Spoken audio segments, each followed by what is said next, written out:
What up? What up? Welcome back to the channel. I'm Mo J. This is the Mo you know. No intro today. Is it Diddy day 1, 2, 3, 4, 35? No, it's the Daily Diddy day 32, part 2 of the closing arguments. The defense is up today, and we're gonna close it on out. We're gonna close it on out today. I'm just getting in. A lot of running around to do today. Didn't even get anything accomplished. It looked like it's about to start storming again. So bear with me with the internet. The defense is up. We're going to be looking at things from a different lens today. So we're going to see if the defense can give us some reasonable doubt. Now, typically, they've been starting at, well, yesterday they started around this time. So I think we're right on schedule. No rush. After we get done with this, give me like an hour and a half, and we'll come right back and we'll watch Squid Games, episode 9, 10, and maybe BMF, because I haven't watched BMF yet. So we're probably going to watch at least 3 episodes, whether it's 2 BMFs or 1 BMF and 2 Squid Games or 3 Squid Games. So we will be watching that following the trial. But that'll all be on the website. So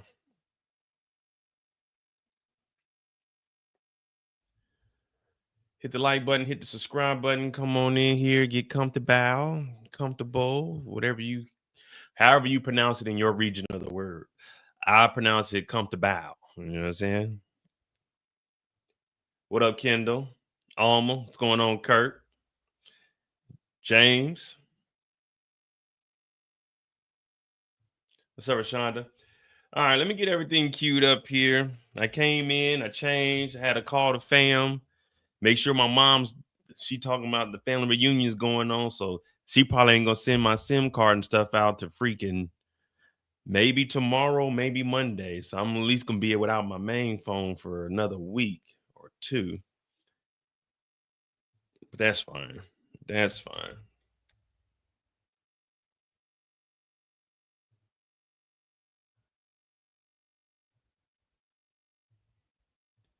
That's fine. We'll bear with it. We'll do what we gotta do.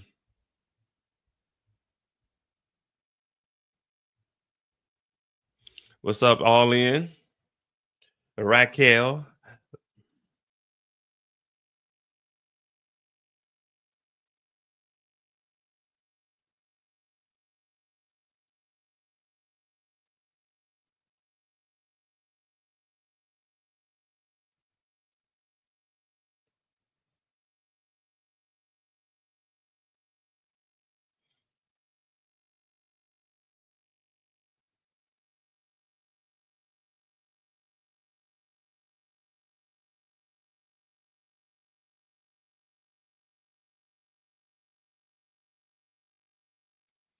Yesterday they had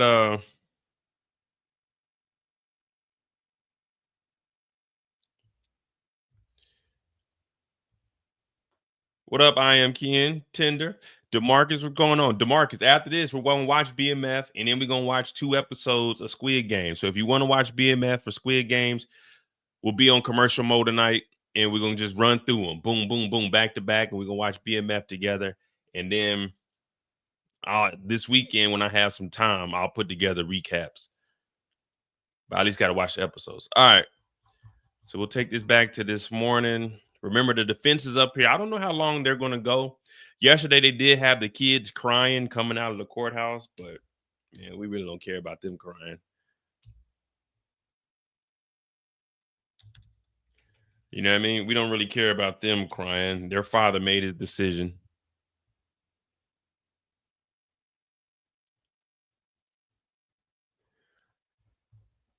Oh man. So there they go. They were coming out the courtroom crying yesterday. I know people were telling me, Mo, those girls ain't asked for this. Neither did none of the victims. So, you know, they got the life that they live because of their father's sins. So they got to live with their father's sins. It's like that sometimes. But I have nothing against the kids. We're here. We're on the defensive side today. We aren't defending Diddy. We don't care if he's innocent or guilty. We're here for pure entertainment purposes. We're going to read through this and we're going to see if they can raise some reasonable doubt.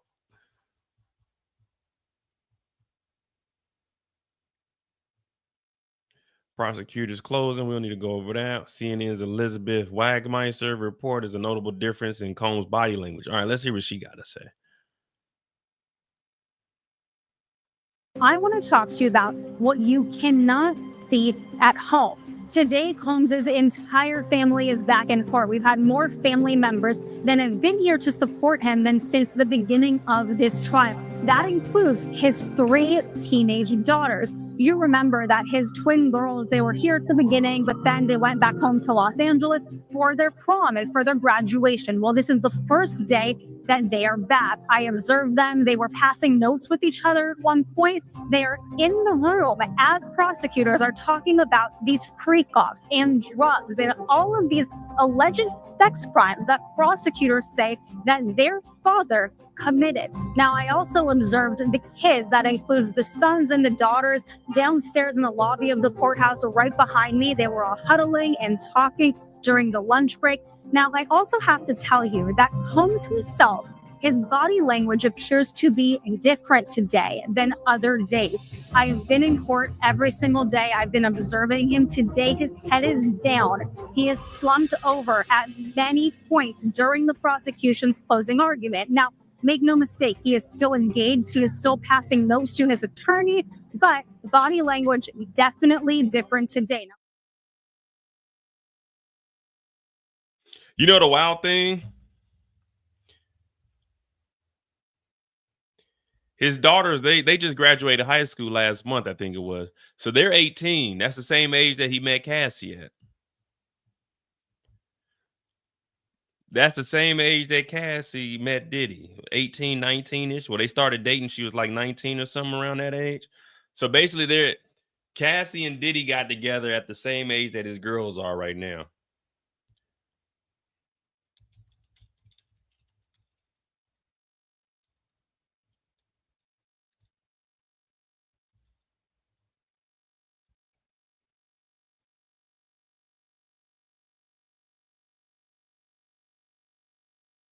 I think she was 19 when they started dating, or when he first kissed her.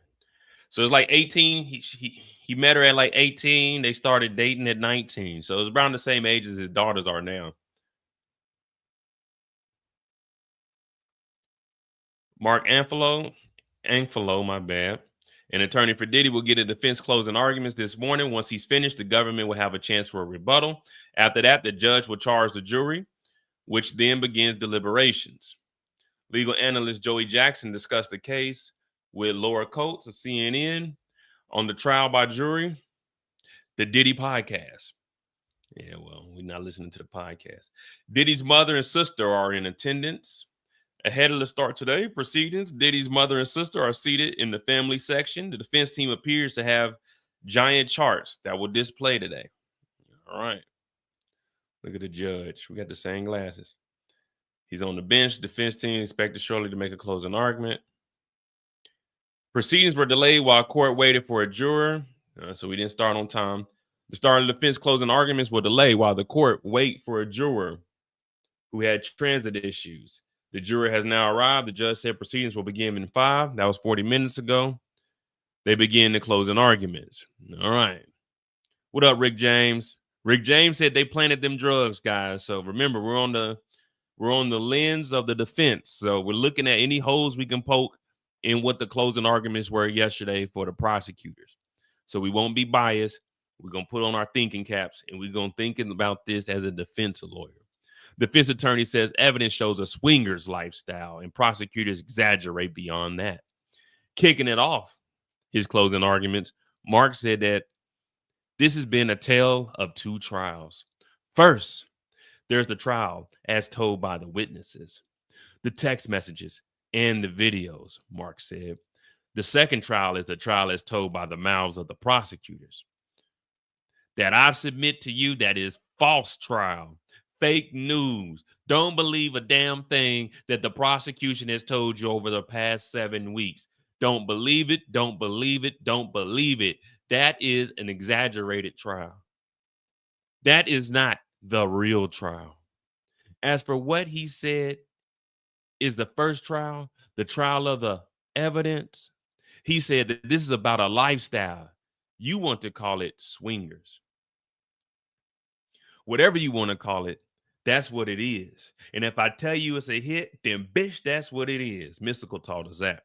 But Mystical also got jammed up 2 times for X assault. So we got to kind of tiptoe around his music also. That's what the evidence shows, Mark said. Defense attorney recounts positive things some of his former employees said about Diddy. Now, I don't know if you guys know. Let's talk for a second about what the evidence shows about Sean Combs. Sean, excuse me, Mr. Combs has become something that is very, very hard to be. Very hard to be. He is a self-made, successful, Black entrepreneur, man of the city, community activist, Mr. Put his shoes on one at a time, Mr. Left pant leg, right pant leg, Mr. Doesn't do anything wrong within the community, Mr. Charity himself. Sean Combs is a successful Black entrepreneur that made millionaires out of multiple other Black people within the community that didn't have a second chance at life till they came over to Bad Boy Records. I don't understand what the prosecution was telling you guys. As I mentioned earlier, that's fake news. But this successful Black entrepreneur that we have here, one Mr. Sean Diddy Combs, look at this gentleman back here with this beautiful gray hair here. He's stressed out, but he understands that it takes time and due process. And does he want to be behind bars? No, he doesn't. But he understands the way the court works, and he understands that you jurors, it is valuable time out of your life that the prosecution has drug you up here to delay and stall your time in tax dollars. Now, this successful Black entrepreneur has created a wonderful, sophisticated, real businesses that have stood the test of time. Mark recounted the positive things of some of Combs' former employees said about him in their testimony earlier in the trial. Did they always like Mr. Combs? No way. Let's not even go there, Mark said, but they loved him. They didn't want to leave him. There's a slogan that we have over in Bad Boy that says, can't stop, won't stop. Take that, take that. One thing about Diddy, it was tough love. I told you they didn't like Diddy, but they loved the way that Diddy pushed him. Let me ask the jurors, have you heard of a Mary J. Blige? Millionaire, Diddy. Have you heard about a Biggie Smalls, notorious Mr. Christopher Wallace? Millionaire, thanks to Diddy. Have you heard about a gentleman by the name of Mesa Betha? Millionaire, thanks to Diddy. Have you heard about 112? Peaches and cream. You know that I need it because I'm a fiend. Getting freaky in my Bentley limousine. Yeah, millionaires because of this Black man, Mr. Sean Combs. I'm here to tell you that Diddy did more good for the community than, I don't even want to say this, but I know we have to separate state from church, but I'm thinking it's the good Lord, Jesus, and then Sean Diddy Combs. So what I want you to understand is that Diddy not only gave these people an opportunity to be millionaires, but he gave them opportunities to spread their wings and fly. There was a group called Making the Band, 2 of them to be exact. Danity Kane, they became millionaires because of this man. The band became millionaires because of this man. Do you know this famous song, Meet Me in the Trap, is going down? Young Jock was signed to Bad Boy South because of this man. Your whole middle-aged life and some of you guys' high school life was built off the back of Diddy. I'll be missing you. Even though I miss you. Did I even mention Faith Evans? Do you remember? Oh, shit, we did it. Tell me who want to fuck with us? Shine, that's one Sean Diddy Combs. I need a girl to ride. Y'all know Usher? You know Usher? It's 7 o'clock on the dot. I'm in my drop top, cruising the street. I got a real pretty thing, and she's sitting here waiting for me. I pulled up, anticipated a good love. I got plans to put my hands in places I'd never seen. Girl, you know what I mean. Usher, yeah, he went to the bad boy camp. You remember the Super Bowl 2 years ago? Usher, 3 years ago? Usher. He's on a world tour right now, skating from a city to city. Usher, that's because of Diddy. I don't think you guys understand how significant this one successful black man is to the community. When you were thirsty, you were parched, dehydrated, and you needed something to drink, when you went into the refrigerator, we got some Sunny D, we got some purple stuff, you moved all that to the side. Some H2O, you went in there, you grabbed that Ciroc bottle, you took the top off the Ciroc bottle, and you downed the whole bottle of Ciroc because Diddy, black excellence is all he thrived for. And to bring a black man down today in court is unacceptable. The prosecution will give you fake lies. And even in their rebuttals, you will hear lies. Now, let's get back to the people that love Diddy, because I know you jurors, you're from New York. And I know, being from New York, you guys got a lot of love for this man right here, Sean P. Diddy Combs, Mr. Brother Love.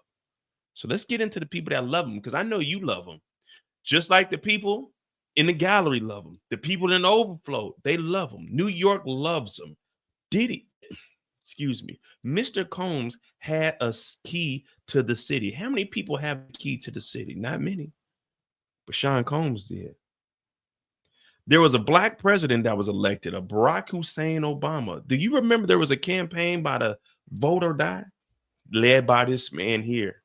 He helped get a black man elected as your first president. And for us to say that he's a bad man, that is unacceptable. In this courtroom, outside of this courtroom,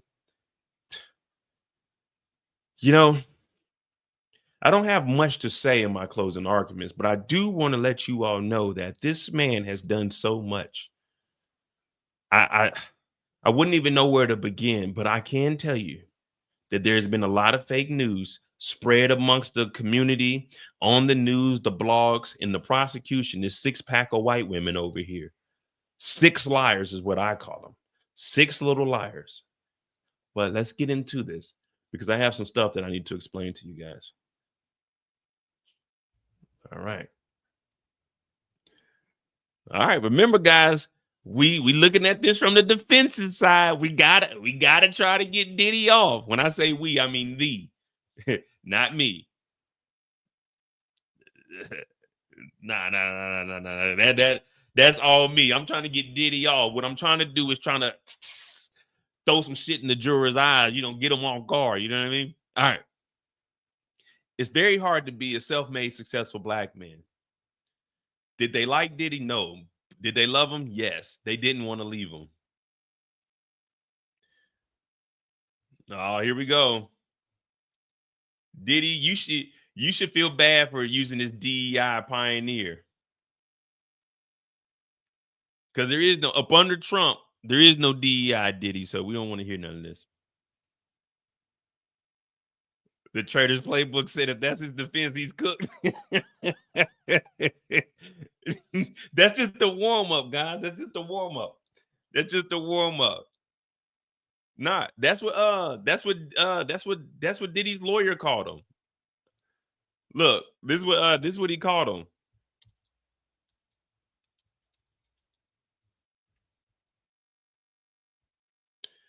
No, I'm not making that up. I'm telling you, everything I tell y'all comes from the trial.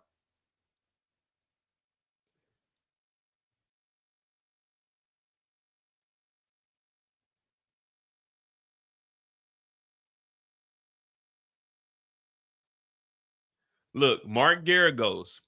This is the father. Tina Garagos. This is what the father said on the podcast. The lawyer Mark. It's raining hard as hell. The lawyer Mark Garagos said in a May 2nd episode of Two Angry Men, a podcast he co-hosts with celebrity news website TMZ's founder Harvey, that the racial and gender composition of a 6-member prosecution team was interesting. Where's it at? He calls it a 6-pack of white women. Look, referring to the prosecution in this case as a 6-pack of white woman is outrageous. So I'm not making that up. That's what Mark Garrett goes. Remember they told his ass you can't do any more podcasts? The court told him he couldn't do any more because he said the prosecutors was a sick pack of white women. So I'm not making that up, guys. I'm giving you stuff from the court. You know what I'm saying? I'm giving you guys facts. All right. Mark praised Diddy for the businesses that he built, said he focused on diversity. The defense attorney said Diddy was practicing diversity, equity, and inclusion, known as DEI, before it was a mandate practice. He was doing this at 93 as a 24-year-old by himself. Nigga, it's not DEI if a black person hires a black person. Nigga, that's a black person hiring a black person. DEI hires are typically more than likely white women. So more white women have benefited from DEI than anybody. So technically Mark is wrong here, but then Mark is right because the only person that was successfully getting paid every year was Christina Courtroom, a white woman who was making $600,000. So technically Diddy was doing DEI because she was the highest paid and the only person we never heard complain about getting paid. So technically he's right because white women benefit the most from DEI. But anyway, he said Diddy's been doing this since 93 as a 24-year-old by himself. Well, there weren't any white boys really rapping, so it wasn't like he was going to hire any white rappers. All right. No witnesses say they were a part of a racketeering conspiracy or worked in the enterprise, defense attorney said. Mark balked at the idea that Diddy's business was a racketeering enterprise.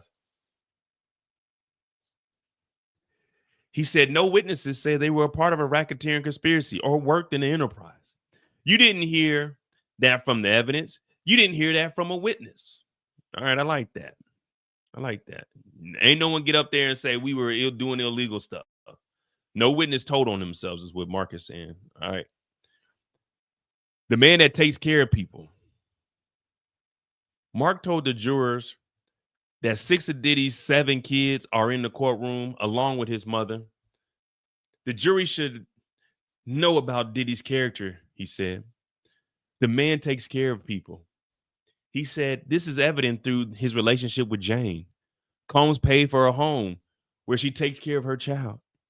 I hope she's having a nice day, but you know where she's doing it. In a house he's paying for.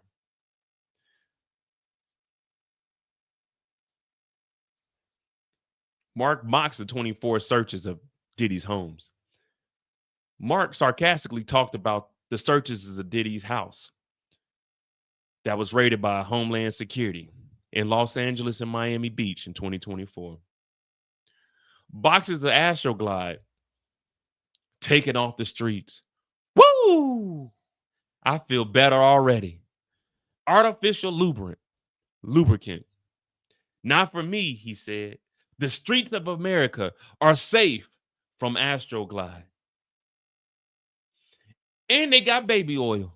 And they found the personal use drugs. Rick James, they found the drugs, so it wasn't planted. It wasn't planted. The drugs were Diddy's. The meth, the coke, the MDMA, the Molly, the ketamine. It was all Diddy's. And they found the personal drugs. They did it. It's all worth it. Thank goodness for the special response team. They found Astroglide. They found the baby oil. They found like 5 volume pills. Way to go, fellas. Way to fuck. Excuse me, Your Honor. Way to go.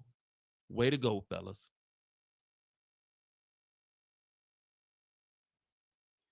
I like what the defense is doing, but you see, he didn't bring up they found guns with the serial number scratched off. You see, he didn't mention none of that. You see what I'm saying? He ain't say they found the guns with the serial number scratch off. It was just a little personal use of drugs. You know what I'm saying? So what he's trying to do is diminish everything, and that's good. I like what Mark is doing here. I don't know if this is going to work. Maybe he's a little too sarcastic for my life. You got to kind of be serious because you in here joking around, laughing like they got Astroglide off the street. But then again, that psychological warfare on the jurors, they're looking like he ain't taking this serious. Fuck it, we ain't taking this serious. All right, I like that. I like it. Gaslight is what my brother Mason is saying. This isn't about a crime. This is about money. Citing lawsuits against Diddy. Mark said that none of Diddy's alleged victims called law enforcement. They do call somebody, though. They call a civil plaintiff's lawyer. That's who they call. I said, this isn't about a crime. This is about money, the moolah, all about the Benjamins. Cassie sued Diddy for $30 million because she said that Diddy had $30 million. This is a very investigation that I've been talking about that came out of those civil lawsuits. No $30 million, no lawsuit, no $30 million, no lawsuit, no criminal case. That's why we're here.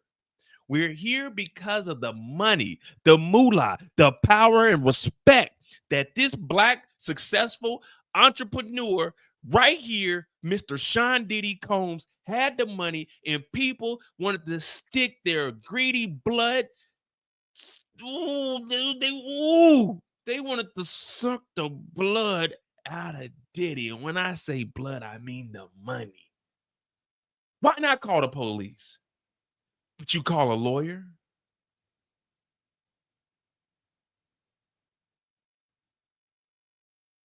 Jury, I'm sorry, I'm passionate about this, but this is an innocent Black man here. We're not going to tear him down today. The prosecution's nearly 5-hour closing arguments was very effective, legal experts say, but we don't give a fuck what the legal experts say. We're on the defense's team today.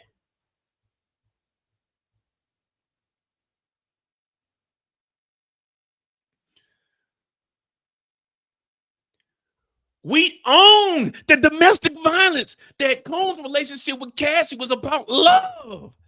Do you guys know what love is? If you know what love is, put a 1 in the chat. Put a 1 in the chat if you know what love is. This relationship, we owned up to the DV. This is about love. The prosecution is spreading fake news. This is love, guys. Love. That's what this love. Love. If you know what love is, then you understand what Mr. Combs was going through. They say when you love someone, you fight for it. You fight for love. You don't just let someone walk out your life. What that lady say? Don't walk away, boy. Ooh, don't walk away. You. Yeah, don't walk away. You fight for love. And that's what we're here for. We own the domestic violence. They didn't run away from it or challenge the next 2 girlfriends who testified against Diddy, Cassie or Jane, about it. I don't think we've asked her a single question to challenge anything she said about being hit, kicked, dragged, or beaten during a cross-examination, because this isn't about that. We owned up to the DV. We're here for love. And if you aren't passionate for your significant other, then you need to go look in the mirror and ask yourself, do you really know what love is? I know what love is, and I'm a fucking fight. Sorry, Your Honor. I'm passionate. You understand, Judge, I'm pretty sure you got a wife at home. That you know what love is. I'm just passionate about it. We're here for love. We admitted we made mistakes. We were at our lowest. When I say we, I mean he. Because I ain't do that shit. But I'm letting y'all know what he did. He had love. The issue is domestic violence. The issue ain't drugs. The issue ain't crimes. The issue is DV here. That's a misdemeanor. We owned up to it. We're willing to go get help. But the fake news that the prosecution gave you 5 hours yesterday is complete bullshit. Sorry, Your Honor. It's just when you're from the school of hard knocks, Your Honor, being in the streets is tough. I'm sorry, it's tough adjusting and adapting to your courtroom, but I respect it. Trust me.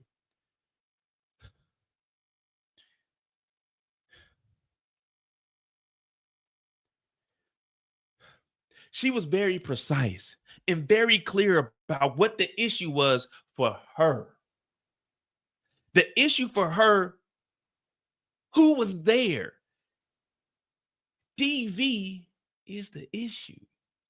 When she says domestic violence is the issue, I'm asking you to believe her. TV was the issue.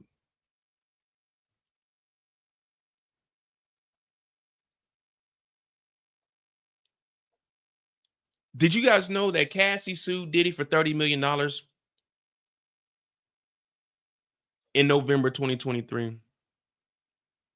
And it was settled the next day.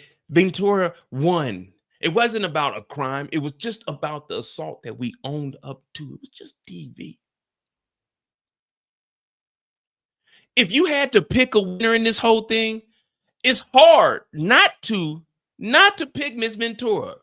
One Cassie.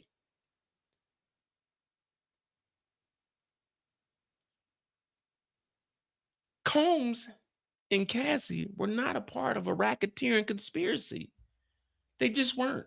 There was no racketeering conspiracy. It's a real relationship, and they were in real love.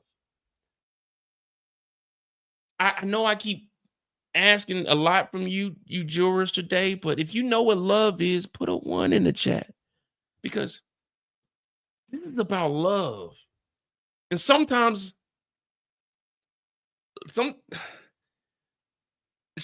love can get crazy. Sometimes love is unexplainable. I'm sorry. We admitted to the DV, but that's the issue is.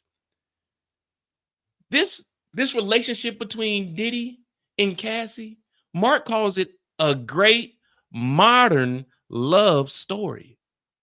I'm telling the jury that they could cry at the text messages between Diddy and Cassie, professing their love for each other.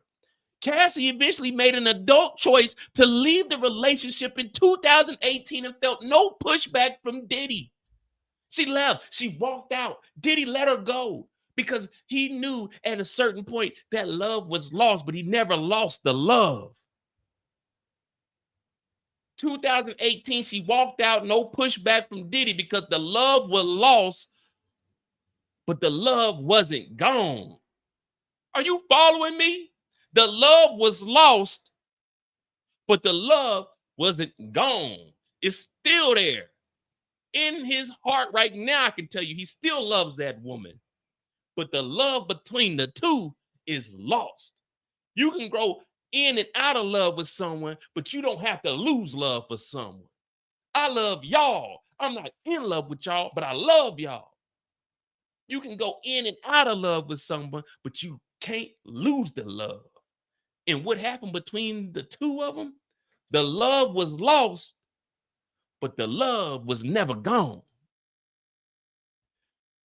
Ooh, hey, Mark is cooking. What y'all think? That sound good? The love was lost, but the love was never gone. That sound good? I like that. The love was lost. I gotta write that one down. The love was lost. The love was lost. But the love was never gone. I like that. The love was lost, but the love was never gone. I like that. I like that. I like that. The defense is killing Diddy. wait. I don't know, man. Well, I will say this. If Diddy is found guilty, the love was lost, but the love was never gone. That's good right there. I like that quote. I'm going to trademark that. The love was lost, but the love was never gone.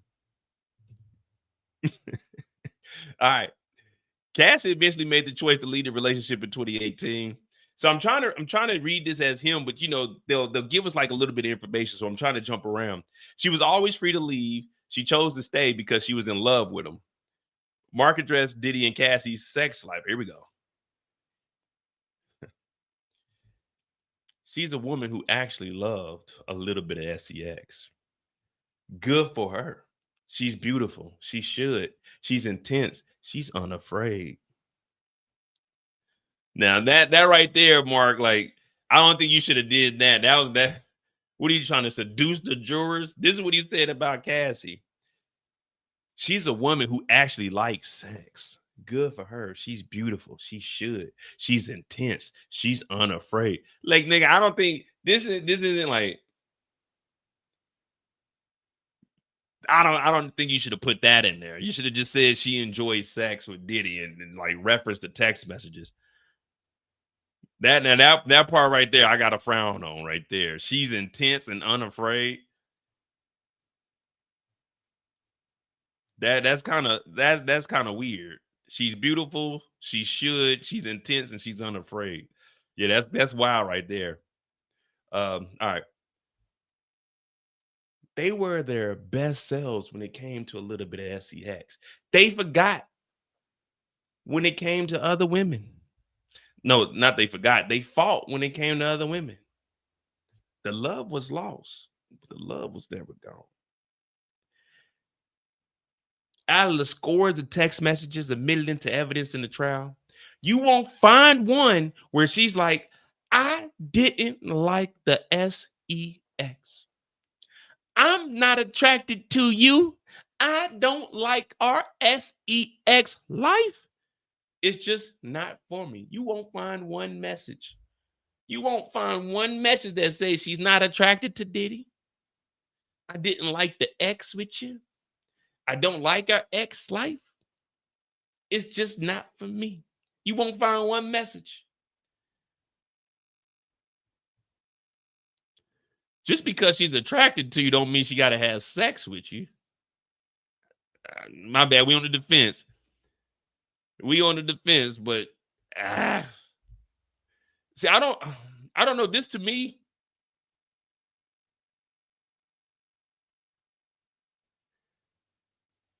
I know we're looking at it from the defense lens, but I still got to break some of this stuff down in my own opinion. I don't like what he's doing here because it's making it seem like just because she was attracted to him, she could never tell this nigga no. When we got text messages that say, I enjoy our freak offs when we both want it. There is a text message that says it's not for me. She said when we both want it. There's text messages where she said she just had a UTI and Diddy was like, all right, let's go do it. She's like, well. So yeah, there may not be any verbatim that say I didn't like the ex or I'm not attracted to you or I don't like our ex life. Yeah, verbatim, there isn't anything that say that, but there are text messages that say, I don't want to do a freak off or, saying I'm not, unless we both into it. So there are text messages that say something along that line, but Cassie and Diddy match up when it comes to X. I guess you could call them swingers. I guess you could call it a lifestyle. All right. Well, I mean,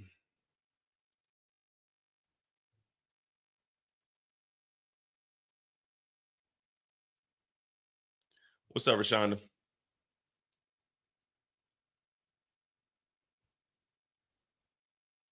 Defense attorney calls Cassie a gangster, pointing to the burner phone she used to stay in touch with Kid Cudi. All right, so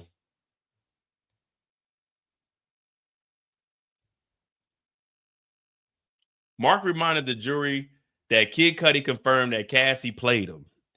She played him good, too. He played them both. He referenced the prosecution's argument that Ventura was scared of Diddy. She lied to him for a long time, over and over and over, as she had another relationship with another singer-songwriter under his nose. She's not afraid of him. I'm not afraid. Mark called Cassie a gangster, pointing to the burner phone she used to stay in touch with Kid Cudi and saying she was trying to pull off lying to both men. All right, Cassie's so if you got two phones, guys, you a gangster. All right, I got two phones. She was not kidnapped. Mark says the allegation made by Capricorn Clark. So Mark's going through this pretty fast. He just hitting the key points and keeping it pushing. Next, Mark addressed the 2004 kidnapping alleged by Capricorn Clark, who says she was kidnapped and held for 5 days of a lie detector test after Diddy's jewelry went missing. Clark is a little out there, Mark was saying. Clark testified at the trial that she wanted her life back. The world Sean Combs created and is at the center of That's the life she wants back. She said she couldn't get work in the industry after leaving Diddy's employ because she also acknowledged that she reached out to Diddy for work the years after she stopped working for him. Mark told the juror that Clark had a crush on Combs and wanted their platonic friendship to be more. Mark recounted Clark's testimony about the lie detector test when she said a large man, 5 times her width, threatened to throw her in the East River if she didn't pass. Mark mocked the idea that the prosecution charged the 2004 alleged kidnapping as an underlying act of racketeering conspiracy charge. Each day after hours of testing, Clark said that one of Combs' security guards drove her home. Mark likened the experience to the juror that spends long hours in the courthouse each day, then goes home. You're about as kidnapped as she was kidnapped. Well, the thing is, Mark, they got a legal obligation to be there. There's no way legally Diddy can hold you anywhere. You see what I'm saying? There's a huge difference. Taking them somewhere and having them questioned for multiple hours and they can't leave until security takes them to and from that place against their will. Like if she didn't want to go the next day, she still have to go. This here, they're getting paid to be here, and they got legal obligations because the court summoned them to be here. So there's kind of a difference there, Mark. You really can't compare a boss making you go to a warehouse where you can't leave unless security takes you home and they take you directly home and they pick you up. You really can't compare that because we just had a juror that was late for trial today. You see what I'm saying? We had a juror that showed up late and we started late today. So this wouldn't technically be anything near what a kidnapping would be because they showed up late. But they said, hey, we're calling. It's not a security guard coming to their house and picking them up and making sure that they're there. And the court's not threatening to throw them in the East River. Now, the court is threatening to throw them in jail if they don't continue to show up. But that's legal. You know what I mean? That's the court of law. All right. It's unsettling that the whole reason investigators use it is it's unsettling. Mark said, I have no doubt she was unsettled, but she was not kidnapped. Mark said Diddy had a starring role in the Raisin in the Sun around the time of the lie detector test. He was starring in a Broadway show. He's involved in the middle of a very significant voter drive campaign called Vote or DIE. He is running all these companies. Do you think he's waiting on the edge of his seat? How's that lie detector test coming back? I can't wait to see if she passes, Mark said. He couldn't care less. He had nothing to do with it. But it was in his building. So that's where the enterprise comes. All right. Defense continues to try to cast doubt on Capricorn Clark's kidnapping allegation. Remember, it's on the prosecution to prove the case. It's on the defense to just cast reasonable doubt. Mark recounted the kidnapping allegations made by former Diddy's assistant, Capricorn Clark, who said Diddy came to her home with a gun and brought her to the rapper Kid Cudi's house in December 2011. Mark said that Clark was probably so honored that Diddy finally came to her house for a first time. If he asked her to take a trip to the moon, she'd go, and he knows that. He doesn't need a gun. He pointed out that Kid Cudi testified that Clark didn't mention a gun when she called them that day. Had Capricorn said a gun, Cudi would have remembered gun. You're not going to forget gun. Guns, one of the fear words in our language. Kid Cudi also didn't mention a gun to the responding police officer, Mark said, adding that the officer wrote up the incident as a trespass. So I like what Mark is doing, though. For the defense, I like what he's doing. Why would Kid Cudi mention a gun when she's saying they're in the house? When Kid Cudi got back and filed the police report, no one was there with a gun for him to report that there was a gun. You see what I'm saying? But I like what he's doing because he's making the jurors think that, oh, she would have said, oh, he got a gun. She didn't have but a limited amount of time. Hey, they in the house right now. Cassie's like, what? Kid Cudi's like, huh? She's like, yeah, Diddy is in the house right now with security. So they end up coming back. And then Diddy and them come out. So it's not like that's something, oh, Diddy's in the house and he got a gun. It's, hey, man, Diddy's in your house. You need to get back.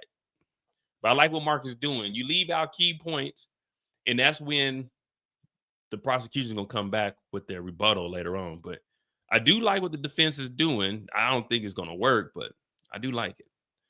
We're not going to go back and read all of this, but because we're getting a lot when it comes to the CNN. They're filling everything in. So blah, blah, blah, blah, blah, blah. We'll start back 6 minutes ago and see where that takes us. Okay, so yeah, we'll pick up right after the gun. All right, here we go. So there's no gun. Capricorn story falls apart. But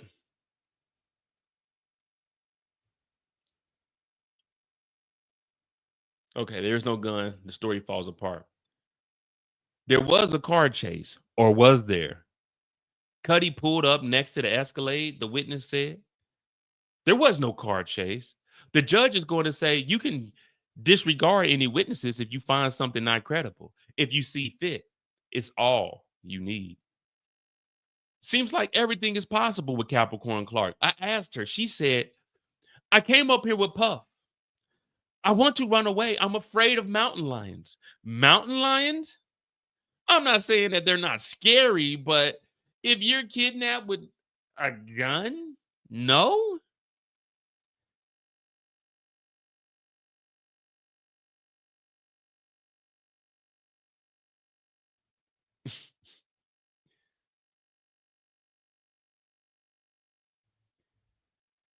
You see what Mark is doing?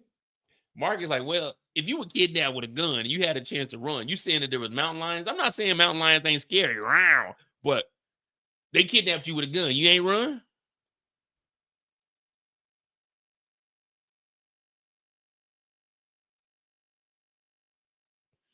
I know one of the jurors are probably over there like, mountain lions? Yeah, I'll probably just stay in the truck then. I'll probably just stay in the truck. Yeah, I'm probably gonna stay in the truck. All right, Mark. I like what Mark is doing. He throwing some punches. He making a little indention, but I don't know. Diddy's son and Kanye drop? Nah, I ain't hearing none of that. You know, I'm not listening. I don't listen to like them niggas. You know what I mean? I listen to some old bad boy shit, but that's because that's all we really heard back on the radio. But yeah, I don't know none of his son's music. I don't ever plan on it either.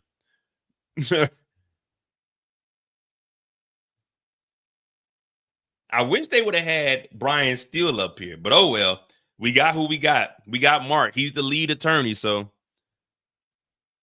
all right. Mountain lions, I'm not saying they're scary, but if you were kidnapped with a gun, no? All right.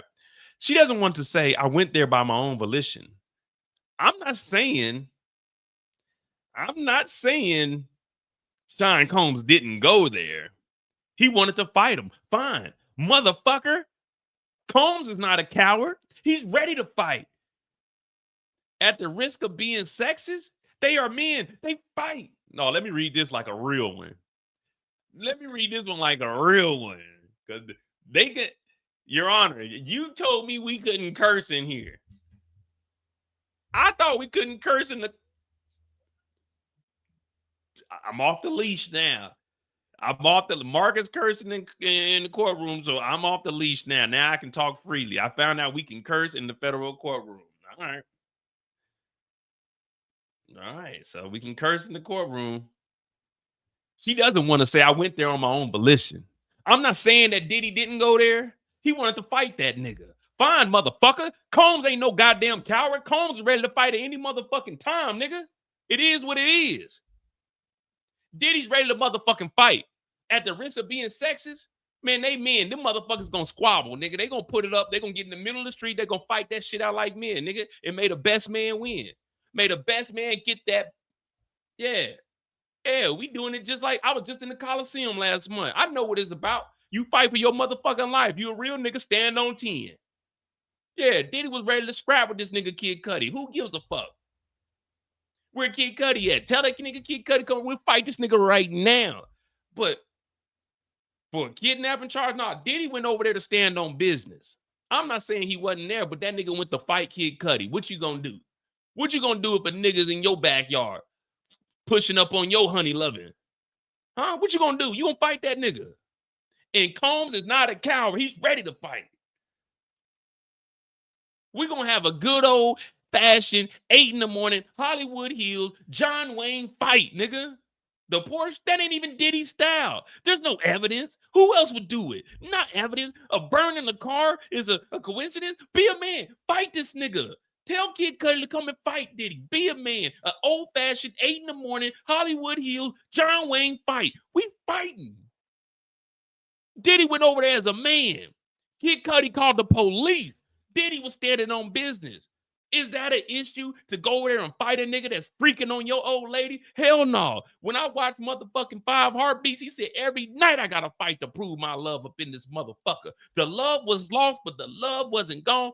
Diddy showed up to scrap this nigga Kid Cudi 1v1. Kid Cudi called the police like a bitch. Mark ain't playing around. Mark, he said a good old-fashioned 8 in the morning Hollywood Hills John Wayne fight. Put him up. Put him up. A Porsche? That ain't even Diddy don't drive no motherfucking Porsche. Lambos, Ferraris, the fuck Bentleys, double R. We don't drive no motherfucking stinking ass Porsche made by Audi. Get that bullshit out of here. Diddy pulled up the Kid Cudi house to squabble. That's it. They talking about kidnapping charge. We talking about squabbling charges. We talking about belt to ass. We talking about putting these motherfuckers up in the middle of the street.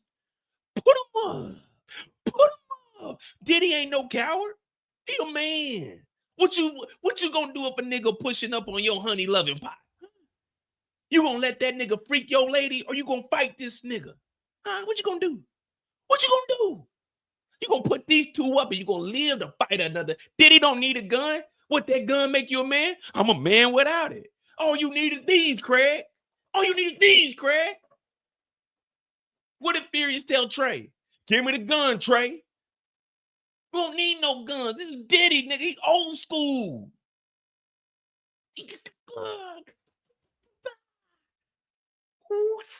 A Porsche? That ain't even Diddy's style.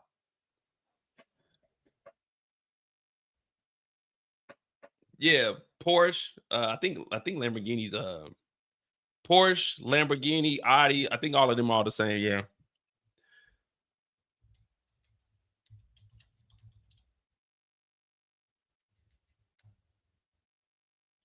Well, Volkswagen. Well, it's Volkswagen. There's no W's in Germany, so Volkswagen. It's not Volkswagen. In America, we call it Volkswagen, but it's Volkswagen. They make Lamborghini, Porsche, Bentley. Yeah, they own a whole bunch of brands, but it's Volkswagen. And the history of Volkswagen is actually a company that was made by Hitler, and they originally started off by making army trucks for the Nazi army. So they were making that, and then not America, it's actually England. They ended up bombing the first Volkswagen factory because they said they were making cars, but they were actually making Jeeps and other military equipment. Well, not equipment, but vehicles for the Nazi army. That shit ended up getting blown up. It ended up getting rebuilt, and it became the largest car company in Europe. So yeah, that's just a little bit of history. There you guys go. There you guys go. Yeah. So when you see someone driving an Audi, like if you go in a Porsche, like the dash, like the dashboard, the stereos, when you pull it out, it says Volkswagen on the back.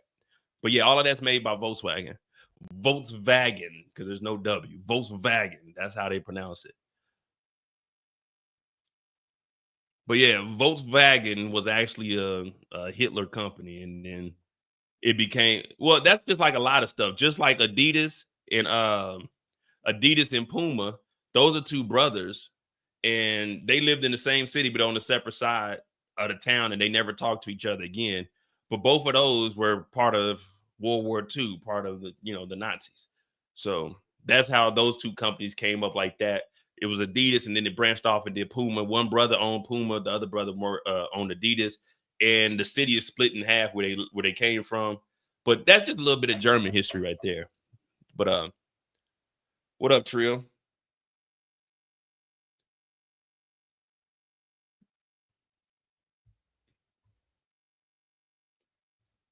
All right. There you guys go. A little bit of German history that I don't even. Oh, we got in there because we're talking about Porsches. But anyway, Diddy was ready to squabble. So whatever y'all heard from the prosecution, the fake news, Diddy was ready to squabble Kid Cudi. Old fashioned, 8 in the morning, Hollywood Hills, John Wayne, just straight fists. That's it. Diddy ain't no coward. Diddy ain't no geek off the street. All right. Diddy went over there to scrap because the nigga was pushing up on his girl. And one thing we don't do is take disrespect. You know what I mean? He ain't putting up with no disrespect, okay? Ain't no nigga pushing up on my bitch, okay? Yeah. Yeah. Diddy wasn't playing with you. Diddy broke in this nigga's house. All right. So he said, we're going to have a good old-fashioned 8 in the morning, Hollywood Hills, John Wayne fight. The Porsche? That ain't even Diddy's style. There's no evidence. Who else would do it? Not evidence. Burn the car? That was cowardice. Be a man and fight him. Like, Diddy wouldn't burn up no car. Diddy would go over there to fight this nigga. What's in the car? A Molotov cocktail? Why not show you the glove? I am suggesting something, yes, that the investigation stunk. It stinks. It's terrible. 2 fingerprints. What happened? Well, hell, I don't know. You're going to determine his fate on arson on this when it was a woman's fingerprints? Diddy wouldn't even use a motherfucking Molotov cocktail. You go back and watch this movie called Players Club. And they rolled that motherfucker out in that goddamn wheelchair. What he had? A grenade launcher. Diddy ain't using no Molotov. And Diddy gonna blow some shit up. We using grenade launchers, RPGs, a stick of C4, TNT, dynamite. We might even get a motherfucking bunker buster. We don't give a fuck. We ain't using no Molotov. Why do you think they ain't show you the glove? If the glove does not fit, you must have quit. But they didn't show you that. Why? Because it wasn't Diddy's fingerprints. Yeah, I am. Yeah, I am getting at something. Yeah, I said it. Yeah, fuck the court. They ain't admit the motherfucking evidence because it stunk. It's terrible. Ew, I don't like it. Diddy ain't do it. He ain't do it. And now they got me up here defending some fake news. He ain't do it. Why do you think they ain't show you the evidence? Because it stunk. Stinks. Ew. We don't want that. Yeah, we don't want that. This man's walking out of here today. The DNA was consistent with a female contributor. Last time I checked, that is a man. Did he stand up and show? Matter of fact, y'all seen the freak off videos. You seen him in the corner beating his ding, ding, ding. You seen what he was doing over there. He had the wood out. That is a man. The DNA was consistent with a woman. He is a man. You seen the videos. You seen him playing with his manhood.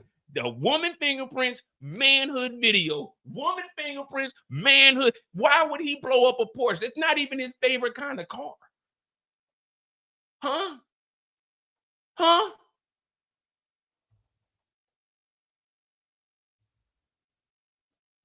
They talking about a female's fingerprints. If it had came back consistent with Diddy, they would have bragged about it. Investigator Jimenez never followed up. He would have tried to find Cassie at least if it was Diddy's fingerprints, but it was a woman, so they disregarded it. Yeah. I'm going against the court today because, God damn it, this is wrong. This is wrong. Female fingerprints, nigga got a dick. Female fingerprints, nigga got a dick. It wasn't his. He didn't do it.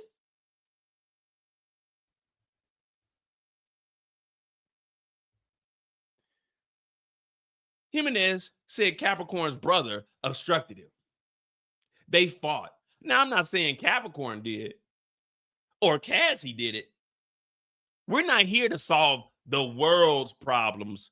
Cassie's father didn't even call him back. Hello, hello. No one's on the other end of the line. The witness was mad. Draw your own conclusions from that. I'm sweating like a motherfucker right now because I'm giving you the motherfucking truth. Sorry, Your Honor. Sometimes I get carried away with that motherfucker, but motherfucker is cooking.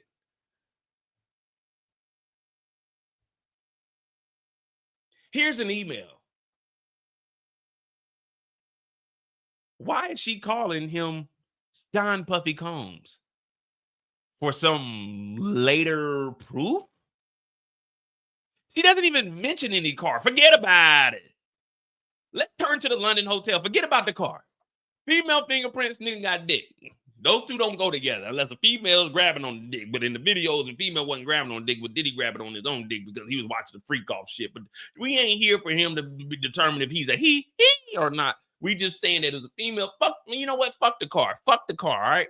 That's the world's problems. Kid Cudi, you go figure that shit out. You do a follow. Let's go to the London hotel. Let's go to the London hotel. If you want to go to someone's house, it's not kidnapping. If you pull up to my house, it ain't kidnapping. It's unfair. Cassie is public too. Yeah, Cassie went over there, but it's not kidnapping. She's a public figure. She go places. She's gonna go places. It's not kidnapping. It's unfair. Remember, Cassie also didn't want the tape out. You remember that? Cassie said she didn't want the tape out. She had a movie coming out. Let's go back. We at the London hotel, but let's go back. Let's go back to what she said about it. What did she say about the hotel staff maybe leaking the footage? What did she say? What did she say? They were worried about publicity, not the DV, publicity. This is love. The love is lost, but the love ain't gone. Let's take it back. Cassie said they were worried about publicity, not a misdemeanor DV. They weren't worried about the DV. Publicity, bad movies coming out. This is the biggest moment of her life, other than Me and You. I don't know if y'all heard that song, Me and You. Lovely song, Cassie. Very beautiful. We love it. Me and You. Yeah, that song. But this is one of the biggest moments in her life. She was on a 10-album deal. This movie was going to catapult her into that second album. But she didn't want that video leaked. Guess what happened? It was sold. Someone sold the videotape. No one notified the police, and they were nowhere to be found in this situation. It was Diddy acting like a fool, calling Cassie and saying the police are about to arrest me, baby girl, please. She's freezing him out. Do you know how it feels to be frozen out? When I was a young boy in elementary school, there was a program called DARE. I don't remember what DARE stood for, but I knew they came in with a big board full of drugs. And I said, ooh, I want that little red drug right there. They said, no, you don't get to do drugs. That's what we're here for. DARE, to keep kids away from the drugs, resistant act or some shit like that. But there was a thing called the cold shoulder. Cassie was freezing Diddy out. She was giving him the cold shoulder. And the cold shoulder is a very simple tactic. This is before cell phones, before Instagram. When someone asks you, do you want to do drugs? You give them the cold shoulder and you turn your back to them. No, I don't want no drugs. You give them the cold shoulder. Cassie was freezing them out. She was freezing them out, as she should, though. I'm not saying she shouldn't, because what he did was wrong, but we are claiming that he did that. He was at his lowest point. She froze him out, as she should. She was just trying to get her attention. He leaves, goes to the apartment. He's banging on the door. Boom, boom, boom. Maybe with a hammer. I don't know. I wasn't there. But what they're trying to tell us is that Diddy did go over to the apartment. Maybe with a hammer. Carrie Morgan said, this is what Carrie Morgan said. That's why the police came. A neighbor called the police. That's what Carrie Morgan told us in this courtroom on the stand. The police came because a neighbor called the police. The Intercontinental has no police, period. So the police that showed up weren't there for the DV or for the tape from the hotel at the Intercontinental in March of 2016. They were actually showed up on the scene when Carrie Morgan got the car because the police showed up because the neighbors called the police because Diddy may have showed up with a hammer. I'm not sure if it was a hammer or maybe it was a pencil, but he showed up, boom, boom, boom, neighbors called police. So he cannot be guilty of bribery under California law, as the judge will tell you. The police never showed up. They showed up to the apartment. So there can't be any bribery. It can't be no bribery. according to California law. According to California law, it can't be no bribery. That's what the judge gonna tell you.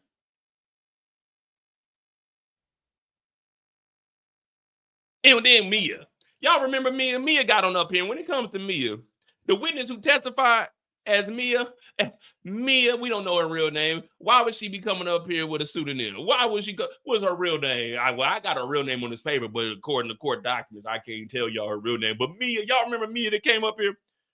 Yeah, well, she said she was out of Skrilla money. The prosecution didn't tell you that, did they? They didn't tell you she was out of Skrilla money, did they? Well, Sean was concerned about Cassie. See, the love was lost, but the love wasn't gone. At this time, the love was still there. Sean was concerned about Cassie suing him. He was not aware of any federal investigation. Why would he be? What has he done federally wrong, illegally? Nothing. It's just a DV case. Nothing more, nothing less. A love quarrel that went a little too far. Yeah, he was at a low point in his life. He went and seek guidance and help. We know. He was not aware of any federal investigation. If there was one, so it's not obstruction. How can I obstruct law if I don't know that there's a case to even obstruct? It can't be obstruction if I don't even know that there's a case.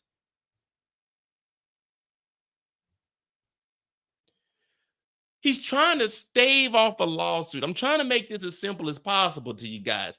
He's just trying to stave off a lawsuit. That's it.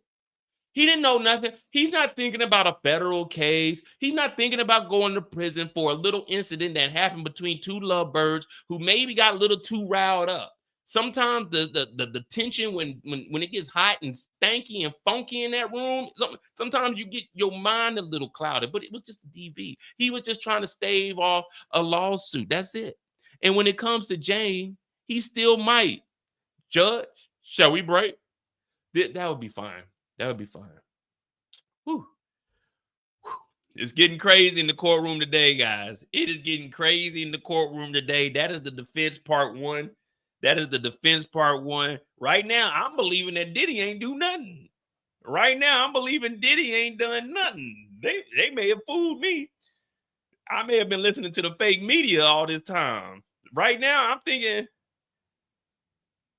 I don't know. What y'all thinking? What y'all thinking so far? The defense they doing a good job? Defense doing a good job? What we thinking?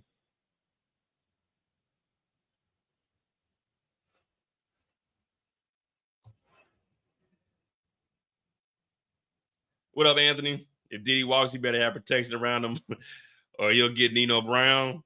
Nino Brown!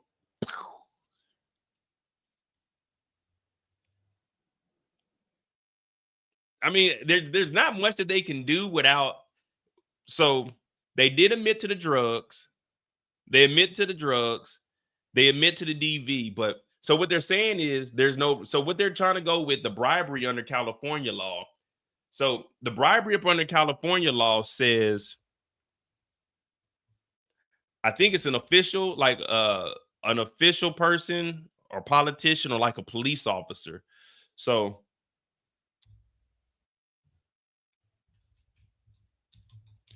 what they're trying to say is, since he didn't bribe a official politician,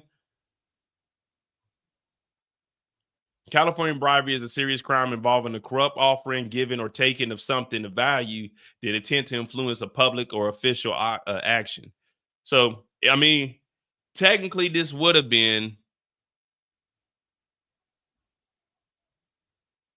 bribery can occur in both public, government officials, and private employees in the company.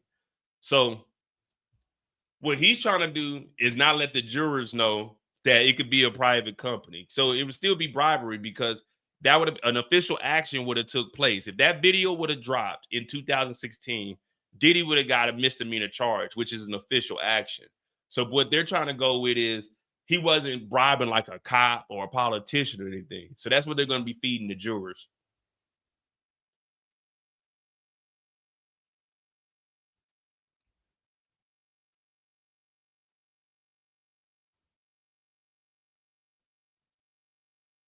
But see, that's what he's talking about, the public bribery. Penal Code 67 and 68, the bribery of executive officers or public employees. Public employees, anyone that works for the state.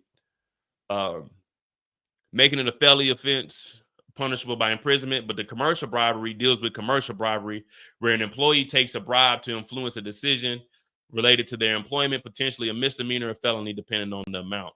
Bribery of a witness, making it a felony to bribe or influence a testimony. Giving them money in the NDA not to say anything would technically fall upon that bribery. But again, it's going to be up to the jurors and how they interpret it. You know what I mean?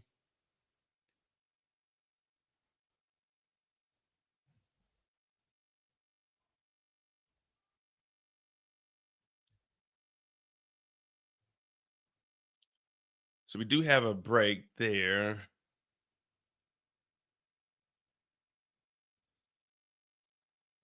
Wait. Oh, so they took a break and came back? Jeez Louise. Oh, hold on. I think this is the first one. All right, hit that like button, hit that subscribe button. I'll be right back. I'm gonna give me some water. I thought we were behind because we did the CNN. Y'all want me to continue to do it this way or read it from CNN? Y'all want me to do it this way as if I'm Mark, or you want me to do it just read it from CNN?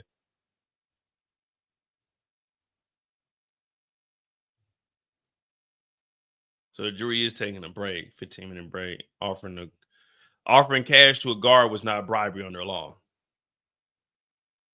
Okay, so that, all right, freezing them out. All right, so that's where we were anyway. So they are taking a break.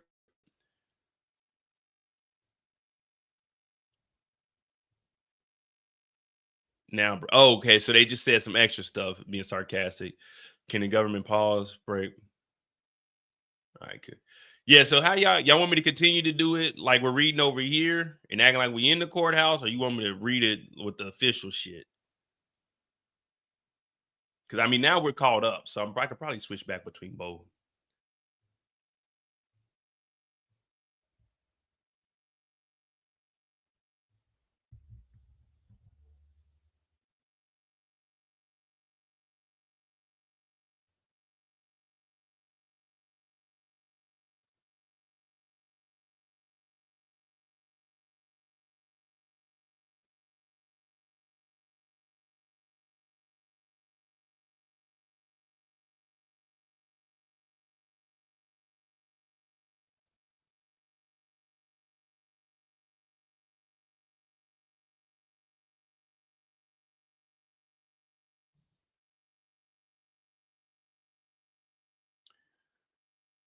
It's a weird charge, make sure.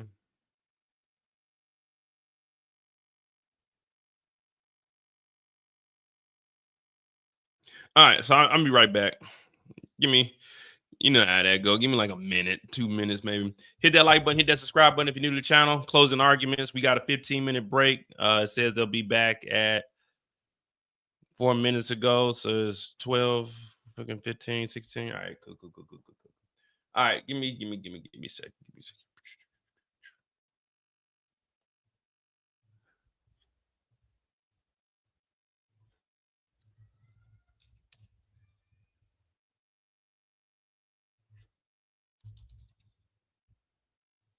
Shit, I might go get that fan too. Jeez Louise.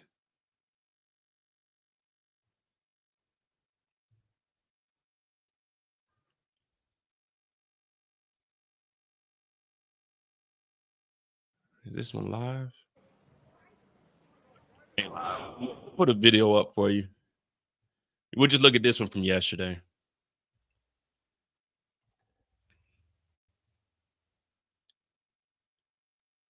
I want to cook for my dog, but I work 60 hours a week, so I barely have time to cook for myself. That's why we switched to Ollie. It's so convenient and easy, but he still gets all of the nutrients he needs.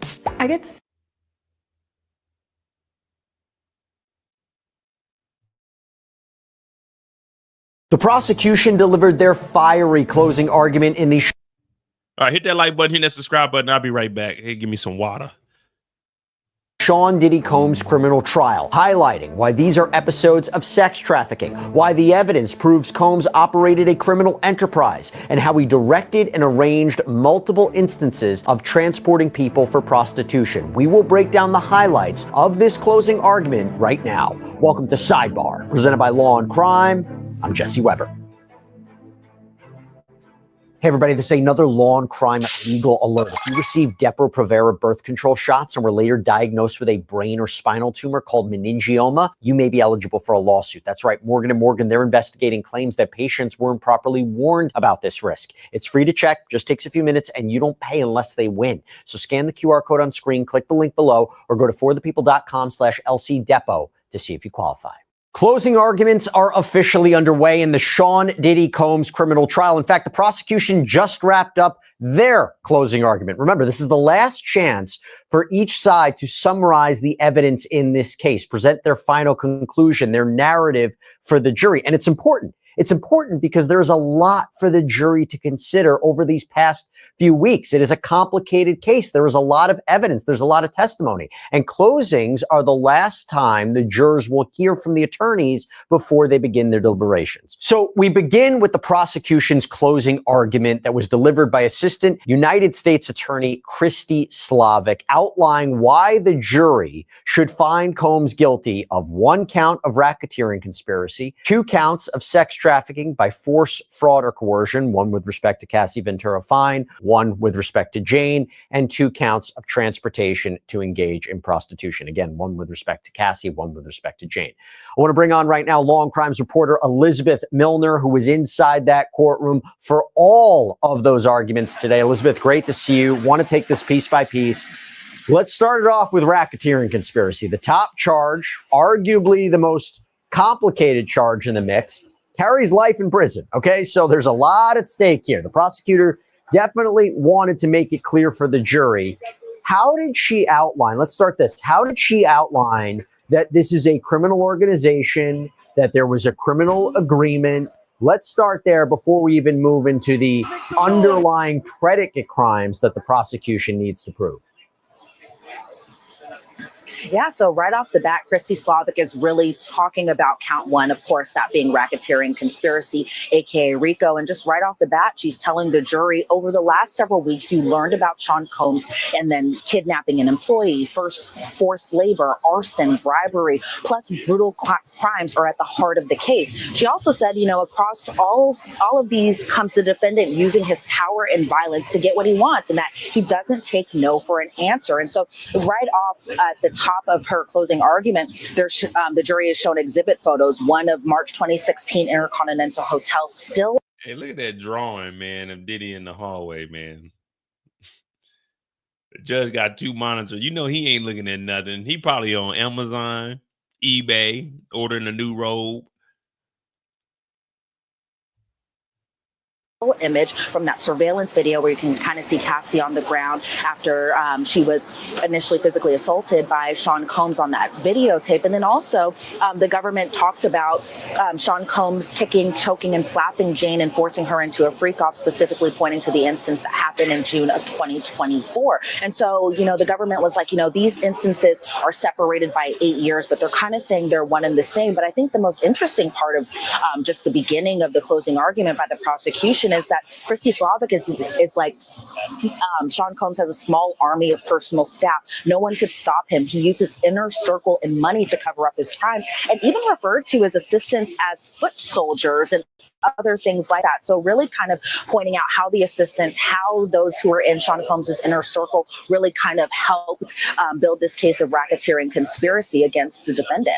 Yeah, that he's the leader of this criminal organization, that the assistants, the security, they helped pull off the freak-offs. They knew it was wrong. They were the go-to people. They knew about the sex tapes. They got drugs for freak-offs. You know, Christina Courtroom, she knew what was going on. D-Rock got ice for Cassie's black eye. So I get it, right? This idea that everybody was on the same page. Now, for the prosecution to win this charge, they have to prove at least 2 underlying predicate crimes, right? And you tell me what stood out the most. Was it forced labor? Was it kidnapping? Was it arson? Which, by the way, there was a whole back and forth yesterday. Oh, is arson and kidnapping still part of the case? Yes, it is. They may have they might have decided to not move forward with attempted arson or attempted kidnapping, but they're still moving forward with actual kidnapping and arson, or conspiracy to commit these crimes. So which of the underlying crimes really stood out to you today? I know the prosecution addressed all of them, but was it forced labor? Was it the drug offenses? Was it arson? Was it kidnapping? Was it bribery? Which were the ones that you think if the jury has to decide, oh, these are the two we're going to find them guilty of, or we think these are the predicate crimes for racketeering, this pattern of criminal activity, which were some of the ones that stood out to you?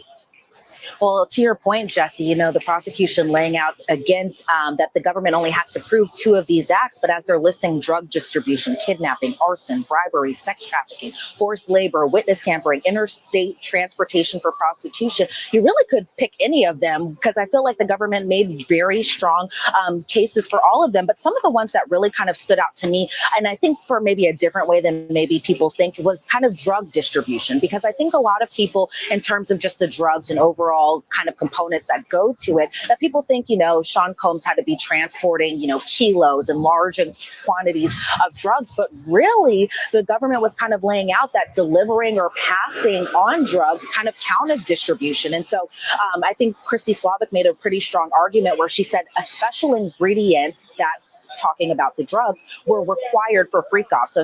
So each and every time she's kind of talking about the predicate act, she's talking about all the players involved. So in terms of drug distribution, she specifically talked about D-Rock, KK, and Fahim Muhammad. And so the 2 elements that kind of go with that is that the co-conspirators distributed the drugs, but also the second element being that the co-conspirator distributed the drugs knowingly. And so she listed all the drugs out because drugs was something that was very common throughout all the testimony that the witnesses had. So she talked about cocaine, meth, ketamine, oxycodone, Xanax, MDMA, GHB, 2C, and mushrooms as well. And so she said that the quantity is not relevant. It's not an element of this crime. And so she says, you know, the jury has heard a number of names. All right. I mean, we went over that, yeah. Including Guido, One Stop, Let me see. All right, back from Baby Girl, as some of the drug dealers that were. All right, the jury is taking a break. Here's what the defense says so far. What did they say so far? Cassie, come on. What's up, BT? What? They told it to work to tell the 2 trials. Mark characterized the trial as 2 different trials. The trial is told by the witness, and the trial that is told by the text messages and videos and the lies by the prosecution. Mark described it as an exaggerated trial. It's not a real trial. Added that the evidence instead shows a swinger's lifestyle. I know some swingers. I don't know them getting down like this, but that's what he's saying, is a swinger's lifestyle. He praised Diddy's achievements in business and highlighted his character.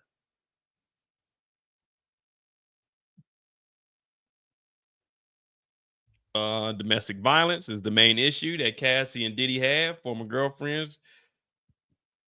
He owned up to the domestic violence despite the violence. Diddy called Ventura's relationship a great modern love story. That's how white people look at that kind of shit too. And said that this case isn't about the crime, it's about the money. Cassie sued Diddy for 30 M's. She testified that the suit was settled for 20.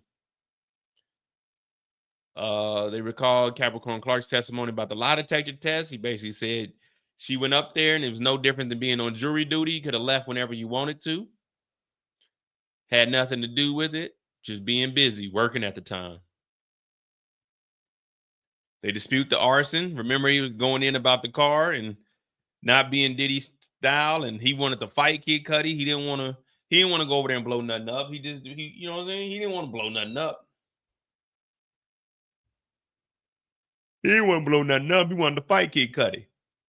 And the tape was really just bad publicity. Yeah, that was from yesterday, but they don't have the only thing they have for today is outside the courthouse. So I was just playing what they talked about yesterday to give us a little refresher.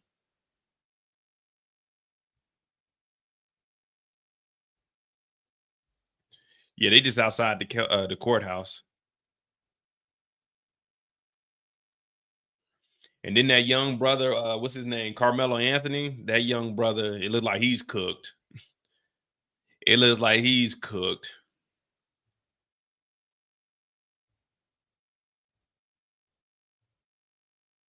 They say they got new surveillance on him. Said he stabbed the dude unprovoked.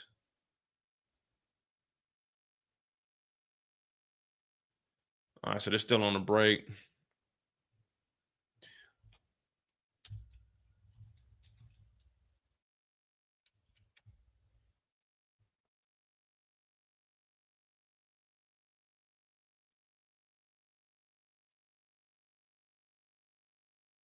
He won't face a death penalty because he's under the age of 18. But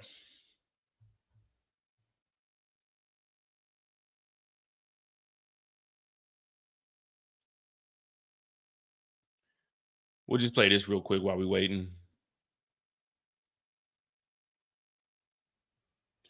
Poll, yeah, give me 1 second. I'll put one up.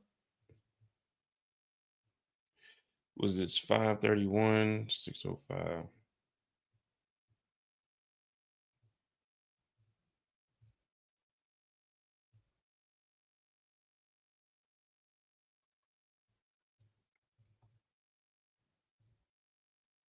Remember, guys, we ain't here to tear down a black man, because that's what they be saying. They be saying you tearing down a black man, so you gotta be careful with what you vote on.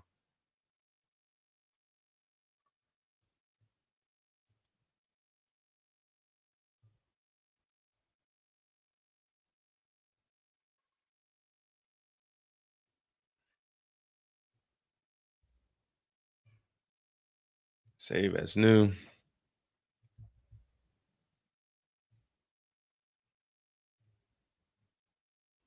The number one food for regular BMs, huh? Okay, let's see. Fastest way to clear out stuck poop is by adding more. What? Go ahead, Pat. All right, I'm going to get to the next story here. Tom, Austin Poppy, Metcalf. Daddy, calm down. Tom, Austin Metcalf's suspected killer indicted on first-degree murder charge in track stabbing. Go ahead and play the clip, Rob. Go for it. Good afternoon. Earlier this spring, our community was shaken by what happened at a school track meet in Frisco. The violent loss of 17-year-old Austin Metcalf. For weeks now, my team has been presenting evidence to the grand jury, and today I summarized that evidence, and I asked the grand jury to return a first-degree murder indictment against Carmelo Anthony, which they did. With this indictment, the case now moves formally into the court system.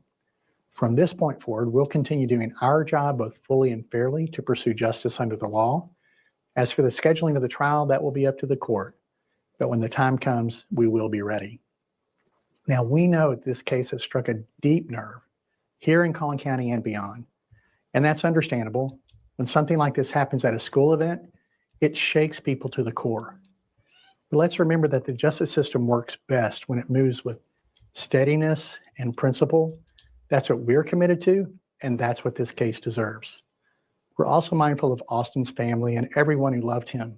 Please keep them in your thoughts, and if you're willing, your prayers as well.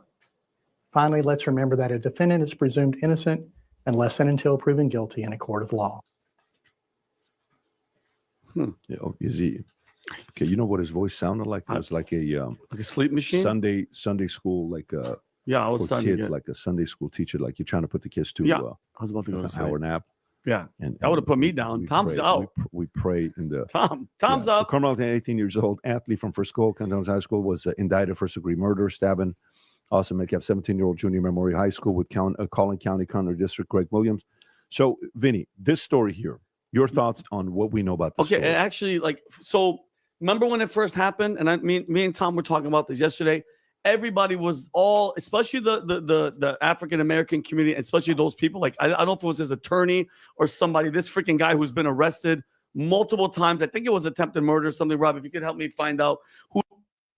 All right, well, that's just what they got going on for him. All right, that's what they got going on for him. It don't look like he's gonna be getting out. Grand jury looked at it, new footage.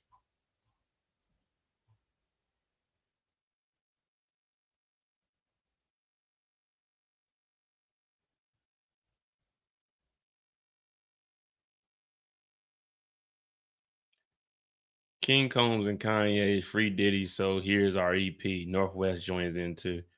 Oh, this is what they was recording a while back. Never stop, King Combs.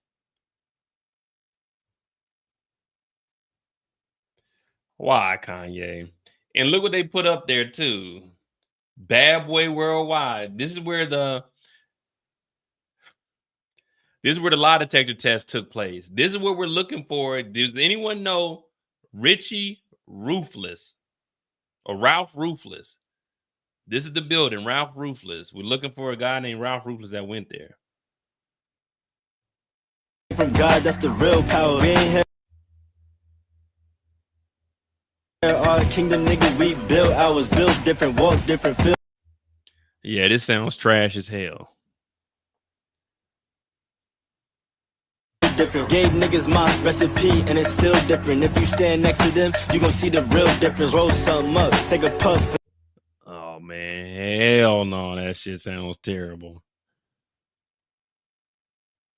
The namesake, put the whole world against me. I'ma keep the same face. I wanted all the real. Come on, Ye, what you doing, brother? Come on, Ye, we had a little bit of faith in you, not anymore, man. Love the fake hate, the headlines gon' still say vacate the throne. Young nigga, I'm home. Dead.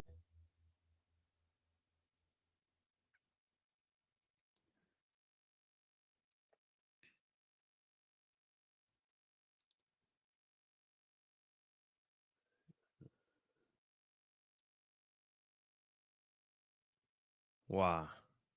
Why, Kanye? Why?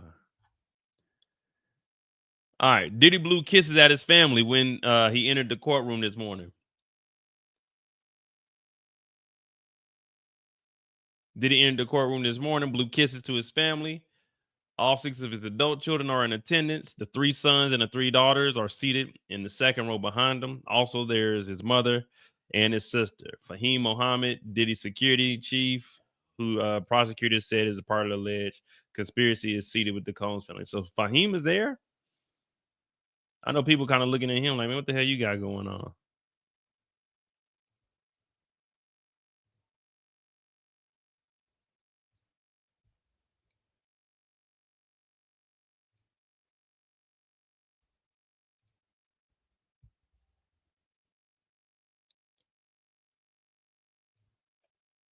Oh boy.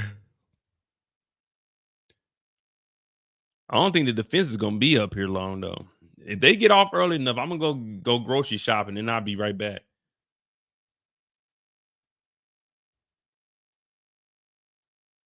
$49.25. All right, so they still on break. Cool.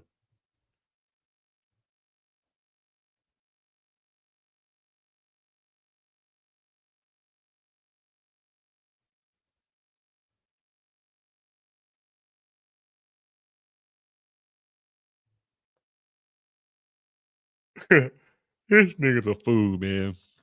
Kanye's support for Diddy now has a musical home thanks for the collaboration project with the mogul's youngest son, Christian King Combs. Friday, Ye and King released their 7-track Never Stop EP. Play on Diddy's signature Can't Stop, Won't Stop slogan.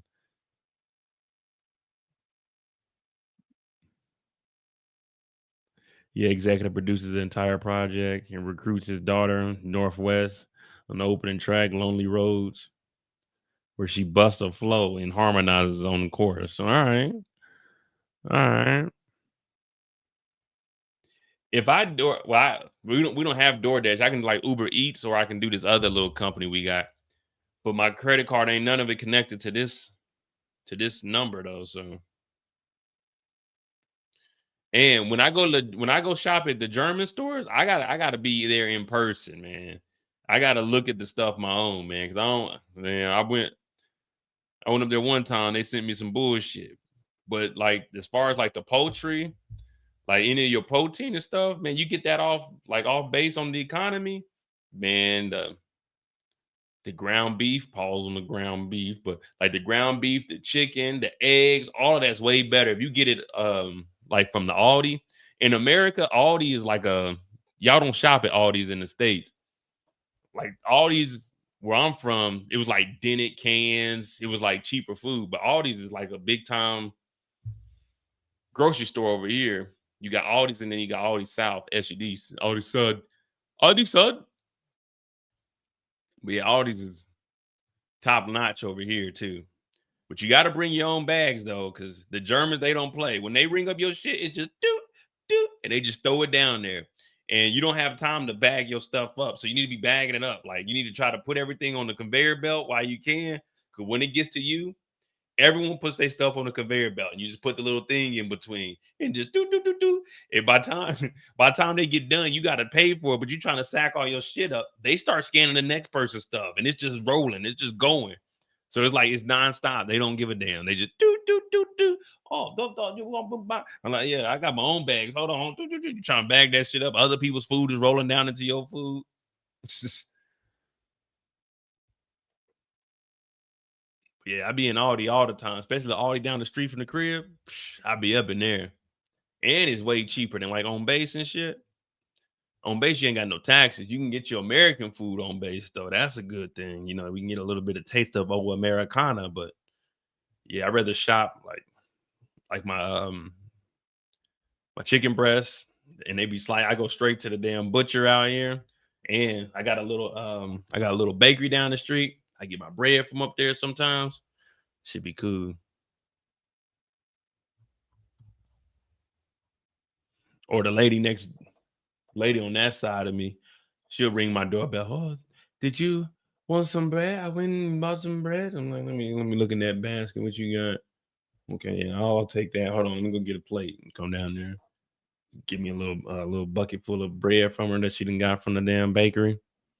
Cool people, man. You know, I'm the only nigga on my block. There's some Middle Eastern people towards the end, but up here, well, next door there's a Middle Eastern guy on the top floor, but I'm the only nigga on the block. So I be looking, make sure there are no other Americans. I be telling them, hey, we don't need no more Americans over here. I'm the only one. I'm the only one on this street. You're not about to have multiple niggas on the block. No.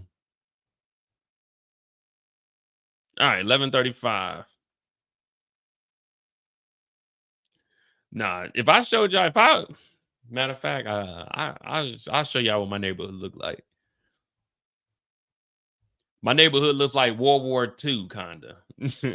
Kind of looks like World War II, like the tanks that rolled down my street. Well, they actually just did the sidewalk in front of my house. That's why I was telling y'all they had this little. I was the only house that they didn't put the wood in front of, so I gotta like I had to jump from like my side to the street because they dug up the whole thing with redoing the sidewalk. But it's good now. Now I can pull up into the garage. But let me see.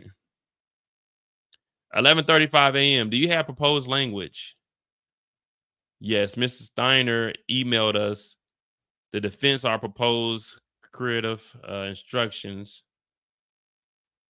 Mark, those three were grossly improper. Mark, those three were grossly improper. Just to be blunt about it, the jury is not to speculate about the charge.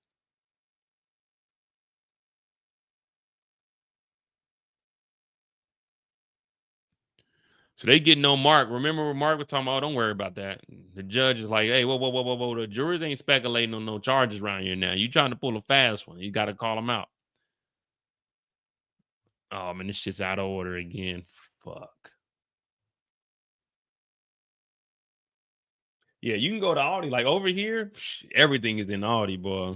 But in America, you look at like the first time I used to go to Aldi, it's with my nephew's dad. He used to take us to Aldi and we used to go get like the canned corn and green beans to go fishing. I ain't never really been like a big fisher. My nephews, they both fish, but he used to take us fishing up at the lake. And that's where we go get like the food and shit from. And then the first time I ever went into an Aldi was with my sister. She's like, yeah, they got good prices. I was probably like 13 years old, 13, 14 maybe.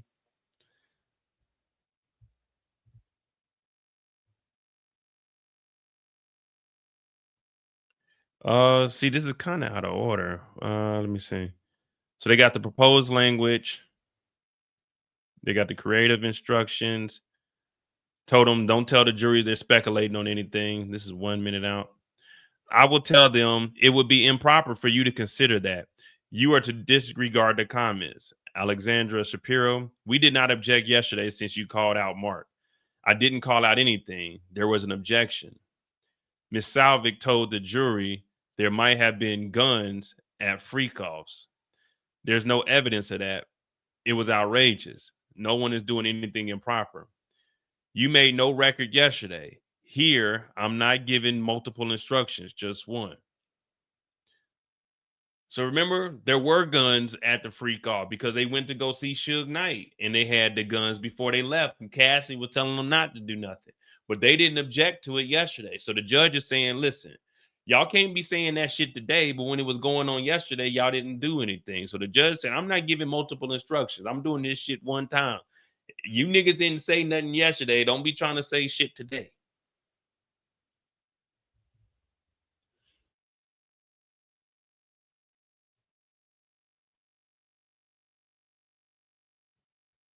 See, and that's what everybody's saying here. Look, that's on you. Speak up in a timely manner. The defense didn't object yesterday and blame the judge for not doing their job. Now the judge is throwing them a lifeline and only giving one instruction instead of three.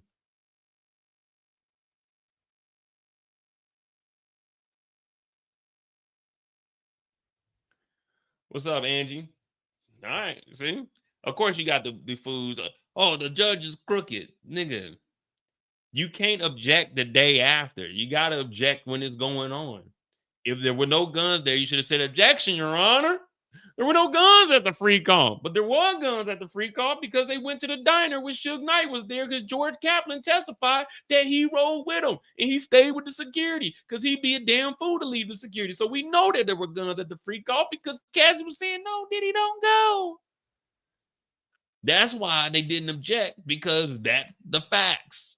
There was testimony about that. That's why they didn't object yesterday. So today they're just trying to throw that in. The judge is about to tell the jurors, hey, no speculating on that. They said it yesterday. They didn't object to it yesterday. It is what it is. They should have said that shit yesterday. Come on, defense. I done held it down for the first hour trying to get Diddy off of this, and y'all over here fucking up what we done worked on.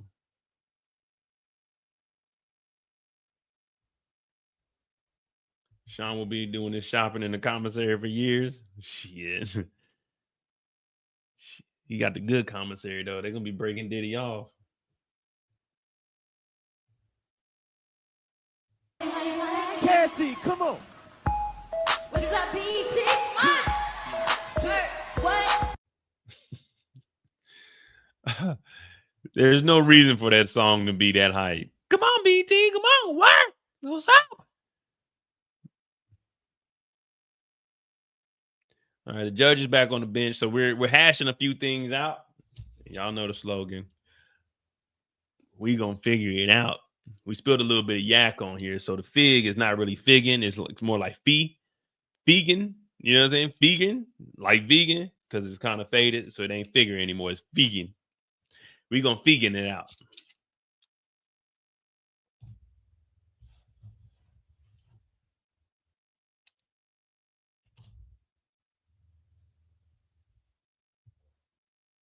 This will be a federal case. So Diddy will be going to federal prison if he's found guilty. Again, if he's found guilty. Right now, we aren't supporting Diddy, but we are looking at this from a defensive lens. I see where they're going with it.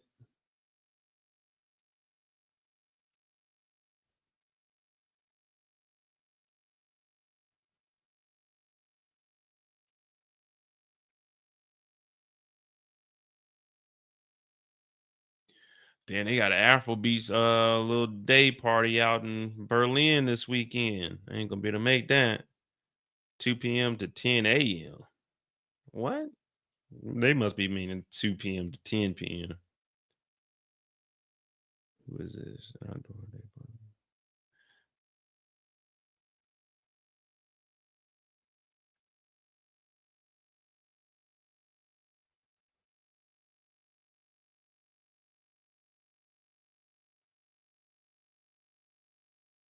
All right, so we're still waiting to try to figure out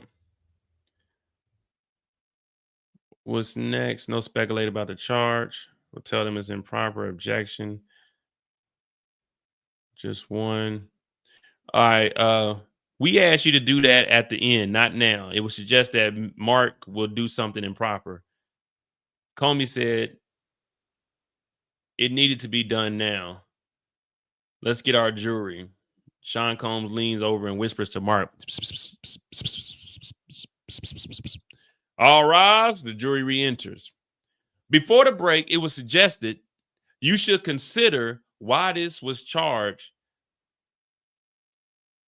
that it is not proper. I will be instructing you on law. Mark, now we'll talk about Mia. She loved working for Diddy. So the judge is basically saying before the break, it was suggested you would consider this and why it was charged. Talking about, I think that one's about the glove too. Why they didn't show it. Now it wasn't proper. So I'll be instructing you on the law. So they're going ahead and continue. So, all right, we're good. We all caught up. Part 2 is about to take place. Are my streets cobblestone? No, my streets aren't cobblestone. My street is paved, but if you go out my house and you make a right, about halfway up, it is cobblestone. Yeah, halfway up to like the light, it is cobblestone for probably like maybe a half a block. And then further down, like if you go towards the city, there are streets within the city that are cobblestone, but for the most part, it's all paved. It's not until you get into like the smaller villages where you get like the cobblestone. But yeah, everywhere over here, I got the brick sidewalk. I don't like the sidewalks are typically unless you're on main roads, but mine are brick sidewalks, and then you got the concrete sidewalks up at the main street. But you drive because you park on the street, so it's only a 2-lane street, but the streets are so small, you drive with half your car on the sidewalk and half your car in the street, if that makes sense. So you can have space to get down, but you got to be careful because they got poles, so you got to maneuver, and you want to make sure you got your mirrors folded in. Because it get real close. Like someone parking a van on the street, it's a little bit of space to get through there. It's weird, but I mean, I'm cool with it now. Now I just be whipping it. But when I first moved out over here, I was like, man, what the hell? Like I tearing my car up, get in the garage. Now I get in the car. I don't even care. Okay. All right, so we got the Mia part. And we're back here.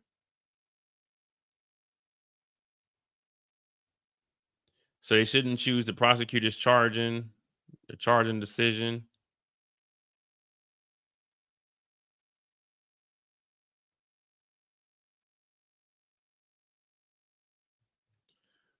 All right, so this is a breakdown of all of it. She said that Mark improperly asked the jurors to consider the prosecutor's charge as a particular racketeering predicate and stated that the Intercontinental video shows a misdemeanor assault.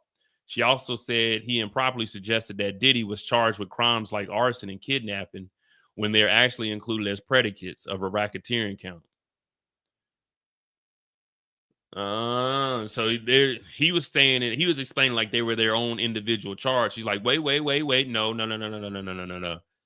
Those go up under that goes up under RICO. So we need one. We only need 2. So that could be one of the 2. So he was making it seem like to the jurors that they were individual. You see what I'm saying? So if they were individual, then it wouldn't matter. You know what I mean? It wouldn't matter because it doesn't fall up under RICO. But she's like, wait, those both fall up under RICO. So if both of those you feel like you're charging them with, that's 2 charges that goes up under RICO to prove the RICO. So, and the judge said those were grossly improper.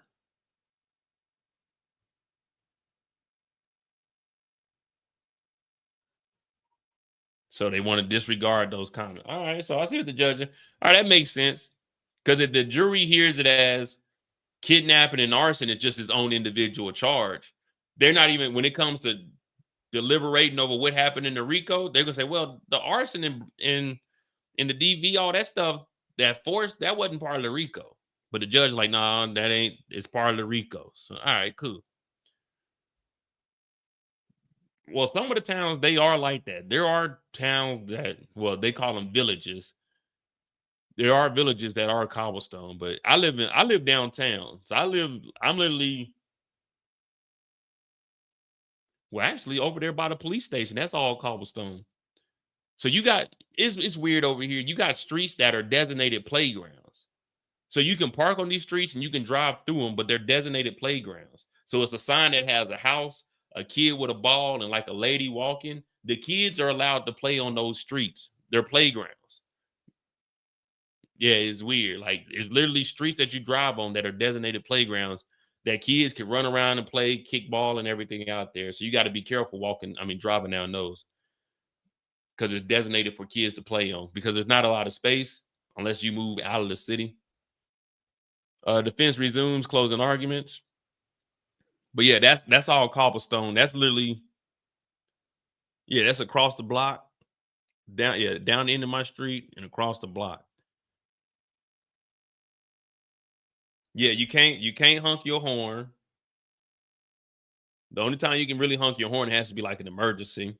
On Sundays, you can't have loud music on Sundays. You can't cut the grass on Sunday. You can't work on your car on Sundays.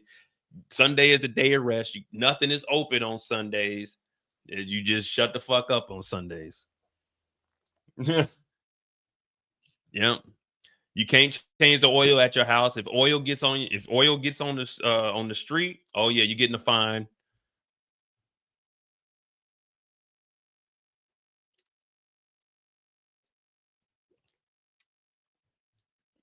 If you don't shovel the snow off your sidewalk, you're getting a fine. If someone slips and falls on your sidewalk and you didn't shovel the snow off, oh yeah, you're getting a fine, and they can sue you. Oh, there's a lot of rules over here.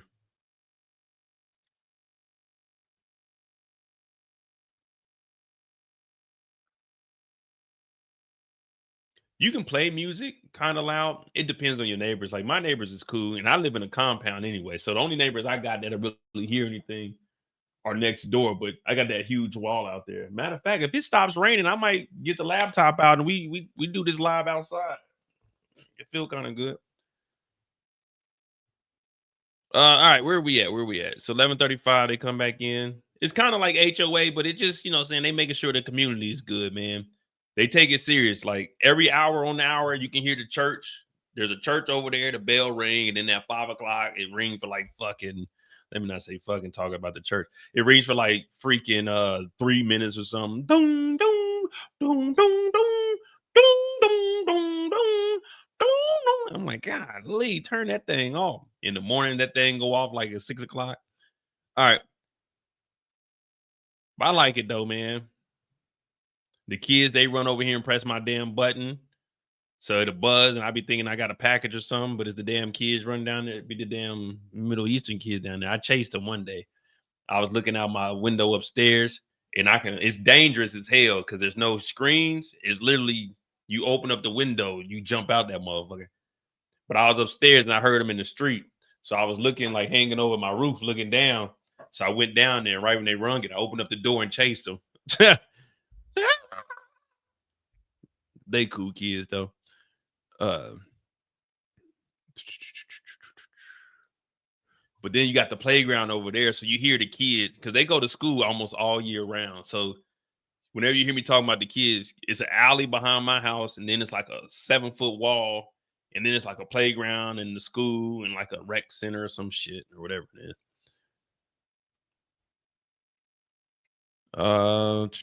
I give it multiple instructions. Jurors re-enter. All right, here we go. Oh yeah, no oil spots, no antifreeze on the ground. You're getting in trouble. Environmental ticket right there. They on your ass. The fire department gonna come over here and they're gonna give you a fine if someone reports you. Oh, and another thing about Germany, we got neighborhood watch. Neighborhood watch is just the old folk. Again, we don't have screens. They just had a window open and they just be leaning out the window.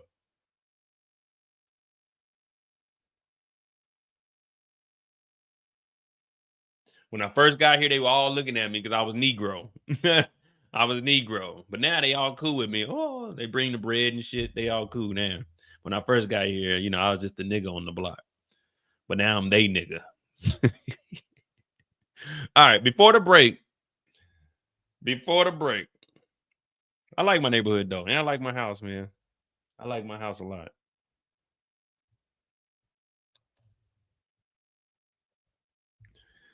Nah, I love where I live, man. It's nice. It's quiet. My house is nice, hot as hell, but I got a nice little house.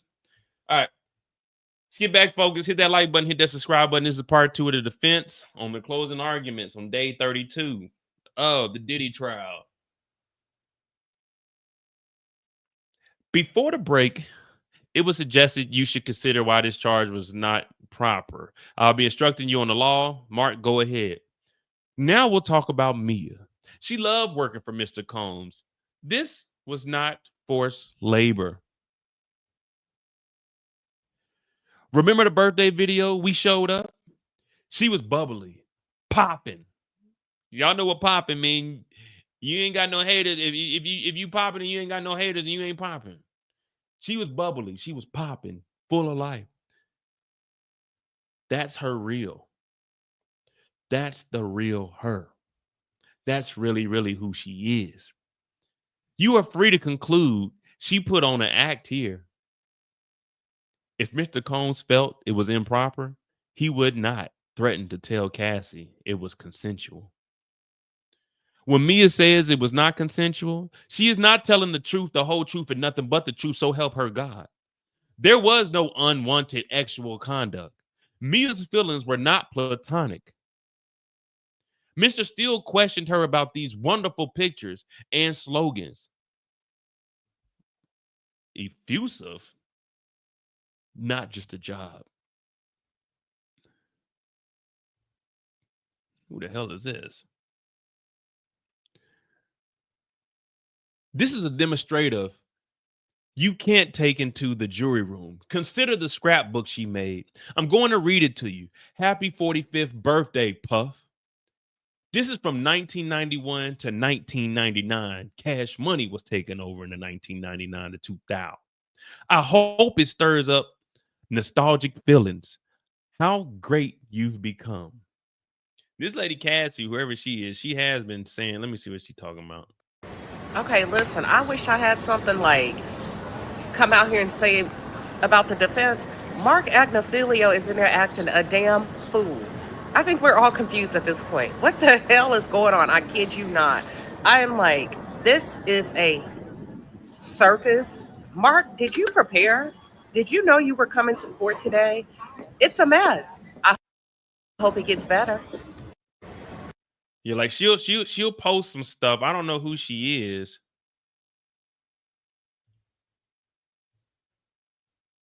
But she has posted some stuff, and I've seen it throughout our times in this trial, our 31 days of us getting close. She's a Trump voter, so gotta be careful with what we read over here. Oh, that's what y'all talking about? A Frico is not a Rico? Yeah, well, we ain't here for the Frico. We here for the druggos. All right. She loved you. She can't fake that. That's real. Don't leave sight of that. What I tell y'all, the love was lost, but the love was never gone. Don't leave that sight of that. It's just business. He gives people a home. Look at this picture. Think of a word that comes to mind. Joy. There's KK, D-Rock, Fahim. He created a remarkably special place. He moved people in their hearts and souls, not just on the dance floor, but spiritually, mentally, physically, emotionally. He moved hearts and souls and spirits. When you were feeling down, when you went home after a long day at work, you would go and throw on some bad boy music. When Mia is told she's being fired, that she is going to leave that special place, Mia said, "My life is over. KK, OMG, WTF, Mia." That's not funny. That's not funny at all. Racketeering co-conspirator KK writes, "Mia, answer your phone or I'm going to call your parents." That last thing she wanted to do was leave. And it's forced labor? Forced labor? Let's turn to drug distribution. The U.S. said personal use is a distraction?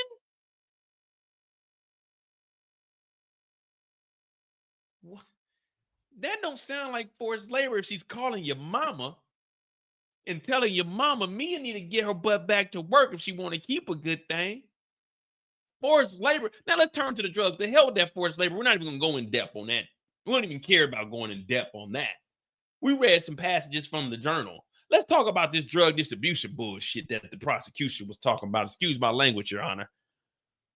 Let's talk about the drug distribution.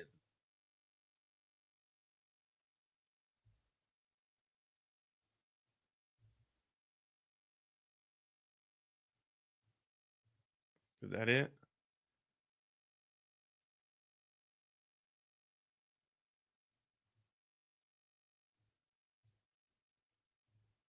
Come on, man. I'm just getting warmed up. Y'all know I'm shy. It take me like a good 3 hours just to get comfortable in the lives. I'm shy, man. I'm trying to get into character.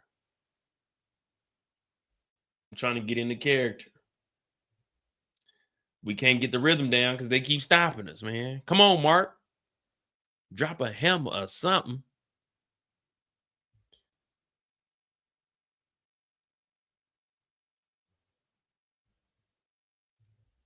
What time is it? 6? Yeah, I ain't gonna be able to make the commissary. I think I already closed at 8.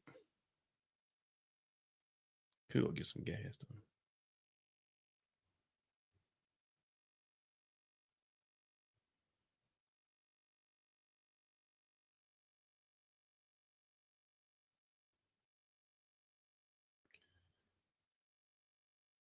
Close it at 9. We could swing it.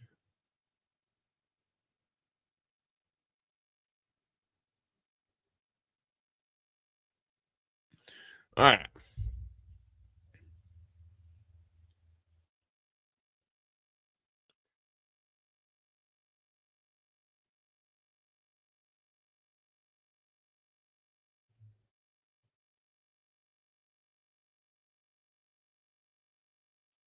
We're still talking about drug distribution. I kind of forgot about it, just like the jurors did. It's a joke. I don't know what the prosecution is bringing to the table. But Brendan Paul, let's bring up Brendan Paul. He said these were personal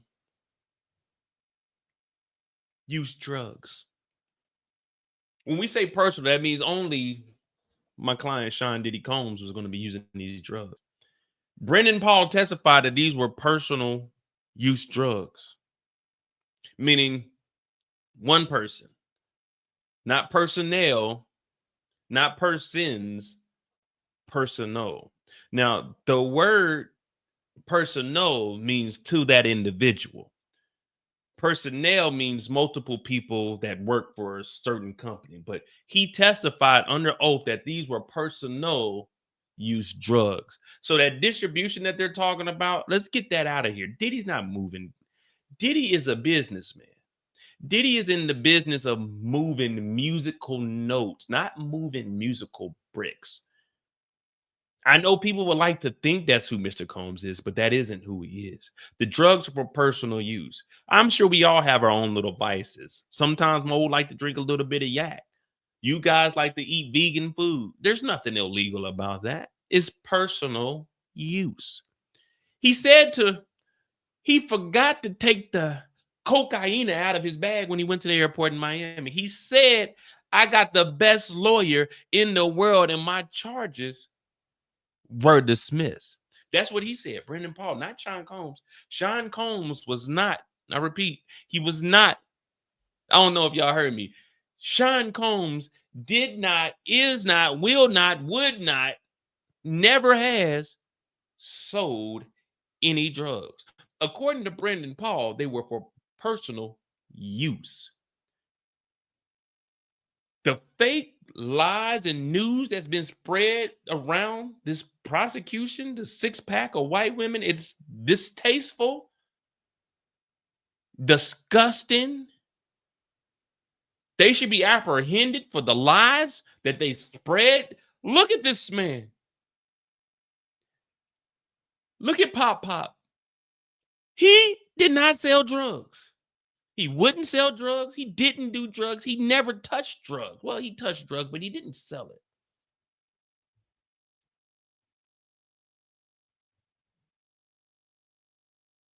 Cassie also said that she was a drug addict. How was he supposed to get them? You know, where is Diddy gonna get these drugs for? Is he gonna grow his own Xanax? Diddy's in the backyard cultivating Xan? Did he have drugs? Yeah, but who doesn't have drugs? Ibuprofen, Oxy when you have injuries, Tylenol, NyQuil, Dayquil, Halls, yeah. Who doesn't have drugs? We all have done drugs. Everyone does drugs. But did he have drugs? Yeah, he had drugs. They found it in his house. What did he do? Was he using his enterprise to distribute drugs? No. It's absurd to even think that. You're going to have to think this through. We're going to have to use some freaking logic here. Diddy wasn't growing the drugs. Who's bringing the drugs in? Who's bringing the guns in? We don't make none of them. We ain't got no planes. The CIA was bringing those drugs in, but Diddy, was he distributing drugs? No. Personal use? Yeah. But what he does in his own confine of his own home, that's on him. But let's think this through. He was not distributing drugs. Brandon Paul said it was for personal use. Didn't Mia go work for Madonna or something of that nature? That shows how people use personal assistants. You're my personal assistant today. You're theirs tomorrow. There's the next day and the next day. You move on. It's called progression. Personal assistants are supposed to learn from their personal experiences from being a personal assistant and personally upgrade themselves to the next person. She went to work for Madonna. That's how people use personal assistants. I don't expect we're going to see Beyonce in CVS. I mean, let's just be plumb dumb serious here. Beyonce is on the mother freaking tour. Cowboy Carter, I'm hearing is selling out from sea to shining sea. I'm hearing she was just in old Paris with old Jay-Z. But are we going to see Beyonce at CVS? No. Every celebrity sends a personal assistant. Diddy sent personal assistants to walk to Brooklyn for cheesecake. It's just what personal assistants do. They assist the person. That's why they are the personal assistant, just like Sean Combs had personal drug use. That's the personal assistant job for that person. Beyonce ain't going to CVS to go get some cough drops. The personal assistant is. The assistant bought the Astroglide. Diddy can't go buy the Astroglide. The assistant does.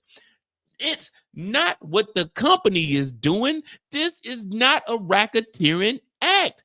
I'm going to RICO.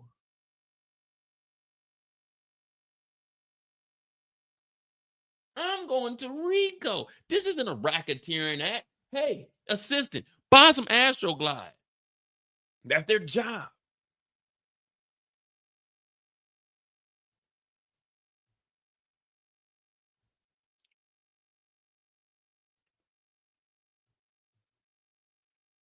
There's no evidence of possession with intent to distribute drugs. I'm keep telling you guys, there's no evidence. David James said in San Tropez, he asked to get an 8-ball. Now, if you played pool, table pool, you know what an 8-ball is. An 8-ball is a black ball with a white circle on it with a black 8 in it. That's an 8-ball. All right. He asked to get an 8-ball of cocaine.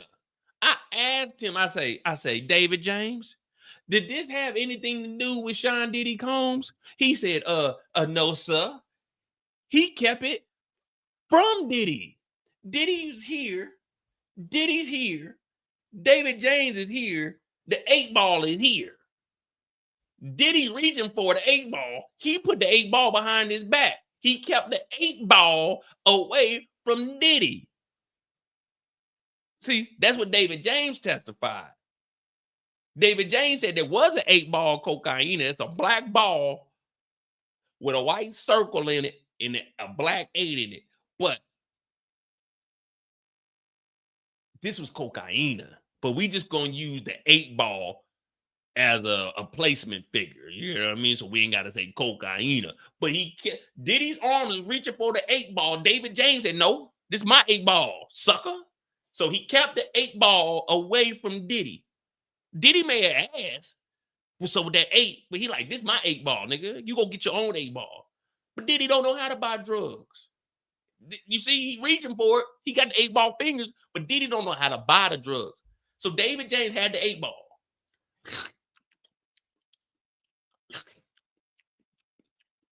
Treating the 8 ball like an apple. Diddy reaching for it, 8 ball. He hid the 8 ball.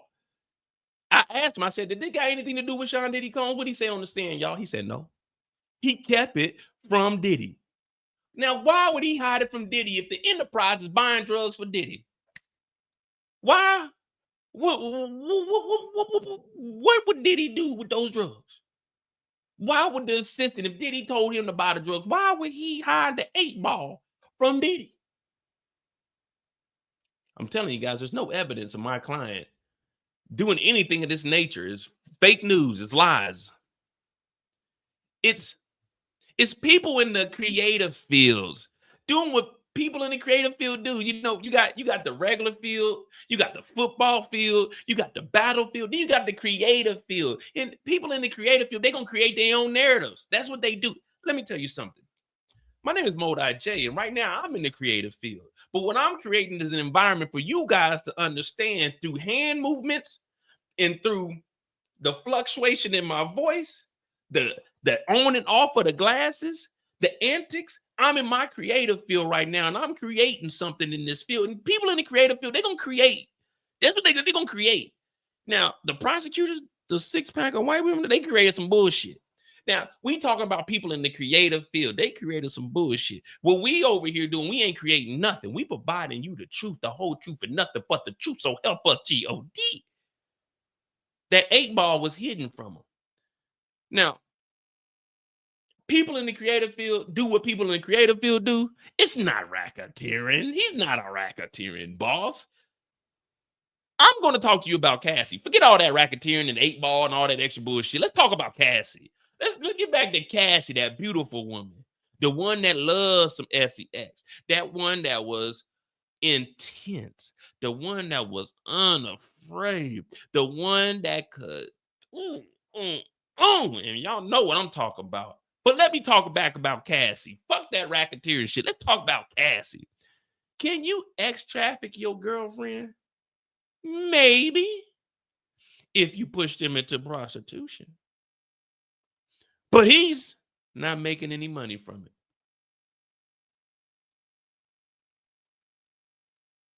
I rest my case. Can you traffic your girlfriend? Maybe. If you push him into prostitution. But hey, he's not making no money from it.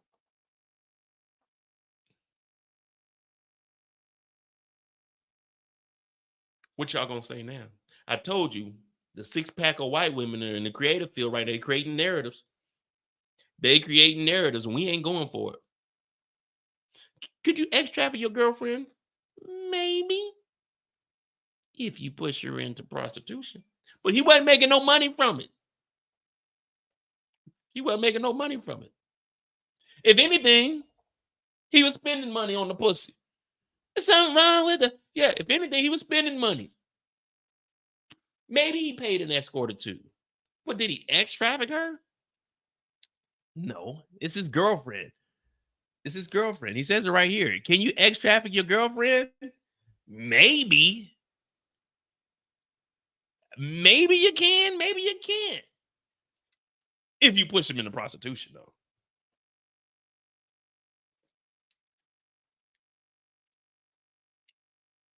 Maybe.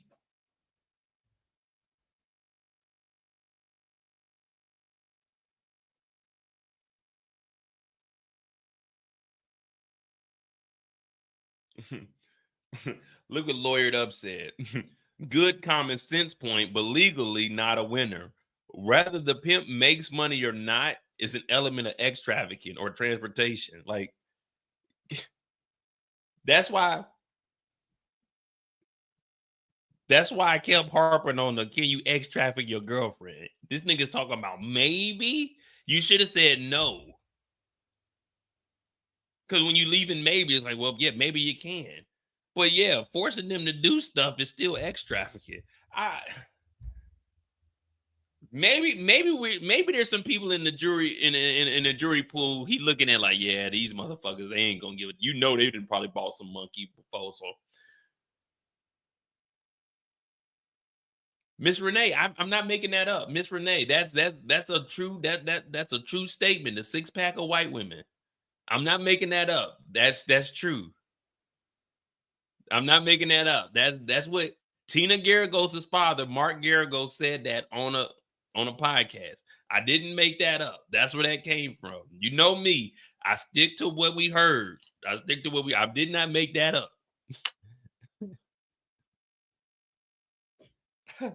I did not make that up. All right.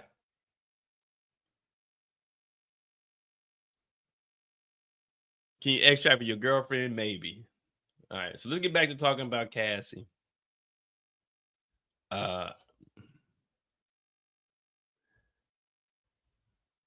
What I mean, well, think about it. I mean, when you think about it, 6 women is a pack. So I mean, 6-pack. You know what I mean?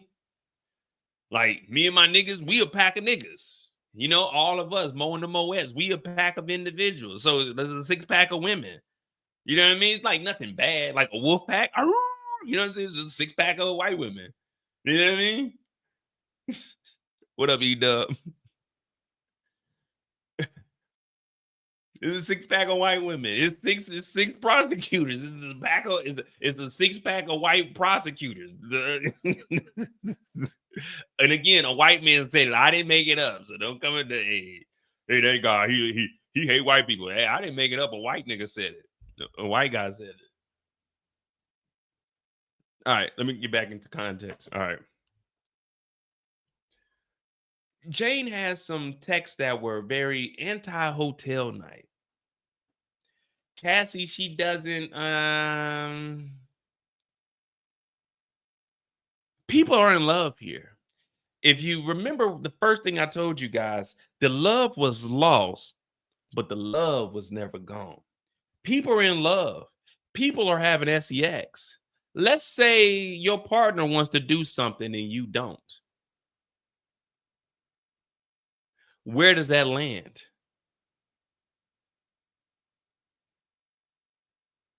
What? People are having sex. Let's say your partner wants to do something and you don't.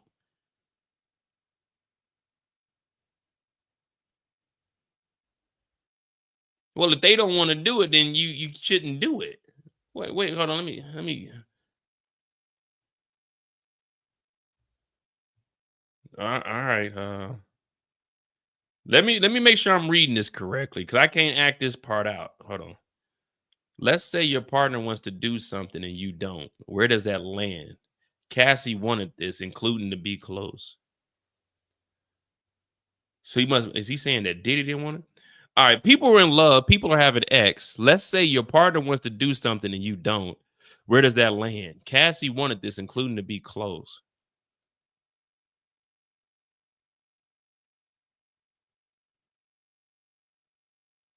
It's like, all right, so hold on. Let me try to, this ain't making. It's like my wife is from Los Angeles. I hated LA. Now I love Los Angeles. Sorry, that's how it happens. Oh, nigga, you can't compare you moving to a city to you can't compare you not liking LA to now you love LA to her not liking freak offs to loving freak offs, nigga. When we wait, what the hell no?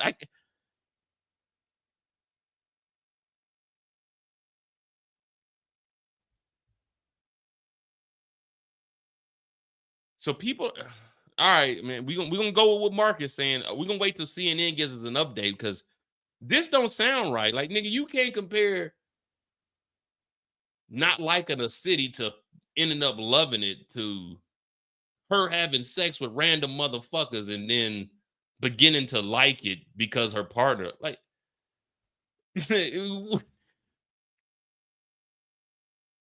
all right. Fuck it, I can't break character, guys. People are in love. People are having X. Let's say your partner wants to do something and you don't. Where does that land you? Huh? Where does it put you? You want to do A, she don't want to do A, she want to do B. What does that land you? Cassie wanted this. She didn't want to do A in the beginning, but now she wants A. She wants A all the time, including to be close. It's like my wife is from Los Angeles, the Valley to be exact. I freaking hated Los Angeles, but now look at me. I love Los Angeles. Sorry, that's just how it happens.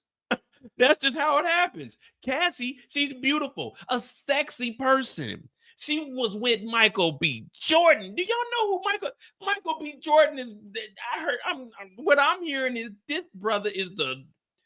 This is just what I'm hearing. Now, I'm not judging the brother, but I'm hearing that this brother Michael B. Jordan is a hell of an actor. I've seen Sinners. That motherfucker can act. I'm hearing word on the streets is the women are saying that this brother Michael B. Jordan might be the sexiest brother alive. The word on the street is this nigga Michael B. Sorry, Your Honor, I'm a white guy saying nigga, but I'm giving him his props. They say that this nigga Michael B. Jordan is a sex symbol. You hear me? A sex symbol. She was with Michael B. Jordan. She's a sexy, beautiful, intense, unafraid woman with Michael B. Jordan. Not Michael Blackston, Michael B. Jordan. Black Panther, Killmonger. Creed 1, 2, 3. Michael B. Could it be? Jordan. Mr. Smile at your woman and the panties dropped. She was with him. She was with, look at this man. Look at Sean Diddy Combs. She was with Michael B. Jordan. Now, my client ain't that bad of a looking man. Right now, he ain't got his hair done because he's stressing out. But she was with Michael B. Jordan. Jurors, I know y'all know Michael B. Jordan. Y'all know Michael B. Jordan.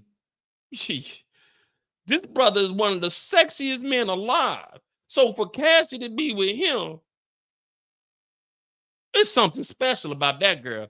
Sexy, beautiful.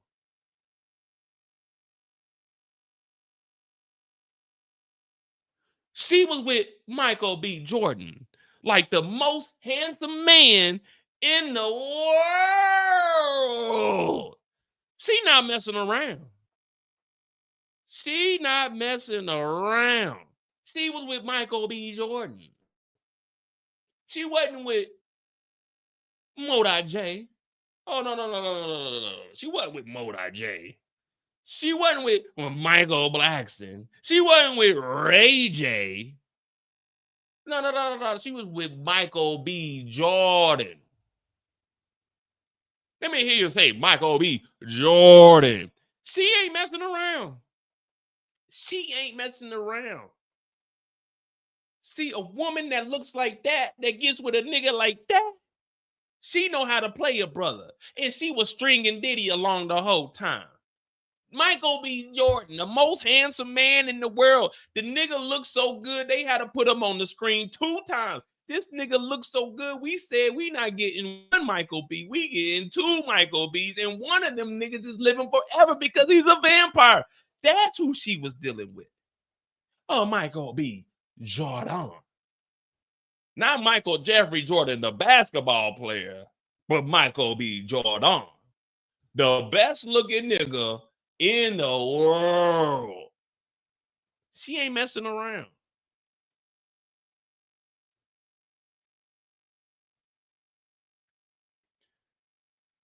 Cassie ain't clutching her pearls. Oh, no. She's with Michael B. Jordan. Ain't no clutching pearls. I'd rather have diamonds than pearls and Jesus. She ain't clutching her pearls. This is how I am intimate.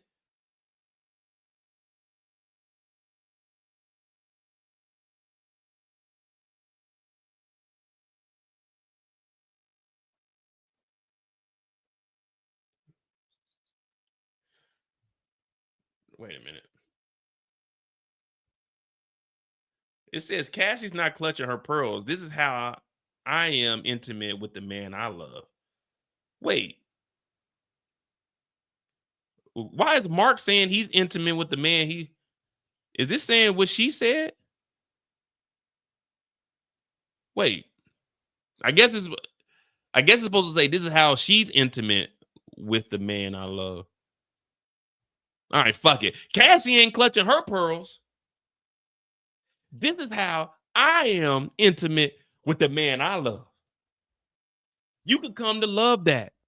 You want to be close. Yesterday, they said some shit like she might have wanted it. Oh, they said in the Canes, Daniel Phillips and Intercontinental. If she like 75, can number 76 be X trafficking? Talk about going 0 to 60. Nothing said to him. She doesn't want to even do these again. Xavier Donaldson crossed Daniel Phillip. Let's look at the text. Sean asked, "Are you horny, baby? Do you want this dick? Do you want a freak on?" But just because she liked 75, can number 76 be sex trafficking? You damn right it can be. It could be number 752. If she don't want to do it and you make her do it, then yes, that is trafficking. But we looking at it from the defensive side, so we got to continue to dig this ditch that we in.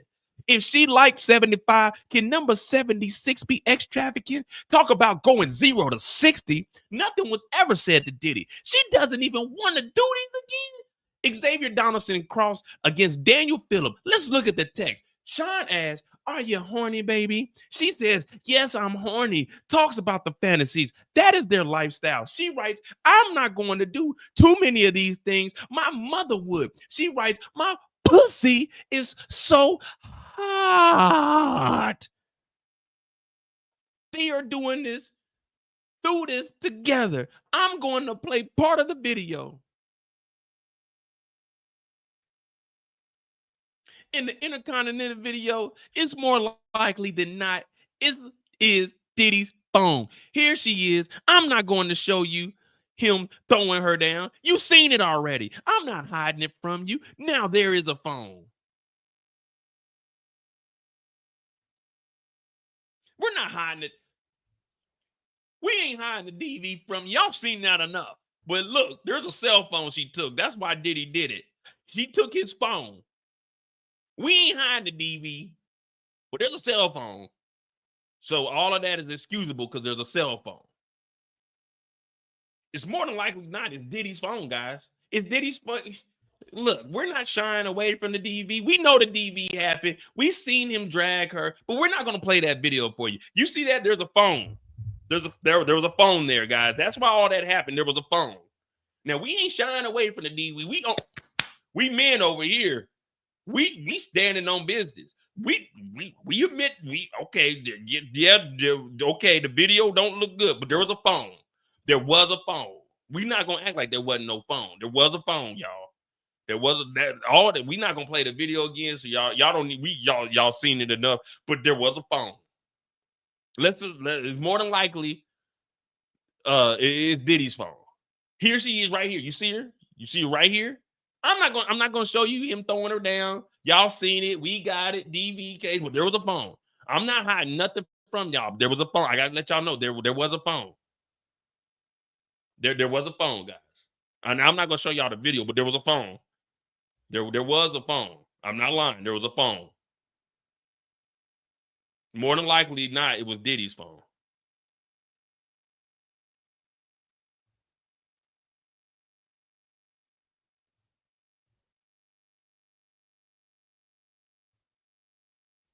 I don't know where Mark is going with this, but shit, we got to read it what it is. We got to read what it is, man. We just following Mark's lead on this one. We following Mark's lead.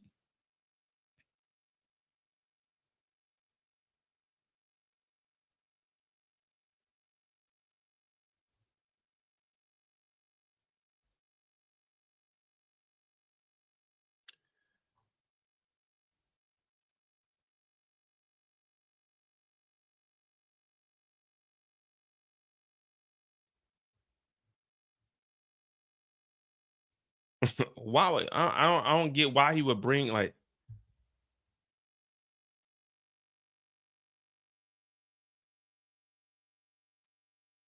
All right. Come on, Mo, get right.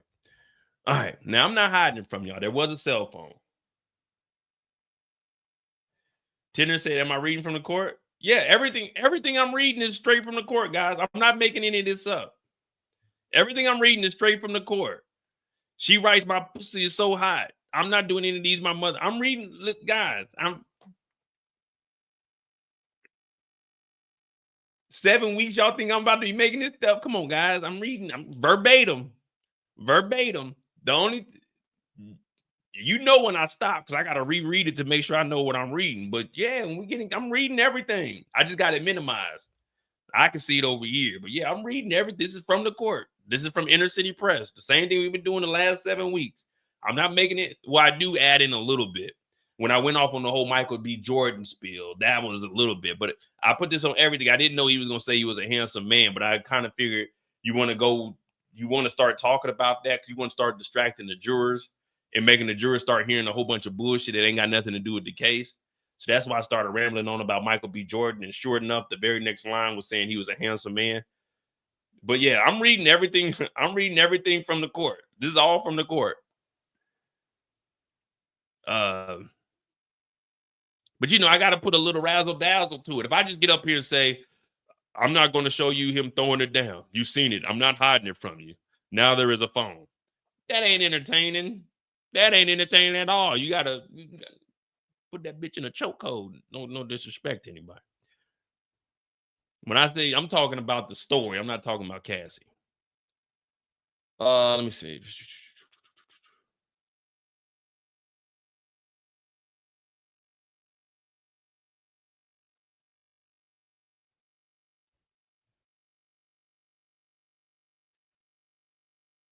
No.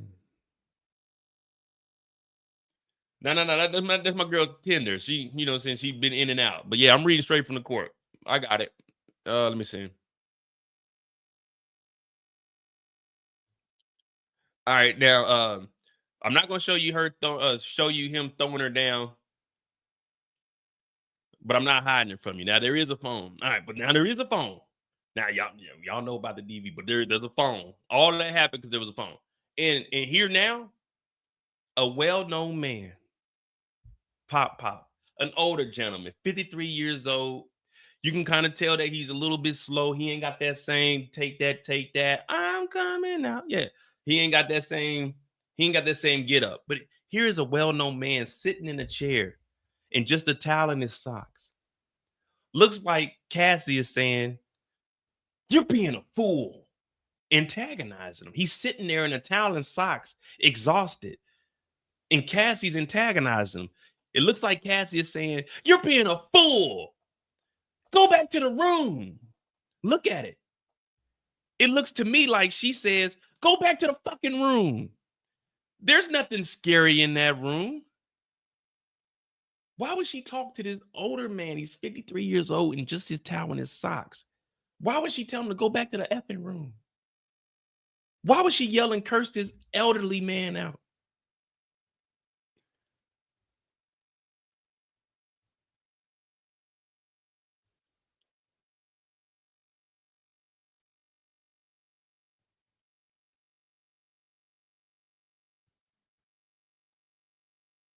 Yeah, there were like, all right, I mean, we're waiting for the updates. There were moments earlier, I was like, okay, I like the direction, but me personally, I would have stayed away from, like, I don't know what he's doing with. Now he's trying to make Cassie.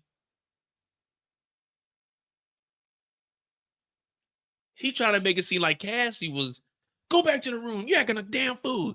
Go back to that motherfucker. Get out of here. So now he's trying to make it seem like Cassie was going off on him. But you didn't show us the video to show that Diddy's sitting down after the beating, because when he starts to sit down is when he throws the vase, or should I say the vase. He throws the vase when he's sitting down. But all he's talking about, well, you see here, Cassie looks like she's yelling at him. Go back to the room. You're being a fool. But this is after the beating took place.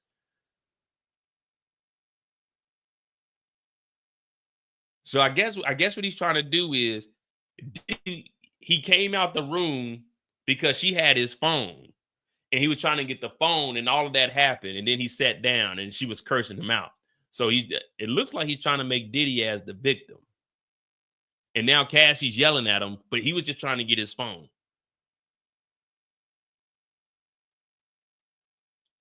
I don't. What's going on, Danny? I wouldn't. Yeah. I wouldn't even talk anything about this. I would have maybe said it wasn't bribery, but I wouldn't even brought this part up.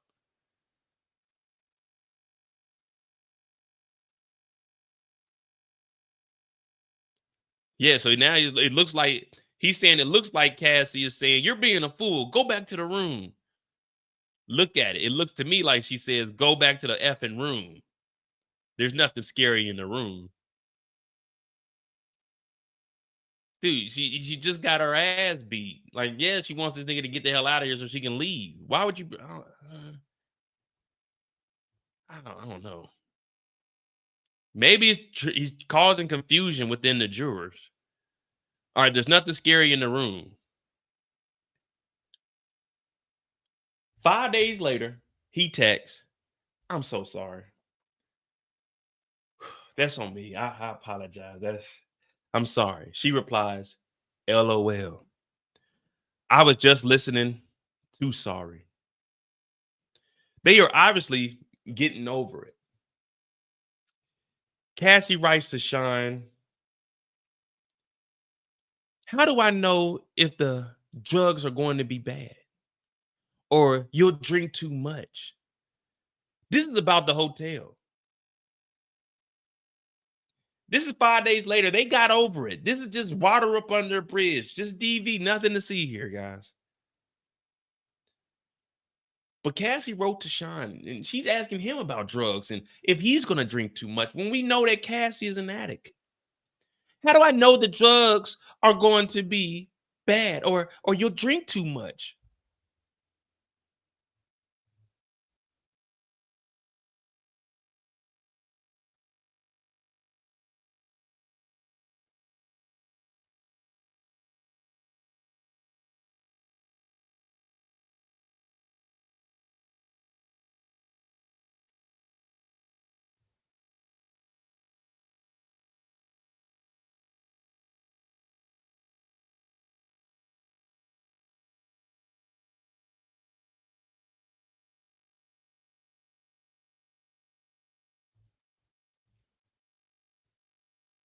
Yeah, I don't know. I need a CNN update. Maybe we're missing some context.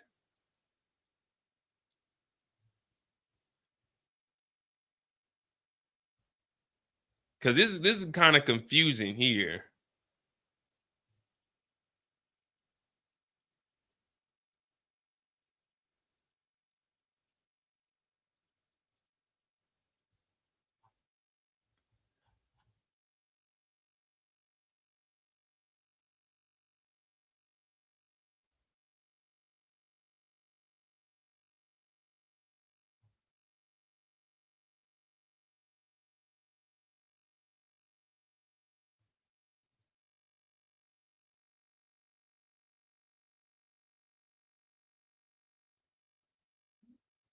Yeah, I don't even everybody in the comments are on the same as us. We're all confused right now. We don't know. We don't.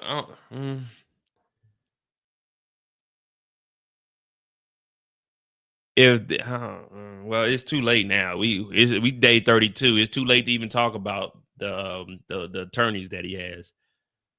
This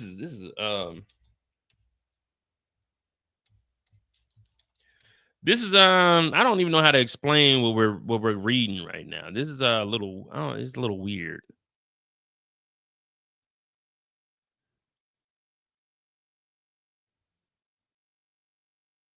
Look at this picture of Diddy. This nigga look like Bill Cosby, don't he? Don't he look like a young Bill? Well, Bill Cosby was never young. Bill Cosby always looked old. I always thought Bill Cosby was like 70 years old, even when he was doing Hey Arnold. I mean, not Hey Arnold, but Fat Albert.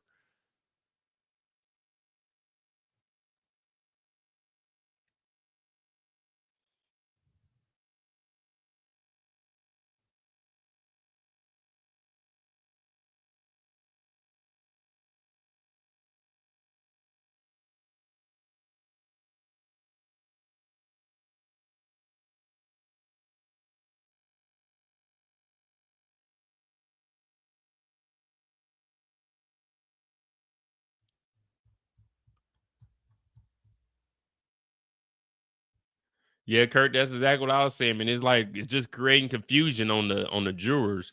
Now I don't know how the rebuttal is going to be because we already at what noon. So they ain't took a lunch. 12:43. Defense attorney dissects parts of the video. 26. All right, so this will give us more information about what we were just reading. Mark went back to the March 2016 incident at the hotel. Surveillance videos of Diddy and Cassie. Messages leading up to the incident showed that Diddy and Cassie were workshopping a freak off together. Mark showed the jury parts of the surveillance footage, but not the parts where Diddy is being violent with Cassie, acknowledging those parts of the video were terrible. Mark used the footage to argue that Diddy was coming after Cassie to get a cell phone. He also said Cassie later went back into the room with Diddy and the security officer because this room was not a scary place.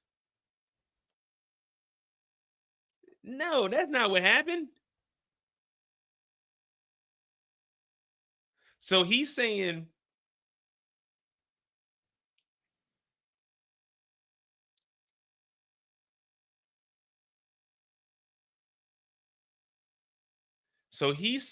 Cassie took his cell phone, so he attacked Cassie to get his cell phone back.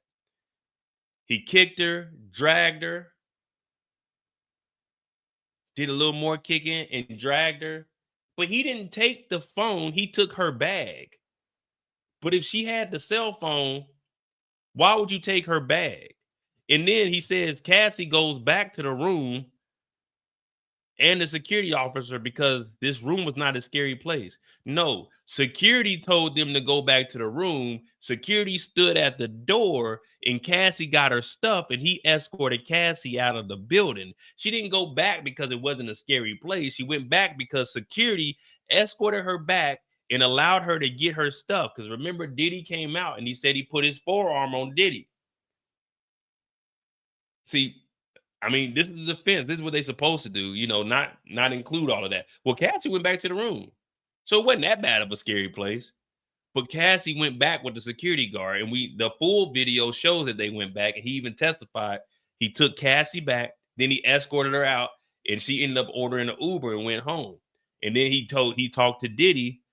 He talked to Diddy and told Diddy about the checkout time. But he allowed Cassie enough time to leave because they were like, "Where's your ride?" She ended up getting the Uber. And that's when she took the photos and she sent it to the friend. And then she went to the house. And that's when Diddy ended up going to his house and drove over to Cassie's apartment in the road with the hammer. And that's when the police were called and Kerry Morgan got the police car. So if I remember this, I know the jurors remember this because they're sitting in here and they're actually hearing the verbal. All I'm doing is just reading it. So I know the jury's like, wait a minute. She went back to the room with security. She didn't go back on her own accord. She went back because he was escorting her to get her stuff so she could leave.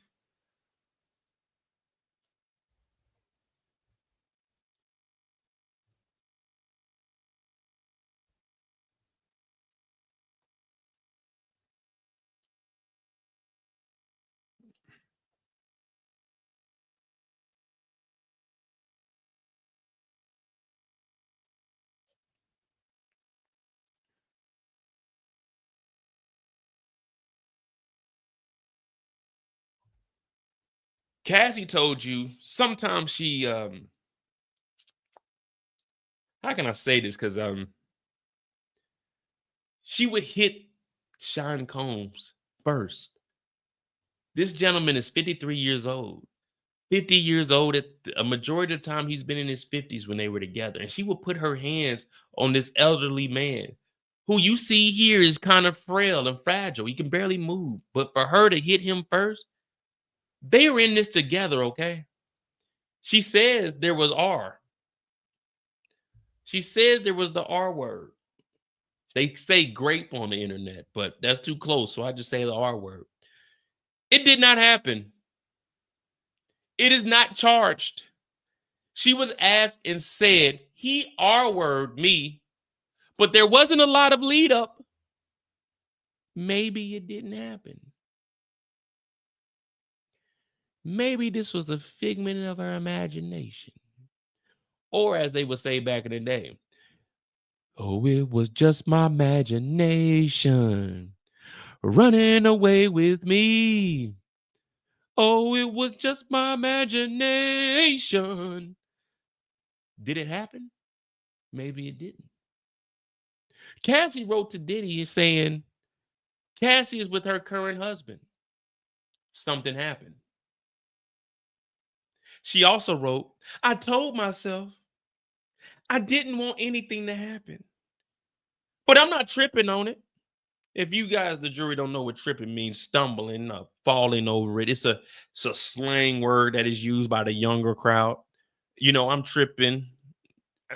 If I messed up, maybe I put a cup on top of the plates in the cabinet. Oh, my bad, I'm tripping. It's when you make a mistake. That's what tripping means. You know, she said, but I'm not tripping. I'm not tripping on it. I know you aren't either. She gets a FaceTime. Boogie back. Phone is her husband. What up, Slime?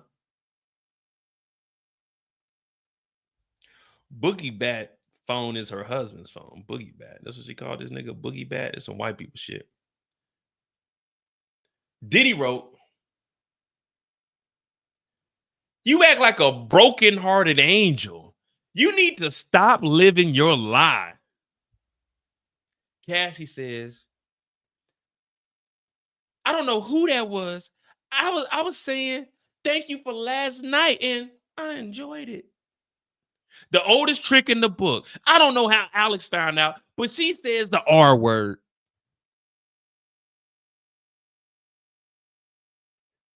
I don't know if y'all heard me. Diddy said, you act like a broken-hearted angel. You need to stop living your lie. My client, Sean Combs, was calling Cassie out from the get-go. Cassie says, I don't know who that was. I was saying thank you for last night and I enjoyed it. That's the oldest trick in the book, damn it. I don't know how Alex found out, but she says the R word once Alex finds out. But she says she enjoyed it prior to Alex finding out about it.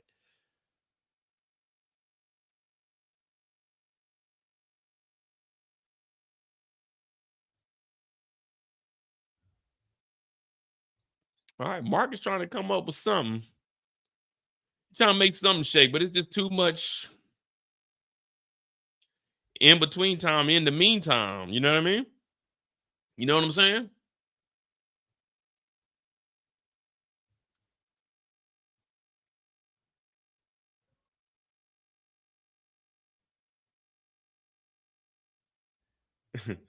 Death Smooth said Diddy about to get 15 or 35 years max. Shit. Shit, just a RICO, he could potentially get life, but I guess that's only if there's a murder charge in there. Now they didn't drop any charges. All the charges are there. It's just up under RICO, they took away attempted kidnapping, attempted arson, and aiding and abetting of kidnapping. But kidnapping, arson, and bribery, I mean not bribery, kidnapping and arson are still on there, and so is X trafficking. They just took it. So you got the attempt to, you got the aiding and abetting, you got the conspiracy. So everything else is on there. They just took away aiding and abetting in an attempt, but everything else was still on there.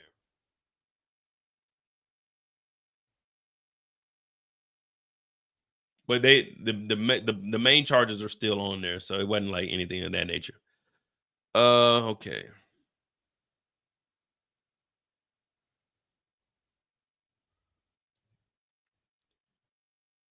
There is no evidence of R. She had consensual acts with him after. I have to defend this. I have to defend this. There's no evidence.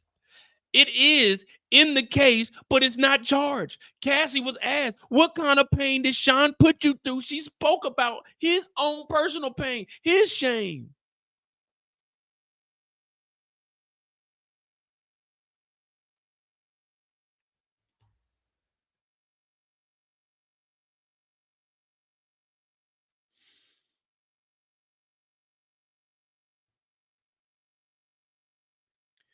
People just didn't know. They were thinking, they just went with the headline, but They were just thinking that the whole like X trafficking was getting taken out. They thought the whole arson was getting taken out, but that's not how that's just how it is, man. Some people will read and, you know, try to do a little bit of research, but some people just read like the headline and everything. Like, so this was here go one of the messages here with me and my boy Maurice. You guys know him as a YouTube journalist. So this is exactly what you were talking about, Slime. Prosecutors dropped kidnapping and trafficking charges against Diddy. Told y'all, YouTube journalists, I said, please read what they dropped. The 2 state charges, kidnapping and trafficking. The RICO still stands in the 2 counts of X trafficking and 2 counts of transportation to engage. It's a nice try. It's a start, though. So, you know, the Fed charges are still there for the RICO. So that's all it was. People just see the headline and, oh, man, they took away kidnapping and trafficking. No, they just took away aiding and abetting in an attempt. So they're just saying it's straight out trafficking and straight out kidnapping. There's no attempts. There's no aiding and abetting. But that's all it is. People, they'll read the headline and they'll go with the headline, but they don't read into everything else. But that's why I always tell you guys, don't take my word for it. Always do your own research. I'm going to pull, if there's anything that I don't know, and I don't know a lot, don't ever think I know everything. You see me, I get on here and I Google stuff and we'll look at 2 or 3 websites to try to get the answer. That's just how I was always brought up and taught. Like, always go do your own research.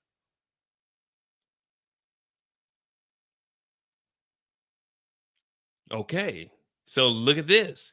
The defense suggests something was quote unquote off with the drugs Diddy took before the hotel incident. So now what they're trying to do is blame it on the drugs. Well, typically Diddy, he's a functioning addict, but the drugs that he took that day were bad.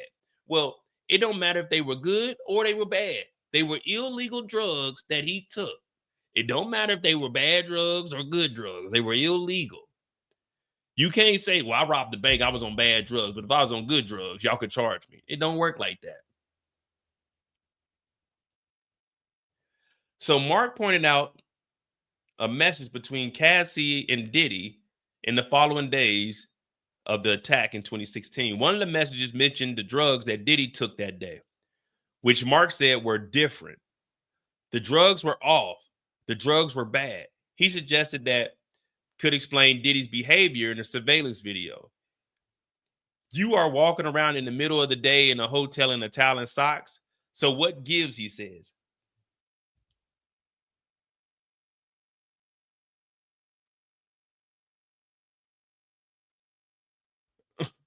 Thank you, Slime.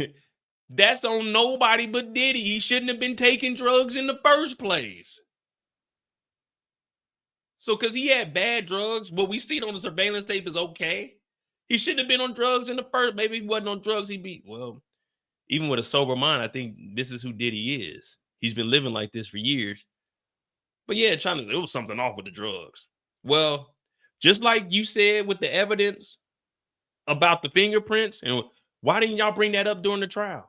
Why didn't y'all wait to the closing arguments to say that there may have been something wrong with the drugs? Why didn't y'all bring that up? There's no way for us to go back and test the drugs from 2016 and see if they're good or bad. So why would you wait for the closing arguments and say something is different? Something may have been off with the drugs. I like what he's doing.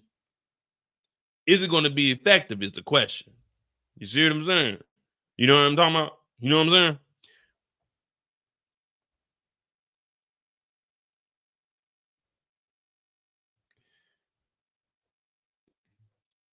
It's beautiful, Cassie said. He felt pain. And most painful to me was carrying around his shame. Jane says almost the exact same thing. I felt my partner was trusting me in a very, very vulnerable moment. I wanted to go along if I can be my partner's escape. Jane says, I am getting vulnerable with you in the hotel rooms. I don't want to see young Miami on a bigger yacht with you. That's not ex-trafficking. If you get deep into deep shelf I guess into deep stuff. This is not extravagant. It's people being in real love. I told you guys, the love was lost, but the love wasn't gone. Let me repeat that. The love was lost, but the love wasn't gone. The love is always going to be here, but the love between us is gone. You can fall in and out of love with somebody, but you'll always have love for them. I got love for y'all. Y'all got love for me. We ain't in love. You fall in and out of love. When you have love for someone, it stays there. The love is lost, but the love ain't gone. She didn't want to see Young Miami on a bigger yacht. Don't take me on the 45-foot yacht and put her on the 115-foot yacht. I want to be on the big yacht, Diddy. I want the big helicopter, Diddy. I want the jet skis, Diddy. Don't put Young Miami on the bigger yacht. This is just two people in love. Love, a four-letter love word that we sleep on. Love or LUV, depending on how you want to spell it. If you taking drugs, and it might be LOVUE. It depends on what drugs you on. She don't want to be on. Let's be real though.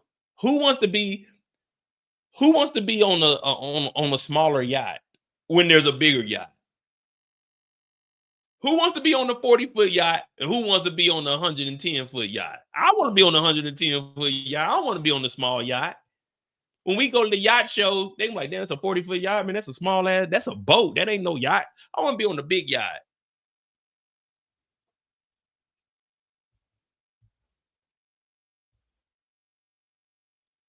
Your Honor, when we worked, judge said, I was going to go to one, if now. I was going to turn to Jane. We can break. Okay, until 1:45, the jury leaves. I think we have an hour left, Miss Comey. So I'll charge at 4 or even, golly, man, I told y'all we ain't staying on here till 5. Jeez Louise, that'll be 11 o'clock. We got shit to do. What is it, 7?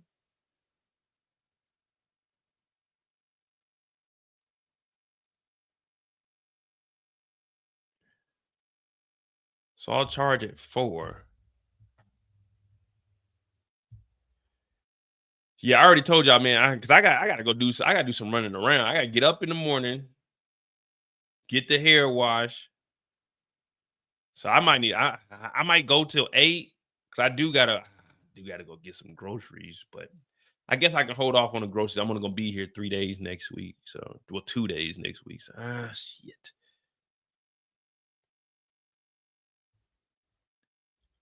Depending on what time we get done with this, I wanted to watch 2 episodes of Squid Games and then one episode of the episode of BMF, but I don't know what time we're gonna be done with this.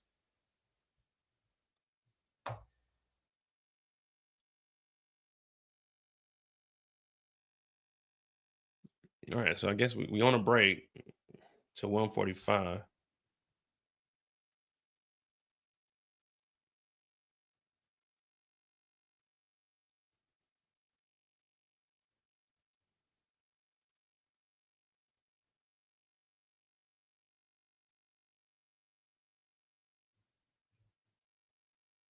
Yeah, this is. What y'all think overall? Let me look at the poll, man. Let me bring this poll up. We got 75% of y'all said Diddy did it. 12% said nah, and 12% said not sure yet.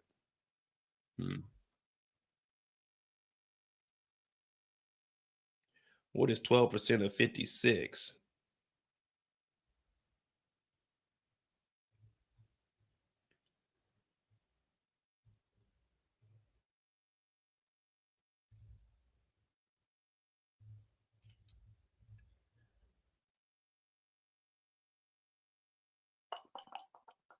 Six people.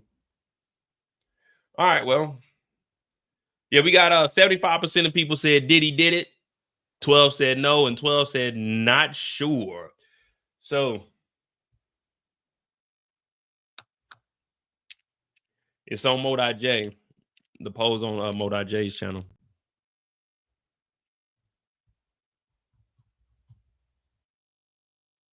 Yeah, I don't know what Mark is doing here, but they're gonna have to figure out something. They're gonna have to figure out something. Yeah, it's like 6.5, 6, something like that.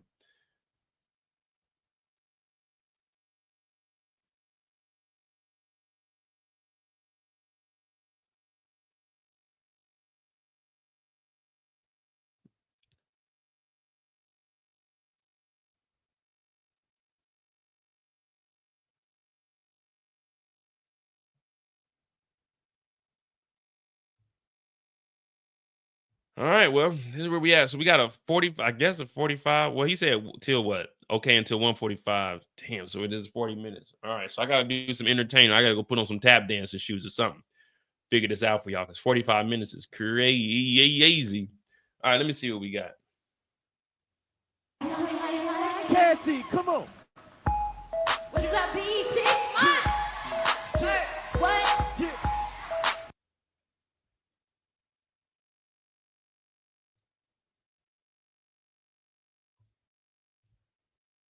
Well, I only got one YouTube channel open. I'm only until that channel's monetized. I'm not putting anything up on that one because I'm not switching back and forth. Too much work and it slows the computer down. Combs face 5 criminal counts. The Ringer. We don't need that. We need to talk. Oh, let me see if we got a new update for today.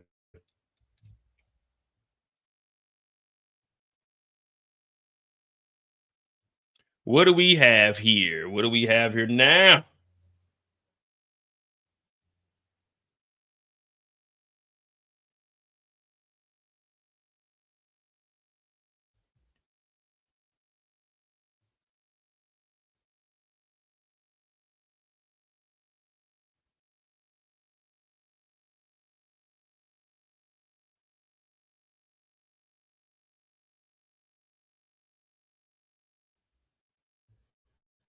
Lord, crime.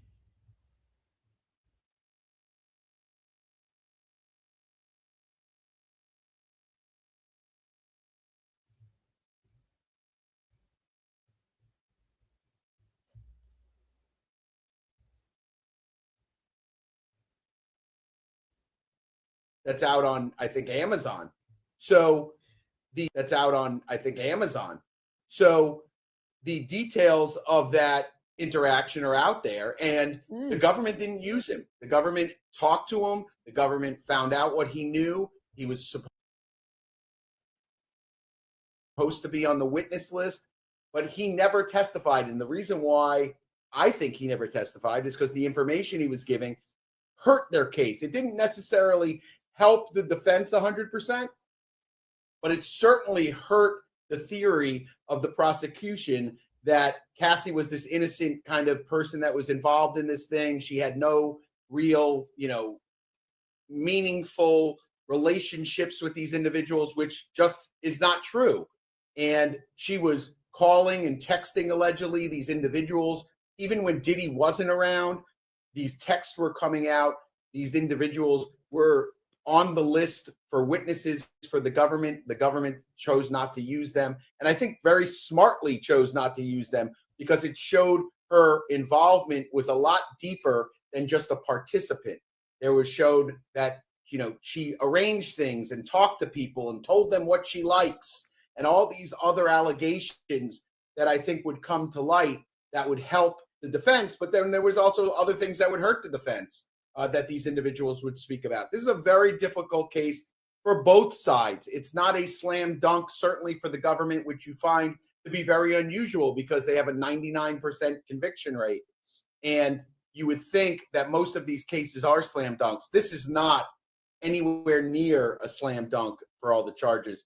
So it'll be interesting how Mark finishes up, but I think he's addressing it. The only way you can address it, you have to have some compassion for the individual. At the same time, you have to express that this individual is not being truthful with you. There is more to the story here. These individuals that are saying, hey, I didn't want to do that, but by the way, here's a text that says, why are you buying Young Miami a purse? And I only got, a LV purse, and she's getting an Hermes purse. That doesn't feel right to me. I want an Hermes purse too. That doesn't sound like someone who's been sex trafficked. It's complex and different for sure. It really is. It is. There is one thing I want to touch on. We have a lot to unpack, guys. Agnifilo said, Bradford, he thinks he's got an hour left. So we come back from lunch at 1:45. He's got an hour left.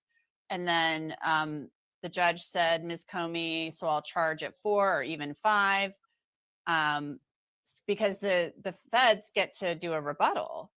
If they charge the jury at 4 or 5, it's my understanding Combs has to be back at the MDC for head count at a certain time. Like he can't just be hanging out at the courthouse all night for deliberations. So I'm not sure if he charges the jury at 4 or 5 tonight, they're not going to probably start deliberations, I would assume, until Monday, right? Individuals who were charged, the juries that were charged 4 or 5 o'clock, and the judge kept the jury till 10. I had a case in Tampa that I won, by the way. But they kept the jury there till 10 o'clock at night because the jury was saying, oh, we can keep going. We can keep going. They came back the next day and we had a verdict before lunch. The key here is what the jury wants to do. No, Sean Combs is not going to hang out at the courthouse during the deliberations. But if there's any part of that the defendant needs to be back and present for, they will go get the defendant and bring them back and into the courtroom to be present for that. My guess is because of the logistics, because of the craziness, because of where he's being held, and if he's going to be held downstairs at the federal courthouse or if he's going to be transported back, all these different kind of things. My guess is that the judge would say, hey, let's come back on Monday, start fresh Monday morning. But not every federal judge does that. We need to come back and start fresh on Monday morning, man. Ain't nobody, I ain't trying to be here to no 11. And who is Diddy's other daughter by? The twins, we know who the twins is by. Who's the other daughter by? And why are they all holding hands wherever they go? Y'all too old to be holding damn hands. Y'all need to be walking into that courtroom with y'all head held high. You know what I mean? Your daddy's a fuck up, but that don't mean y'all got to be over here crying and sniffling and stuff. Y'all just graduated. 2 of y'all, the twins, y'all getting into the fashion industry. The other one starting college. Who's the other one's mama? But y'all need to stop walking around there holding hands. We get it. There's some unity. You know what I mean? But y'all daddy fucked up, man. Y'all need to go in there with y'all head held up high, look at him like the disgraced nigga that he is, and wish for the best.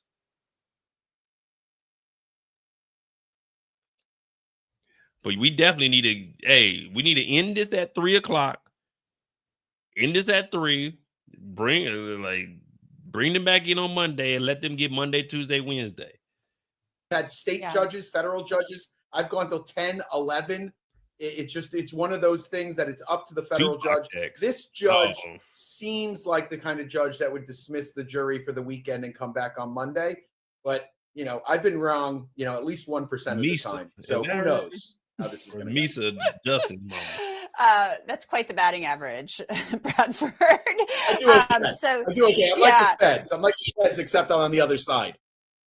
Let's give you guys a little bit of an update because we have a lot to talk about.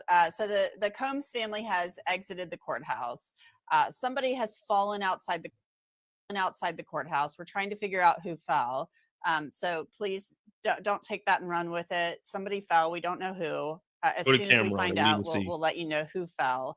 But I don't know. There's been so much talk throughout this trial about him having to be back at the MDC by a certain hour for the head count, and the U.S. Marshals being stretched thin already. I don't know if I see them carting him back to the MDC and then bringing him back. Like, let's say there was a verdict tonight, or I just don't know if I see it happening. So they could be back on Monday. We'll get back to you when we know more information about that.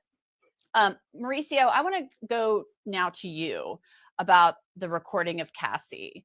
Of course, we can all understand being really upset if a recording of us, or we heard like we had a sex tape or whatever, and it's going to get out, and we're famous, and oh my God, it's going to ruin my career and whatnot. We'd all be really upset. But she's saying, I am going to cut you. I am going to like bury you. You are going to be dead. I mean, can you even imagine? Like, I mean, this is like a totally different. Man, I ain't gonna lie to you. Like, listening to these white folk, it's like, listen, what the fuck, y'all? Hey, talk about the damn trial, man. Y'all talking about a nigga that fell outside the courtroom, man. Fuck whoever fell outside the courtroom. Talk about the closing arguments, man. Yeah, someone fell outside the courtroom. Side.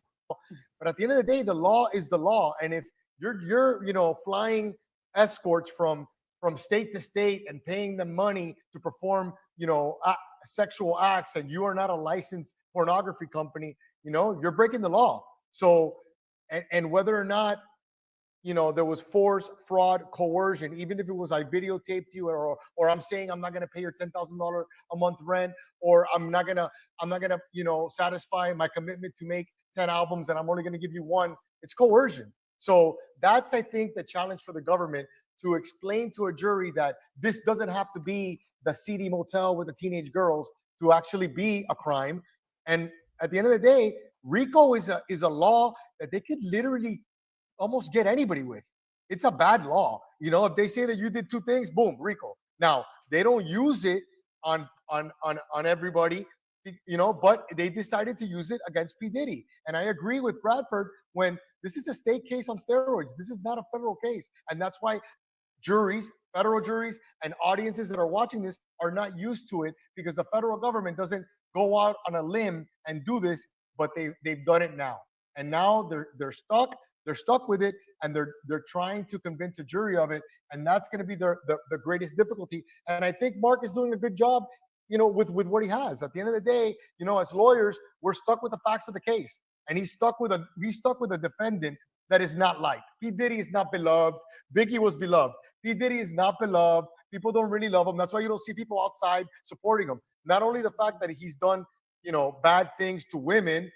There's allegations of him urinating on women and doing a bunch of stuff that I don't want to get into. But in addition to not being beloved, the allegations in this case are not the type that people are going to support him. So the government has to deal with the situation that they've put themselves in by deciding to charge this crime. Alexis, I know a lot of defense attorneys do not like the RICO statute, the racketeering statute, and they don't like the way it's been used and applied here. You said earlier you see the RICO, so you see it here. Do you think that the defense is making some good points, though, in their argument as they try to, from what we're hearing? I mean, Get the damn question out. I know it's hard without a transcript and a live feed, but they're saying basically these women are not sex trafficking victims. They're people who had access to grind. They're jealous. They're upset about Young Miami getting, more attention, and she doesn't have to do all these freak offs, things of that nature.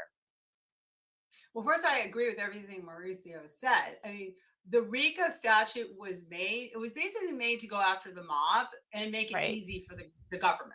So they have if you've been charged with RICO, on top of the fact that it's a federal case and their conviction rate of 99% goes up even more. So, but that being said, I think that the defense is doing, like was said before, the best they could do. They are trying to convince the jury that, first of all, there's no RICO. All this is that we have a domestic dispute, and yeah, he was a horrible boyfriend, and he's playing women, and he treated them horribly. However, it is just a domestic relationship, and that does not rise to RICO. And I think that's the only real defense that they have. And don't forget, the defense attorneys are very good attorneys. And Mark, I think if everybody remembers, actually ended up getting Michael Jackson acquitted.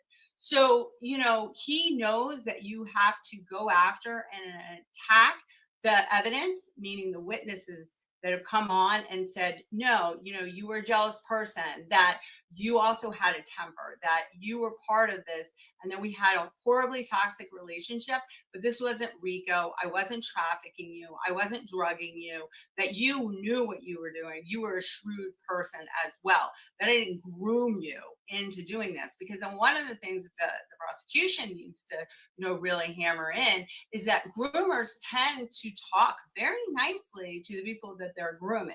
They tend to create that relationship where the victims a lot of times do have feelings and fall in love with the person that's grooming them. So that's not unusual. But I think that their defense is doing really well on closing from what.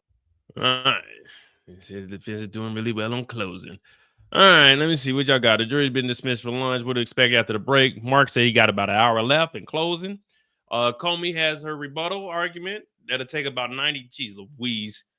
The judge said he intends to charge the jury. Whenever Comey finishes her rebuttal, he'll then offer the jury to stay however late they want. So it looks like once they get done, hey, the jurors, y'all here. Whenever y'all want to go home, let us know. So you never know. Shit, they might be like, you know what? Fuck it. We ain't trying to waste our weekend. We sure ain't trying to be here for the 4th of July. We gonna stay here till 10 o'clock tonight. We gonna find this nigga innocent or we gonna find this nigga guilty. But I'm telling y'all straight up, I'm not leaving tonight until we get a goddamn verdict, because I'm not risking. Let me put it like this. I'm not risking going into my 4th of July weekend hanging out with this nigga Diddy. So we gonna figure out this nigga's innocent or guilty within the next 2 or 3 hours. It shouldn't take that long.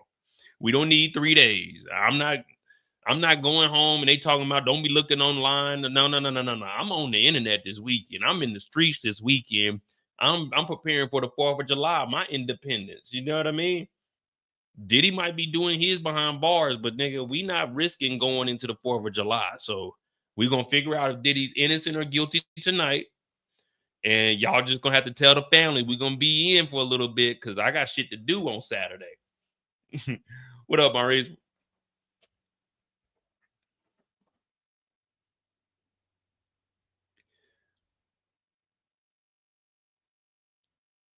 Yeah, we gonna figure out this nigga innocent or guilty tonight. We ain't going home. Like, all right, all that thinks he's guilty of charge number 2. Raise your hand. All right, well, shit. Shit. All right, we got an 8, 4 to 6, 9. All right, we're gonna try to find the one that we the closest on. Count 1, raise your hand. 8 to 4.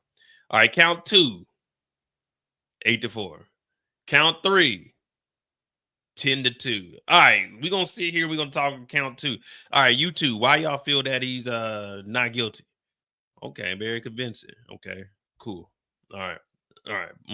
Okay, good. All right, we'll all say he's not guilty for that. Y'all 10 change y'all vote. Let's get it. All right, count 5. What y'all thinking? Oh, we all thinking guilty? Okay, cool. Let's go back to that RICO. All right, that RICO. Which one? Bribery. Who all saying that? 5 to 7? Shit. All right. What about arson? All right, none of us found him guilty. All right, get rid of arson. What y'all got? What else they get? Oh yeah, kidnapping. What y'all think? Capricorn Clark, kidnapping, is it there? Oh, we all agree. Cool. There go one charge for the kidnapping. Bribery. Do we all agree that he paid for that tape? All right, dude, boom. There go 2 charges right there on the RICO. Count 1, we all agree this nigga's guilty. All right, boom. Count 1's out of here. Count 3, we all said guilty. No, count 3, we said not guilty. So we need to work on 2, 4, and 5. All right. 2 was 2 was 8 to 4. All right. So you 4, why y'all think he's not guilty? All right. Well, this is why okay, cool, boom. We'll say guilty on that. So count 1 and count 2, the nigga guilty. Count 3, we said he's innocent. Count 4, what we looking at? 10 to 2? Fuck it. What y'all thinking? Innocent or guilty? It's just y'all 2, man. We can't lead to y'all 2 figure out if y'all gonna flip. We didn't already flipped on count 3. All right, guilty it is. So, all right. Count 1 for the RICO, guilty. Count 2, ex trafficking, guilty. Count 3, transportation to engage, we said not guilty. Count 4, ex trafficking, we said guilty. Count 5, we said guilty. So we find the defendant guilty on 4 to 5 charges. We going home, Your Honor. Y'all do what y'all got to do. You know what I mean? I'm like, I'm leaving here with something. You know what I mean? I'm from around the way. I'm leaving with something.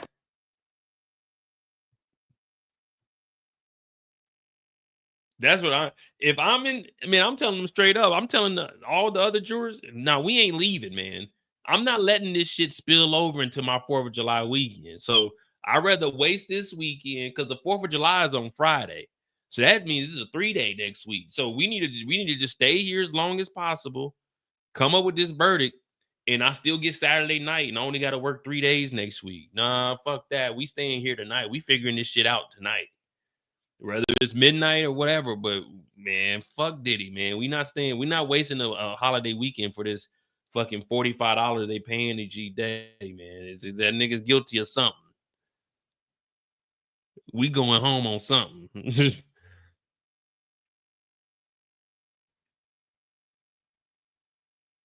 There's a similar case to P. Diddy. Let you find it.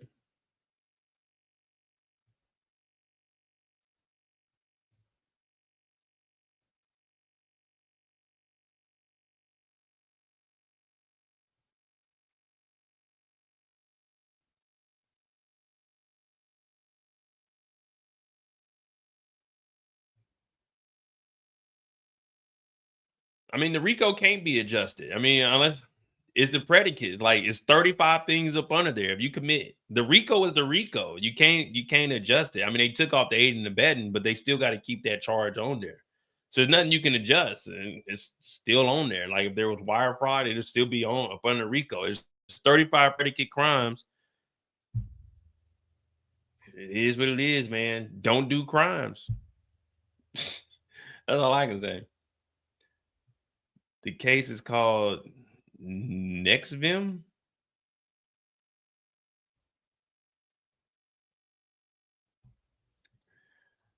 Oh, if they stay till midnight, I'm not about to be on here.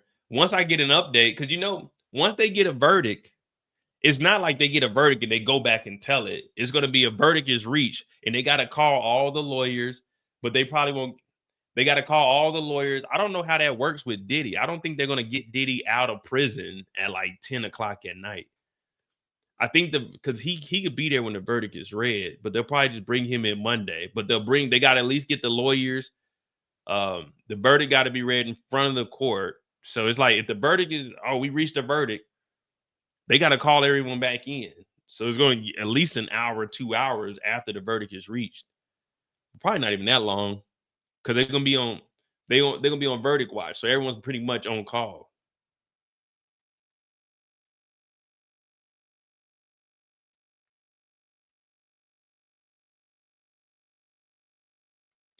Yeah, I mean, but that's why they put the RICO together, because it's like all the crimes that you can commit. So the main thing with the mob, we know it was built for the mob, but remember, they have to put all of that up under there because the mob boss ain't committing the murders. The mob boss ain't selling the drugs. The mob boss ain't extorting people. You see what I'm saying? So they got to put all these crimes because your organization may be doing different things. Your organization may not be doing just drugs. You might be doing fucking like extortion over the union. You got some people that were in like the drugs. So it's like you got to put all these crimes up under it. And if there's one person calling it and it's making the organization money or the organization is being used, you got to put all the crimes up under it. So it's like, because remember, most of these mob bosses, they get hit with the RICO, but they didn't commit any of the crimes. They were just telling people, or they get hit with like the tax evasions, wire fraud, which is, that's anything through a bank. If you sending money to somebody like through Zelle when it's illegal money and shit, then it's all kinds of shit. But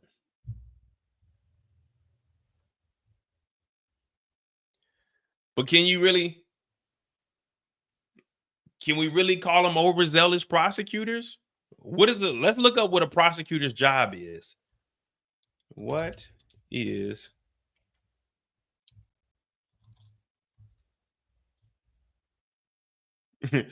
prospectus? A prosecutor's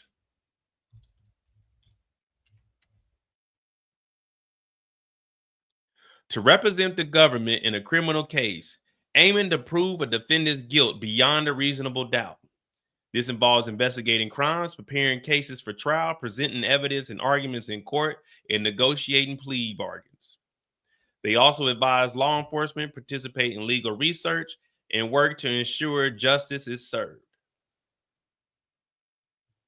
I mean, that's all the prosecutor does.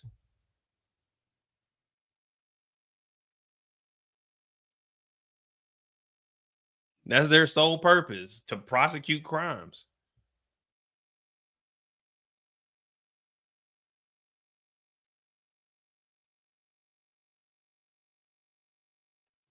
That's like, so let me say this. Let me say this. Who is someone who is someone name a big criminal that was found guilty. Someone name a huge criminal that was found guilty.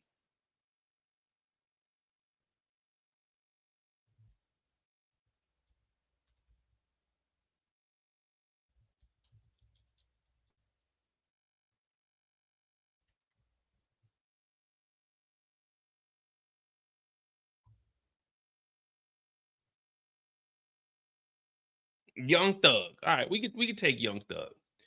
Would you say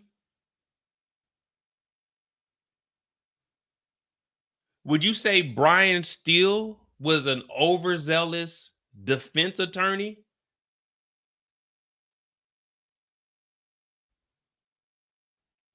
Would you say Al Capone's defense attorney was overzealous? Because they're trying their hardest and they're doing everything they can to get this defendant off, but the defendant ends up being found guilty. So would that be considered overzealous for taking a charge? Was Johnny Cochran overzealous for taking OJ's case? That's their job. It ain't no Brian Steele would have won. They lost. If Brian Steele was that good, he would have convinced his client, don't take that plea. But Young Thug pled guilty to those charges. So they lost. He beat the RICO, but he lost on the rest of the charges. But was Brian Steele overzealous because he was doing what a defense attorney does? Defending niggas? The prosecution, that's their job. If there's a crime, they're supposed to try to make it fit so they can get the conviction. That's their crime. That's their job. When you go to work, are you overzealous for doing your job? Nah, you're doing your job, man. You got to think. These are assistant. Remember, AUSA, Assistant United States Attorney. Assistant. These cases are handed to them by the United States District Attorney. They didn't go out and pick these. These cases are handed to them. We all got bosses. The boss came and said, listen here, you 6-pack of white women assistants, this is your case. And when you get that case on your desk, you got to try to get this nigga locked up. That's your job. It's not like they were just randomly walking around. Let me do a case against Diddy. The case is assigned to different prosecutors. It comes to your desk, and your job is to find this nigga guilty no matter what. That's your job. That's why most defense attorneys start off as prosecutors, so they can learn the law, and then they can be the overzealous defense attorney. That's their job. Just like when you go to work and they say, here you go, here's your work for the day. I'm not doing that shit. You gonna do that shit. That's your job. They're not going in here to try to lose. We gotta, yeah, we hate the prosecution when they on the other side of us, but this is their job. They're not trying to go to trial to let this nigga off. They're trying to do whatever they can to lock this nigga up. The same way the defense is doing whatever they can to get this nigga off. So I can't go with the overzealous. Yeah, it's a RICO charge, but the government put that in place so they can have an unfair advantage. You see what I'm saying? Like, I'm with you. Do I believe he deserves life for this shit? No. No way do I believe he deserves life. But that's just the rules. It sucks, man. Do I believe we should be able to run stop signs? Yeah, but we can't. That's the rules. Do I believe I should be able to drink on the job? Yeah, but we can't. That's the rules. Do I believe you should be able to play, you know what I'm saying? Play to pay to play, you know what I mean? Yeah, but that ain't the rules. You can't do that. But no, I'm with you.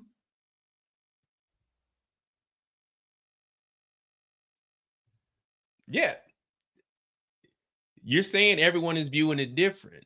Their case is weak. Is good enough to get us to this point. Again, I'm not saying I want Diddy locked up or I don't want him locked. I don't give a fuck. This is all entertainment for me. But what I'm saying is they're just doing their job. They're just doing their job. We all talk about not snitching. But if you at work and someone bumps into your damn work vehicle, you're telling on them. Yeah, hey, nigga, I gotta warn, I gotta let somebody know because this shit ain't coming back on me. So it's just they just doing their job. Let's find out who actually assigns the AUSAs.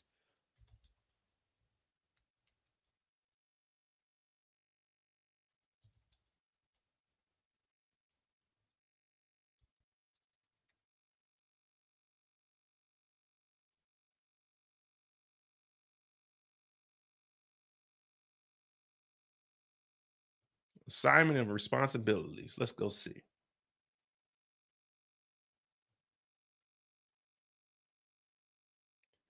So the Attorney General issues them out to the Assistant Attorney General.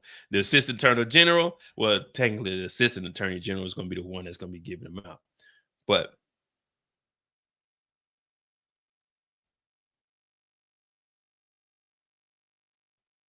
deposited funds. Oh, this is going all the way in. So direct referral cases, delegate cases. Okay, here we go. Yeah, let's see who delegates the cases.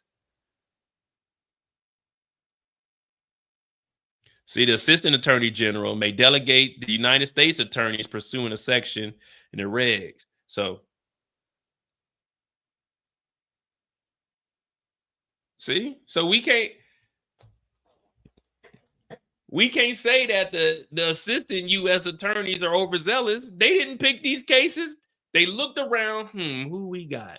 We got a black man on trial. How can we get this nigga to be found guilty? Give me the 6-pack of white women. 1, 2, 3, 4, 5, 6. 6-pack of white women. Here's your case. 10,000 pages of bullshit. Go figure that shit out. Make sure you get this nigga locked up. That's how it works.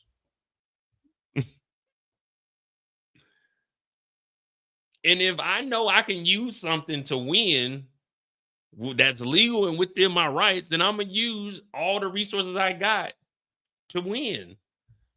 In life, it's about bread and butter. All right? It's about bread and butter. It's about wins and losses. You win some, you lose some. But you want to win more than you lose. And that's why people look at LeBron and say, well, you won a couple, but you lost more. You want to win more than you lose.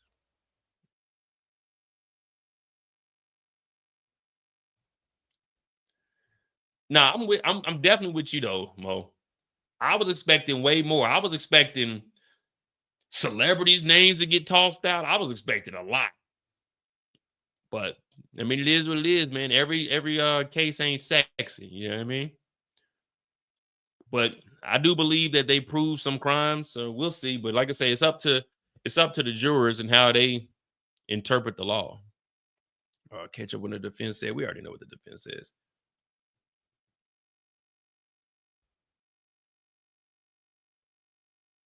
What up, Weekend? He going in on knowing that Diddy clapped. Yeah, yo, I don't know if he clapped the cheeks. Maybe he had Biggie set up. I don't know about clapping those cheeks.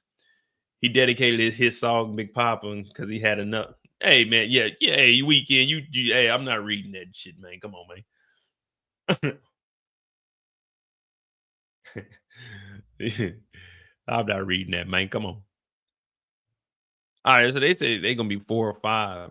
Damn, I'm trying to watch.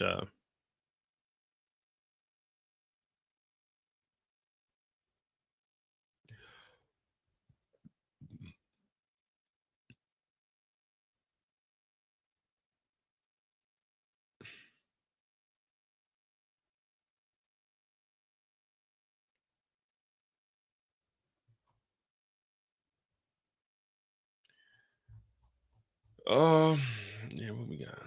All right, we only got like 7 minutes, so we did pretty good. But yeah, let me look at that other case. What y'all say was NX?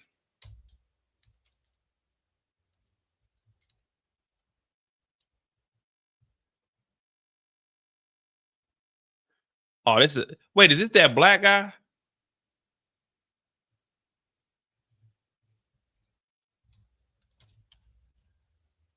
Oh no, it's the white guy. There's a black guy that just got arrested too. But again, man, this is 2020 in the federal court, convicted federal judge, racketeering. See, he got a racketeering. He got 120. Let's see what he got hit with on his racketeering. All right. I think we went over this. Keith Rainier. All right. Keith Rainier was sentenced to 120 years in prison in federal court in Brooklyn. Rainier was convicted by a federal jury in 2019 of racketeering. See, everybody, there's multiple cases where motherfuckers are getting RICOs by themselves. You don't need, I mean, you got co-conspirators, but once they turn witness, prosecution don't want them. They want the head leader guy, because you remove them, then none of this happens. But he got hit with a RICO 120 years. R. Kelly got hit with a RICO 30 years. There's hella people getting RICOs by themselves, and everyone, well, how's it a RICO by themselves? Nigga. Because they don't want nobody but that person. All right, so let's see what he got. Racketeering conspiracy, ex-trafficking, attempted ex-trafficking. This is what they moved for Diddy, attempted. Ex-trafficking, conspiracy, forced labor. That's what Diddy's charged with also. Forced labor conspiracy and wire fraud. The court imposed a $1.75 million fine. The sentence hearing, the statement from 15 individuals, including Camilla, a victim who was actually exploited by Rainier when she was 50. Well, that's why right there. A hearing on victim restitution will be held at a later date. 120-year sentence was imposed on Keith in a measure of his appalling crimes committed over a decade, stated acting U.S. Attorney DeCherm. Rainier exploited and abused his victims emotionally, physically, and sexually for his personal gratification. It is my hope that today's sentence brings closure to the victims. Yeah, see, so he had that R. Kelly shit. Exploitation of children and women is among the reprehensible and vile forms of crime. I'm trying to see exactly what he had. So Camilla looks like that was the star witness and victim here. But look, at the time, Rainier was 45 years old. Rainier and his co-conspirators also trafficked Daniela for forced labor and services and confined her to a room for nearly 2 years. Jeez Louise. An attempt to force Daniela to work for him. She would be sent to Mexico without any identification documents. She went months without human contact and denied prompt medical treatment. Jeez Louise.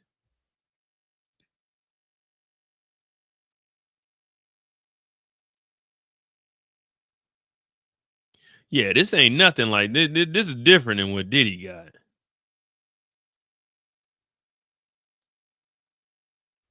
Oh, well, they got everybody here. They got 4 or 5 people. But they were pleading guilty. So they took plea deals. So they probably didn't get that many years. They were taking plea deals. Let me look up what they got. Yeah, let me see what her plea deal was.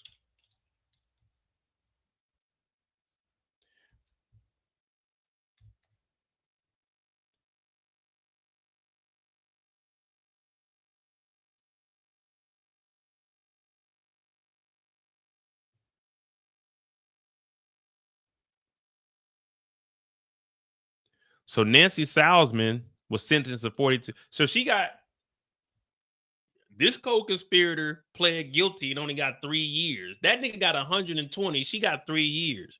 See, in Diddy's case, the defendant number 2, everyone was thinking it's Christina Courtroom. They became witnesses. They didn't take plea deals. They probably, hey, we got a little bit of information, or you know what I'm saying? I think KK is a damn informant. I think she been working with the feds. But you see what a plea deal do to you? He get 120 years. She's the co-founder and the president. She got 3 years off a plea deal.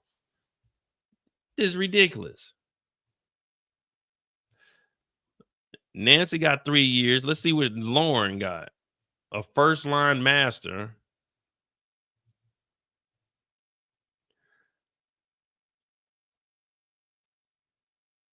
Nancy got 42. Lauren, a first-time master. Shit, that's why I tell you, man, it's best to just tell. Remember, you can always tell up. Always tell up. You can't tell down. Lauren got 5 years probation. Yeah, so she got 5 years probation. The co-founder, the president got 3.5 years. The first line master got 5 years probation. Let's see what Allison Mack got. Allison Mack.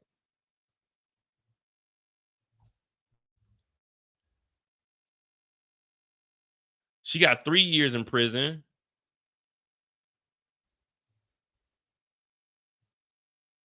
Kathy Russell. So she only played, she was the bookkeeper. So Kathy, she probably got the least.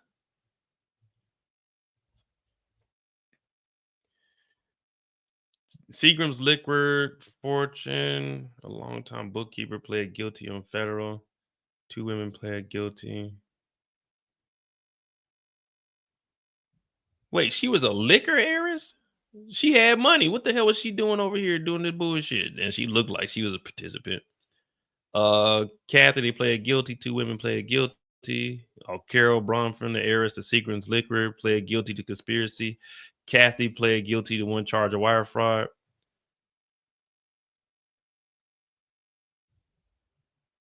Remember Nexum faces between 21 and 20. Russell is a bookkeeper and faces 6 to 12 months in prison. So combined, that nigga got 120 years. And between these 5 women, they only got what? 1 year, 2 years, 3. He gets 120 years. And between the 5 of them, 1 gets 5 years probation. The other 4 get a total of what? 7 years in prison. This is why you got to be the first to tell. If you gonna tell, be the first one, because you want to shit. Give me the 6 to 12 months, man. Fuck that 120.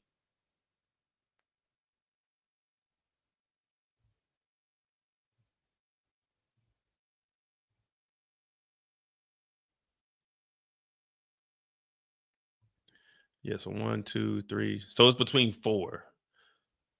So between 4 of them, 1 got 5 years probation, 1 year, up to 2 years. So no, they only got 6 years. They got 6.5 years between 3 women, and he got 120. Well, then Claire got the 81 months, which is 5 years almost, 5.5 years.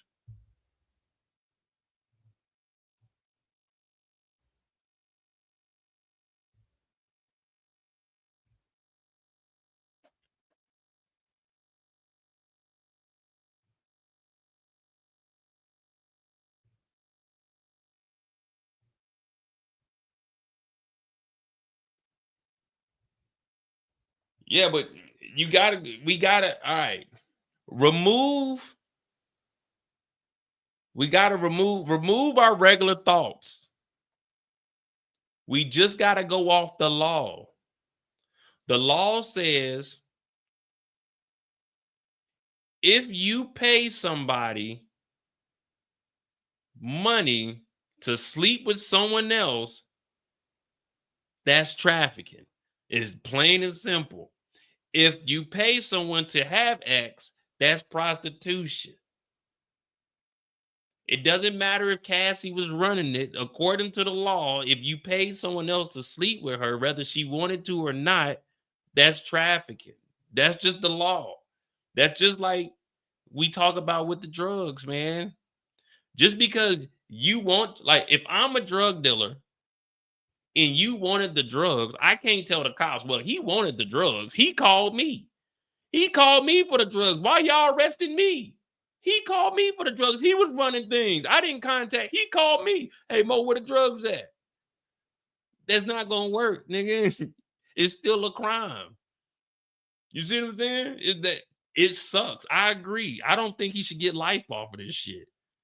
But if they give that nigga life, that's the law, man. It's like, it's fucked up, man. Shit.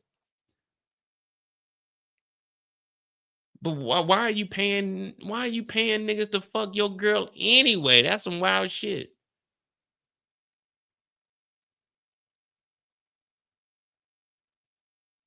Oh, well, I mean, we got to deal with, well, we don't have to. He got to deal with the consequences. We're going to figure it out, though.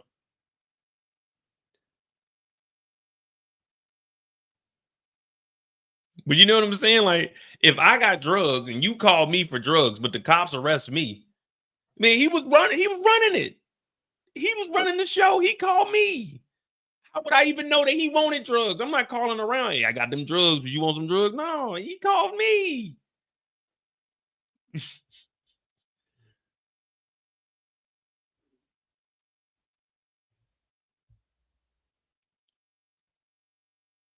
Shit, if they get him though. If Mark can get him off, shit. Hey, Mark, you a bad motherfucker. We are Matthew Russell Lee, Inner City Press, here by the Southern District of New York Courthouse.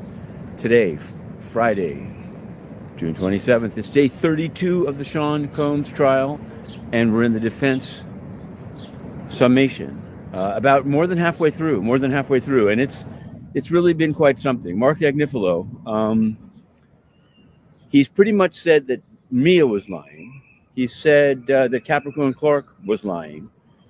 He's been kind of kid's gloves with Cassie, saying that they loved each other, but that she's lying as to being raped, that she actually was just trying to conceal it from her, what he called her current husband, Boogie Bat Phone, Alex. He's now going to turn to Jane after the break. They're going to resume at 1:45 today. There'll be no deliberations today, it appears, because Agnifilo says that as of 1:45, he'll have an hour at least to go. Then AUSA Comey will have a rebuttal more than an hour. And then there's a charge. We haven't seen it. It's not in the docket yet. But he's saying we might stay till after 5 o'clock. In any event, we're down to the wire because we're going to be publishing week 7 of Diddy on trial soon thereafter. It's been quite a week. This has been a full week. The week with Juneteenth was a little bit of a short week.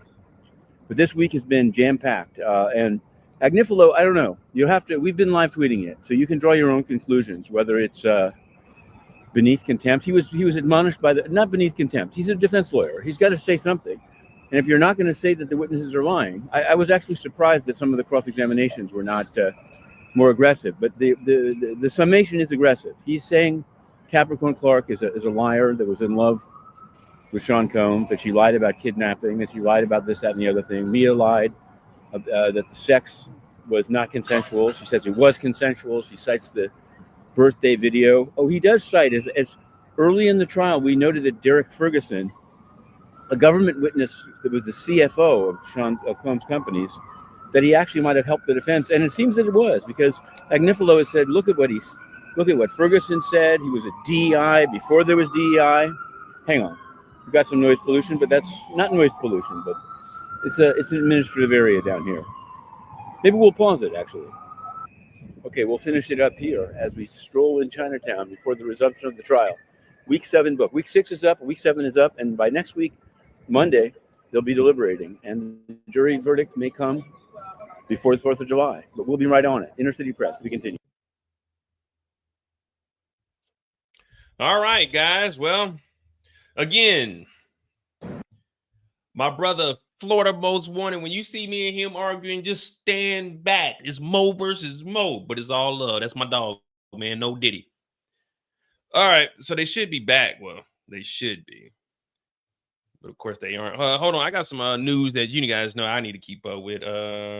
Gavin Newsom sues Fox 800 million. If you guys didn't know, outside of TV shows, I do like to keep up with like current events and things of that nature. I do want to see what the hell's going on here, but he's suing Fox News. Let me just hear what this is, and then we'll jump right into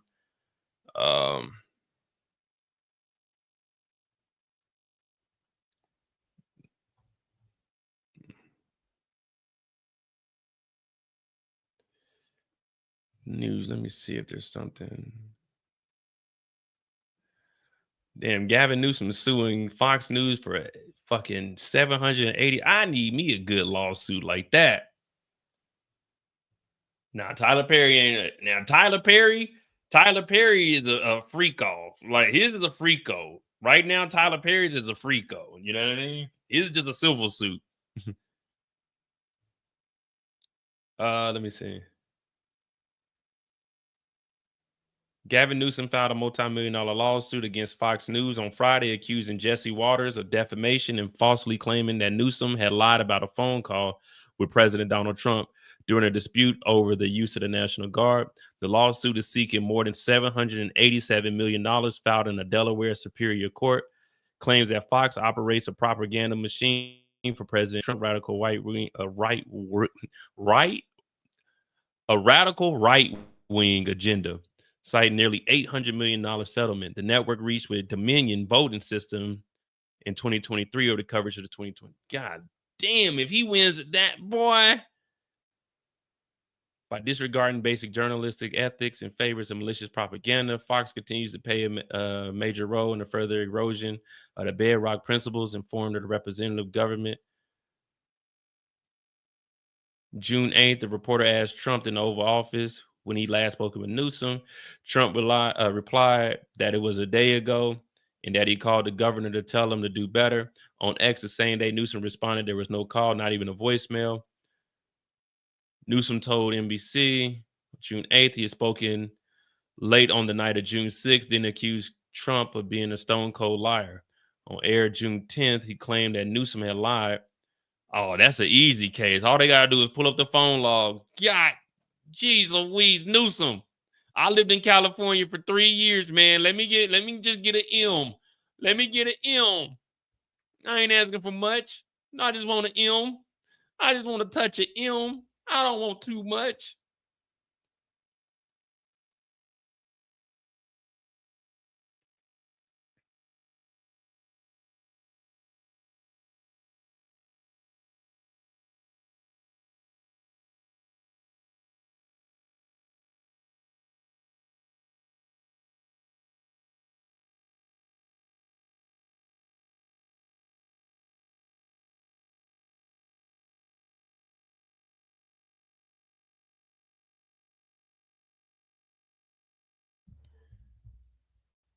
All right, so we got that 57 minutes. We ain't even, we ain't gonna be on time.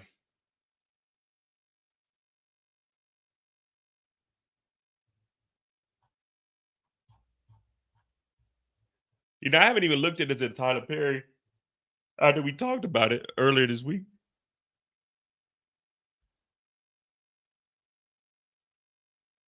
Oh shit! All right, yeah, they ain't back, man. We ain't never gonna be back on time, man. So they probably ain't gonna go to deliberation till after lunch on Monday.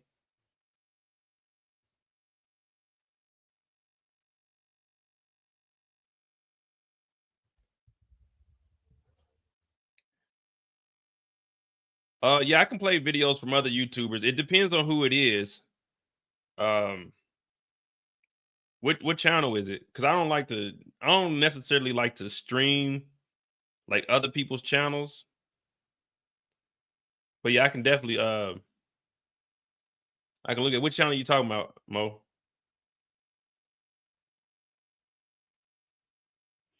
Man, don't send me Ryan Davis, Tyler Perry. All right, I was gonna say don't send me that Unk dude. Let me see. Let me pull it up.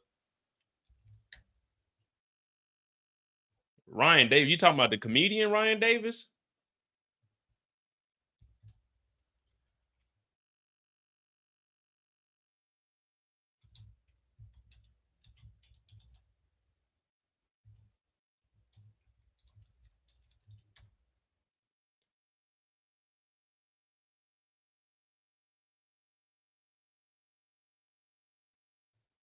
The one with him and Corey Holcomb. That the one you talking about? The one with him and Corey Holcomb?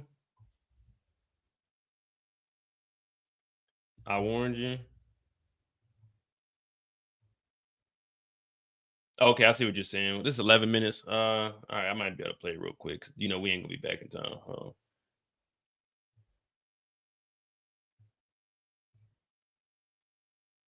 Well, this ain't his actual video. Someone else playing it, but Ryan Davis is a very, very, very funny comedian. We all know that he has those funny skits where he's in the courtroom and, you know, they're holding trial. And those skits are very funny, right? You know, he's been out for a while, really trying to make it mainstream, right? But for all the stuff that's going on with Tyler Perry, where Tyler Perry's been exposed by Kristen Keys, he's been exposed by Mr. Dixon, Derek Dixon, and all these different people, right? He's been exposed by all these different people. Ryan Davis, you know, took the social media to really respond to this Derek Dixon dude and really get at him, right? And calling him fraudulent. Now, there's a lot of people that's really coming after Tyler Perry. And he started sexually harassing me for years. Tyler's using his money. Interrogate. Hell, you can look at me and down. Fuck is this? And it's because cheeks from it. Literally tried to rip his clothes off and just take the cheeks, right? And he was saying that he hopes that Derek Dixon don't get any money because there's no way in the world a straight man will sit here and entertain these type of text messages. Check this out. that man suing Tyler Perry don't get a dime. And it's because, honestly, if that man was sexually harassing you, there's certain parts within those text message conversations that a straight man would have put an end to the conversation immediately. He would have had questions immediately. There wouldn't have been so much back and forth. For those who don't believe me and go, oh, well, you don't know until you're in that situation. Bro. What's up with you, boy? Nothing, man. I was calling to let you know, man, like, I don't know if you're going through anything or not, but, you know, I would hope that, you will allow somebody to hold you and make love to you. What? Hey, what up, bro? What up? Oh, nothing, man. Oh, you crossed my mind, man. I just wanted to tell you, I don't know what you're going through, but, I would hope that you would allow somebody to hold you and make love to you. What? You said what? What up, bro? Man, what the up, bro? Oh, nothing, man. I just want you to know, man, if you're going through anything, I just would hope you would, allow somebody to hold you and make love to you. Man, what the?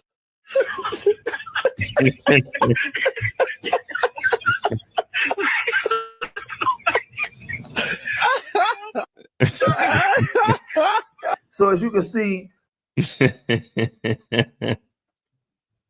nah, I mean, I'm with you, bro. Like, this shit's wild. Like, yeah, but nigga, I'm like, hey, what the fuck you talking about, man?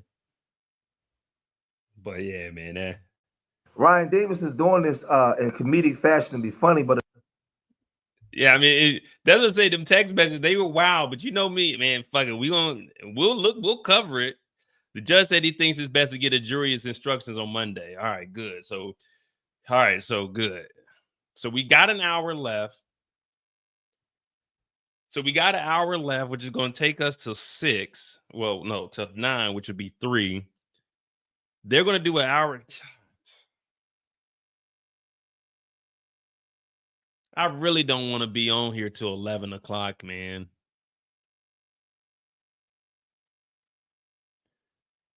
I really don't want to.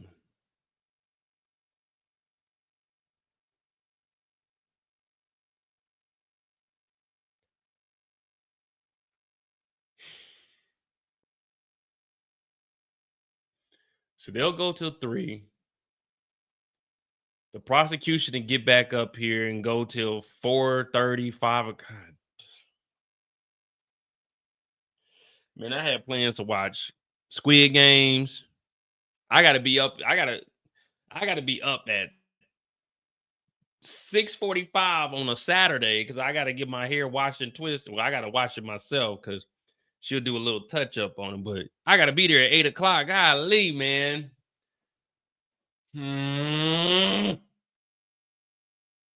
Hey, Diddy, just plead guilty, man. So we got shit to do this weekend, man. 4th of July weekend coming up. Ain't nobody trying to be on here with your monkey ass till goddamn midnight, man. Diddy, just stand up and be a man. Take your charges like a man. You know the sun don't shine forever, but as long as we here, then we might as well shine together, man. Come on, Diddy. Take your time like a man. Make some noise. Cassie, come on. What is up, BT? What? Come on, Diddy. Show us the real Diddy, man.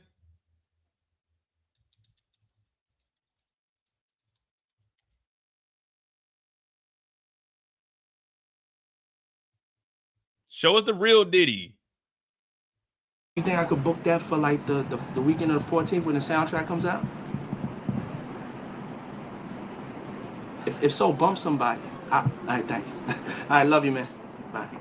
I got my MTV out. Savage! I'm a savage! Oh! I'm a savage! Whatever I want, I'm going to get! Whatever I want, I have to get! Whatever he wants, he has to get. Diddy, take your time like a motherfucking savage, nigga. Do the 120 years. You savage, you. We got shit to do this weekend, nigga. We trying to celebrate our 4th of July, nigga. We didn't already celebrated Juneteenth with your monkey ass. Goddamn, take your time so we can celebrate the 4th on our own time, you savage, you. Take the time like a real man. Ain't nobody trying to waste their 4th of July with you. 2017, this is a year after the Cassie incident happened. And he moving around like ain't nothing, ain't nothing even happened.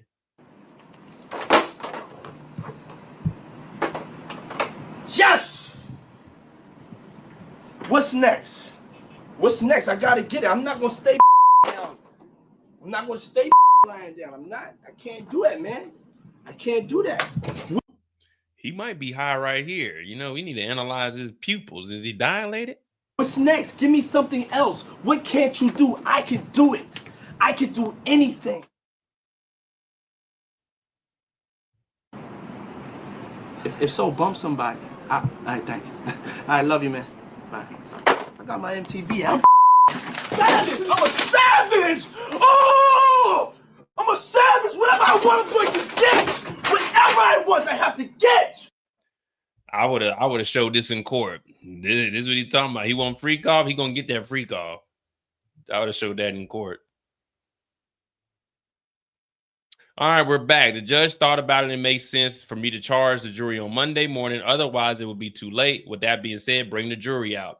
The jury re-enters. You may proceed. All right. Well, we're back. We're back, guys. All right.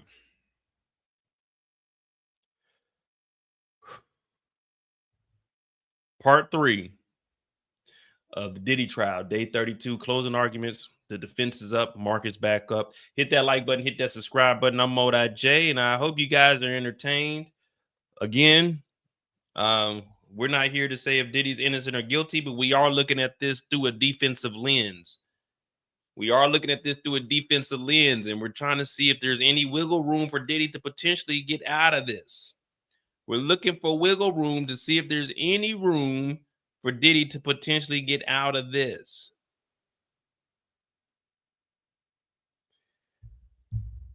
Jalen said, we got this to the end? To the end of the day? Come on, man. Come on, Jalen. See, you remember, I gotta show love, man. I gotta show love. But come on, man. I'm not trying to be on here until 11. I wanted to watch them. All right, we're gonna do back to back. We're gonna do one episode of Squid Games and the episode of BMF right after this. I'm not taking a break. I'm not taking a break. Right after this, website, Squid Games, And then BMF right after, or we'll do BMF and then Squid Games. And then I can actually see if the lady that's gonna do my hair, if she's seen Squid Games, and I can watch episodes with her. All right, right after this, we'll do BMF first.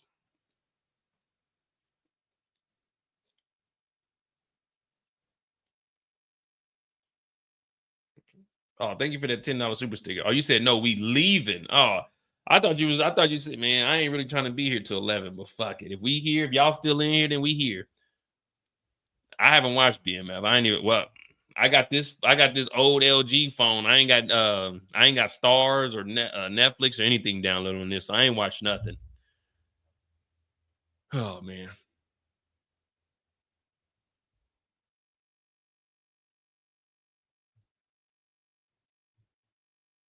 And everything goes through my damn cell phone number.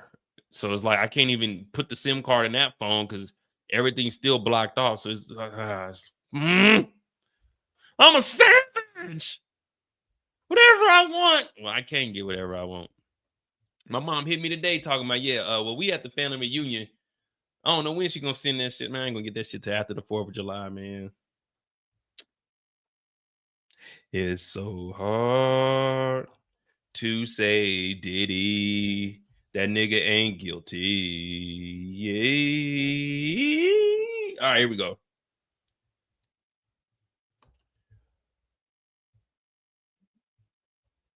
The jury re-enters. Welcome back. You may proceed. There was a suggestion. Give me a second, jury, because this is serious matters here. This is my client, Sean P. Diddy Combs. There was a suggestion. Cassie didn't get the same amount of promotion as, let's just say, other bad boy artists. I think Capricorn Clark is an imperfect witness, but she did say that Cassie got the lion's share. Either side played videos of the witness, but Cassie's videos were on her devices. See, we all had videos for the witness, but somehow Cassie had all the videos on her device. She said the devices were damaged, but an expert was able to open it. I don't know what roles these videos would have played in her life, but she didn't delete them. So Cassie had videos in her device, but the device was broken, but an expert was able to open them. I don't know what role these videos would have played, but she didn't delete them. But if the devices were broke, how could she delete them? But we're on the defensive side right now. I'm not saying we defending Diddy. In the videos, the hotel rooms, they're beautiful, very beautiful. I'm talking about one thing Cassie never did was shed an expense when it came to hotels. When it comes to lodging, the most beautiful places, I'm talking beach views, I'm talking overlooking downtown Manhattan, the most spectacular places. That's where Cassie would stay. The music is great. Usher is playing and whatnot. You were never meant to see these videos. Let's just be honest. Let's just be honest right now. Sean Combs was never going to release these videos. He might have said it, but no way would Diddy have released any of these videos that she alleged Diddy was threatening to just disseminate to her family members, to, I guess, TMZ or Black Planet. What are you guys using around that time? MySpace? Diddy would no way, never do anything like that. Cassie is eating watermelon. Spitting the seeds out. I don't think they had seedless watermelons back in 2015, 16 time. I think that's more like a 2018 thing. But she's eating watermelon. Watermelon so good. Juice is just running down her face. Juice going down her arm to the elbow, dripping off the elbow. And they are listening to music on these beautiful nights. The two escorts are there, though. The Punisher, I call him. He got it from basketball on West 4th Street. You know, West 4th Street? You know, West 4th Street? They, though, Cassie was really into them. They were naive, though. These escorts, the Punisher and the other guy, they very, very naive. They, oh, you like me? They didn't know that Cassie was really into them. They're naive. This is their first time on a job. They're shy. They're nervous. They're scared. Or I guess they thought that Cassie was really into them. Because it says they, though. I guess they thought Cassie was really into him. Cassie likes me. Did you see how she pushed up against me? She did the little grind thing on me. Cassie likes me. She's feeling me. But these guys are naive. A nigga named Punisher is naive. They want us to believe that a nigga named Punisher is naive, but they want us to believe that Jane Doe and Cassie aren't naive and they're just playing the game. You see what he's doing? Now we got a nigga named the Punisher that's naive. But Cassie and Jane Doe ain't naive. They playing the game. They know exactly what's going on. I like this defense right now. I don't think this is only the man making homemade pornography in America. I think it's a pretty popular thing these days. I mean, let's look at Jane. She wants to post things. She wants to post things on Instagram, I guess. I guess that's what she's into. I think it's safe to say she loved Sean Combs. Also, you guys know who the father of her child is.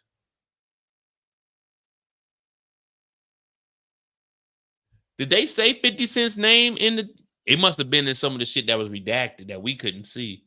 Because Mark says, you guys know who the father of Jane Doe's child is. Curtis Jackson, a.k.a. Mr. 50 Cent. You know who she was with in Vegas. She is comfortable with this. They talking about Yeezy. Old Kanye. The government is not saying every hotel night is extravagant. They isolated September 2023.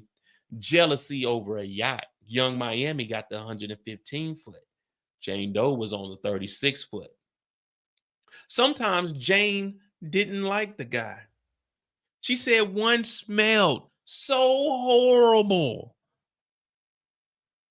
He is called Mr. Stinky, a.k.a. the stinky guy in Mo.J's notebook. We call him Mr. Stinky.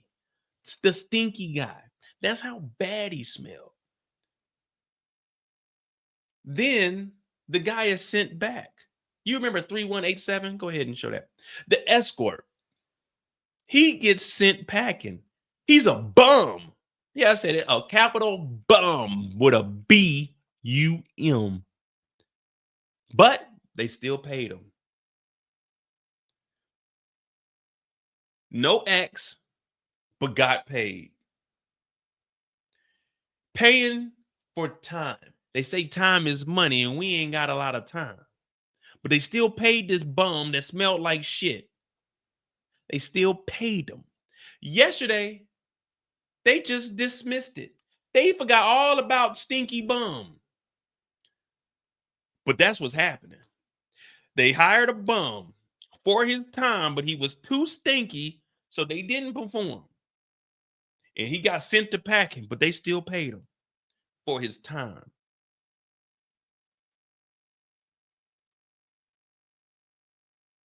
They hired a bum that was too stinky. She couldn't perform, but they still paid him for time.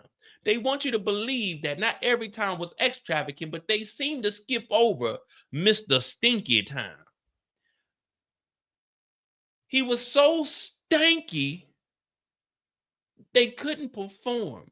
I don't know where they hired this bum from, but he was a foul-smelling individual. Imagine this. It's 102 degrees outside. You and the kids are out at the local park. Y'all hanging out. Y'all got food on the grill. Y'all got family and friends out. We all having a grand old time. You on the grill. You time to eat. You done got you a nice little hamburger. Put a little bit of cheese on it. Whatever condiments you want on it. You go over there. You get you some of that mac and cheese. And it's extra cheesy today. You go over to the cooler. They got the they got the Shasta pop in there. They ain't got Pepsi or Coke. They got the RC Cola. They got the Mr. Pibb in there because they couldn't get the Dr. Pepper. Now you eating this. It's hot as a motherfucker. You sitting there fanning yourself off. Who goddamn it's hot out this. It's hot. But it don't matter how hot it is. When that stomach get the bumbling, you like, what the fuck? You try to clench it. You get up and you tiptoe off. Damn, where the hell Mo go?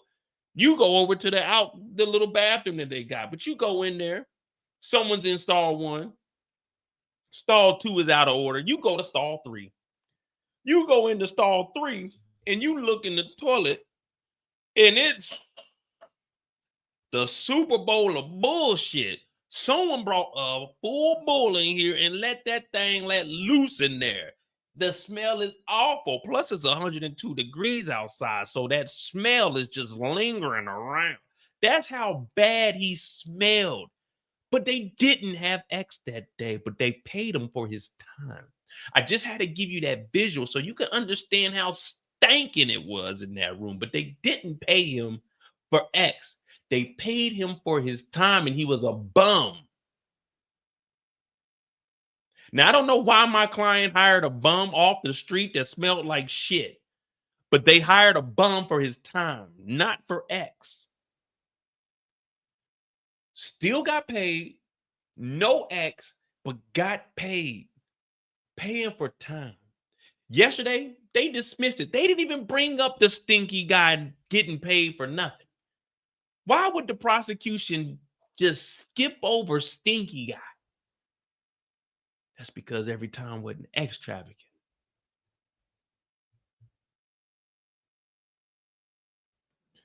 Jane wanted it to happen, so she called her guy, Carble. Y'all know Carble?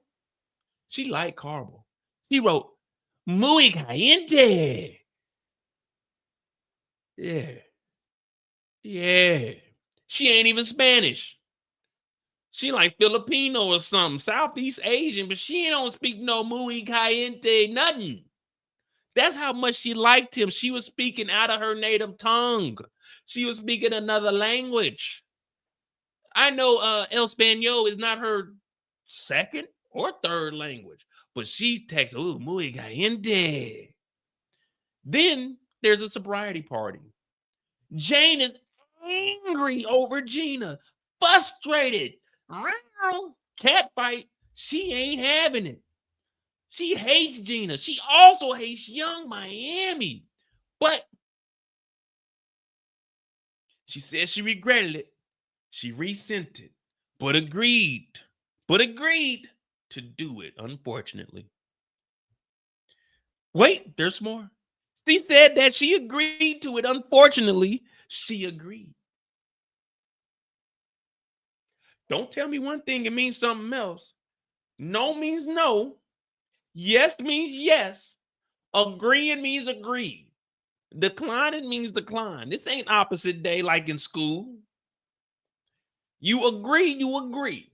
You disagree, you disagree. No means no. Yes means yes. Up means above. Down means below. You can't agree and then say, unfortunately, I agree. You agree or you disagree? She agreed. That's it. When can we be done with it? The house? Jane had the worst lawyer in the world. Her low child support from the father, in my opinion, Mr. Combs did the right things by paying her. She had the worst lawyer because she was getting $6,700 from 50 Cent. When we know $6,700 is more than enough for any child in America. I don't care what's wrong with the baby. $6,700 is more than enough. And if the mama gets off her lazy ass and put up $6,700, that is $13,000 for a child a month. Child support, whatever the father puts up, the mother should have to put up the same amount. But she had a bum ass lawyer, couldn't get more than $6,700 out of 50 Cent in child support. When I tell you this has to be the worst lawyer I've ever seen, if I was that lawyer, I would at least got her $15,000 a month. But she had this silly, stupid fucking lawyer that could only get 60, my opinion, could only get $6,700 a month for her child from 50 fucking Cent. Do you guys know who 50 Cent is? He's on tour right now in Europe. The motherfucker has money. The nigga has the #1 show. Right now, BMF ain't #1. We're going to watch it after this. But he got the #1 show called Ghost. It's off the air, 4 shows. Plus, he just got some shit that dropped on Peacock. This nigga 50 Cent got a whole studio in Street Point, Louisiana. And she could only get $6,700. Let me tell you, that is the worst lawyer ever. I could go in there and get $100,000. But Diddy did the right thing. He took care of this bum. She didn't have anywhere to go. She didn't have anywhere to live. And Diddy did the right thing, and he paid for her living so her son could have a roof over his head because she only had $6,700 and Instagram wasn't making no money, so she went to OnlyFans. My client did everything he could for this woman. And for her to get up here and say the shit that she's saying, it's absurd. And her lawyer is trash. She only got $6,700. $6,700 for child support. I know motherfuckers getting $10,000 for child support. But Diddy did the right thing. He paid for her to have a roof over her head. And shout out to 50 Cent's lawyer. Daphne Joy, you freak piece of shit. You don't deserve more than $6,700. Give that boy to his daddy if you can't get a job. If you need child support, the child needs to go to the father. That just needs to be the rule. If you need child support, just give the child to the father. If you need more than $6,700 to take care of a kid, you're a bum. Yeah. But this nigga Mark is going in. Why that nigga shoot? Why he shoot a shot at her lawyer? Why did he shoot a shot at her lawyer? That didn't have anything to do with this. This nigga said Jane had the worst lawyer in the world, how low her child support was. Why this nigga go after... Time out. Why did this nigga shoot shots at her lawyer? What does that have to do with the trial? He must know who her lawyer is. He must know who her lawyer is. Hey, that's some funny shit. That's some funny shit. That nigga said she had the worst lawyer. That's the thing. You don't have to be able to afford a good lawyer. And when it comes to child support, if you have a rich baby father, that nigga will pay for your lawyer. They got to be able to represent you. Yeah, like if you have a celebrity baby father, that's why, like, man, that shit, that child support shit ain't no motherfucking joke, man. But yeah, man, any old regular ass lawyer can get you some money out of that. 50 just got better lawyers. That's all that is. 50 just got better lawyers. And you know that nigga probably like, nah, that money don't go to me. That money in the LLC. That shit G-Unit Films. Don't no money come directly to me. I don't even got a salary. Remember 50 filed for bankruptcy when Rick Ross's baby mama's X tape got released? Or no, yeah. It was that one. And he was like, shit, I'm bankrupt. I ain't got no money. And then nigga was flexing on the Instagram with like $1 million. He said, oh, that's prop money, Your Honor. 50 Cent's a smart motherfucker, man. Whether we like him or not, I like the nigga. You know what I'm saying? That's my nigga, man. I fuck with his shows, man. But why he shoot shots at her lawyer? Jane had the worst lawyer ever. No, he said in the world. Her low ass child support. Dog, There was no reason to take shots at the. I mean, well, who am I kidding? I would have did the same thing because I've been calling her a bum anyway. So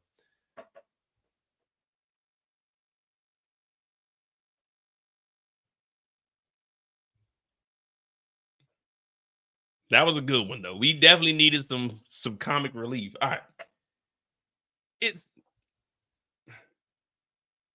Diddy did the right things paying. It's more of a damned if you do, damned if you don't.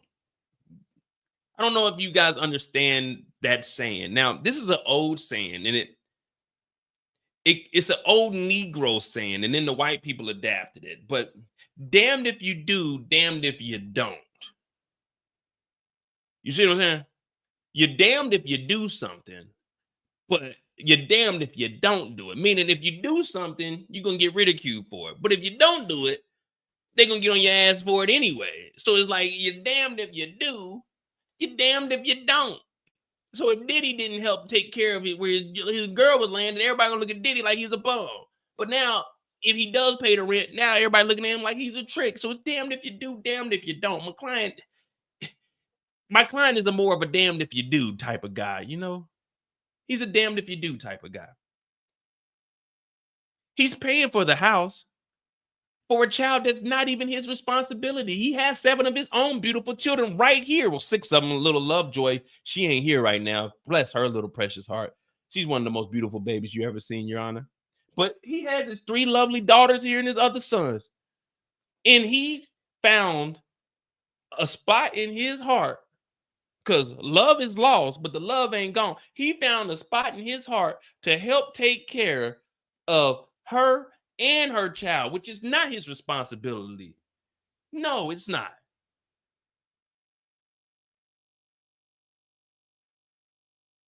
It's not. He's not the dad. He's the dad that stepped up. He took care of that young boy like it was his. He put a roof over her head when she was scraping and scrambling for $6,700 a month. He put her in a $10,000 house. He took care of that little boy. And they say there aren't any good black men, but this is one good black man right here. A successful black entrepreneur taking care of kids that ain't his because another black man is only paying $6,700 in child support, which is a travesty. But this black man, Sean Combs, is doing what a lot of black men don't do. And I don't want to stereotype brothers, but there's a lot of deadbeats out there. But one thing about Sean Combs, he is not a deadbeat. He'll beat a dead horse before he becomes a deadbeat. But this man helped her out with her son and put a roof over her head and food in her mouth and food in that young man's. He's a beautiful child, Your Honor. A beautiful child. And even though my client may have had issues with her baby father, he still brought her in and took care of that little boy as if he was one of his own, as if he was one of these Combs children. That boy was living in a $10,000 house a month, Your Honor, because of my client. It wasn't his responsibility. He wasn't the father. He was the father that stepped up. They watched porn together. What did he do, Your Honor? Jane got him a mobile TV. She liked to watch it so much. Oh, I want to watch TV. I want to watch TV. She would be jumping up and down, jumping for joy. Oh, TV time. Just to watch the porn. So he'd make less porn. She said, I'm not sure how that works. But the photos that we have, Diddy has a big pour of wine, a big pour of wine, not a little one, a big pour of wine. Strawberries. They in there. I like strawberries. You cut the end off the strawberry. Ow. I like strawberries. I like grapes. I like strawberries. I like pineapples. I like pears. I eat peaches every now and then. Peaches and cream. But that's one of his songs, Your Honor. That's 112. To the jurors, y'all know 112. You know you need it because he's the fig. Yeah, he like peaches too. But he has strawberries in the wine, a big pot of wine. He has strawberries in there, but it's big. Not like a fancy restaurant or anything, but half an hour later, something implicable happens. She slams his head into a counter. She slams his head into a counter and calls him a PDF foul. The woman is the Ali of age. She slammed, bow. He just sipping on some wine, pinky up. Ooh, I like wine with a strawberry in it. And she slammed his head into a table, bow, into the countertop, Your Honor.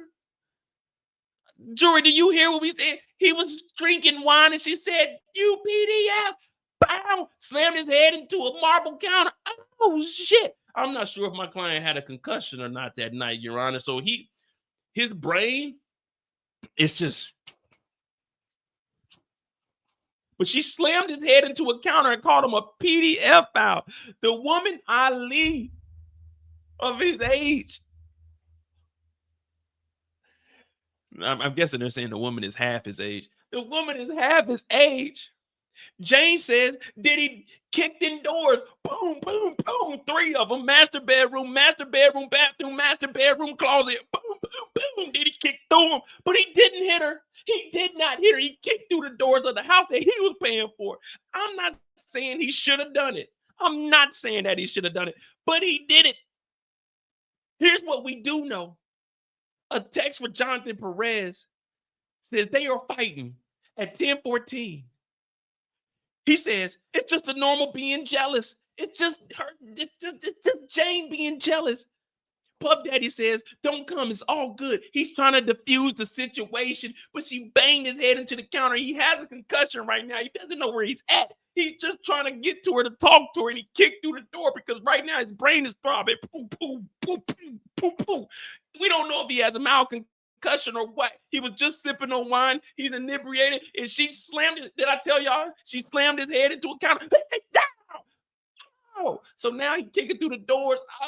Let me talk to you, please. Where you at? Where you at? He can't see. His eyes is blurry. When you get a concussion, you just start getting cloudy. You can't see anything. He told Jonathan Perez, don't come over. She's just jealous right now. She's just jealous. It's a normal day. He's trying to calm Jane Doe down.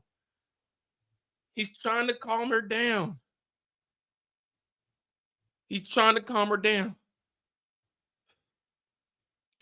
Diddy said, it's all good. Now Jane changes into another dress. I don't know. No sweatpants, no Nike Air Maxes, no Dope Boy 95 Air Max on. She puts on another dress. She says she hid behind the wall for 2 hours, not 1, not 2, not 30 minutes, not 45, not 55, not 65, not 75, not 85, not 120 minutes, 2 hours outside behind the wall. I submit it's just not possible.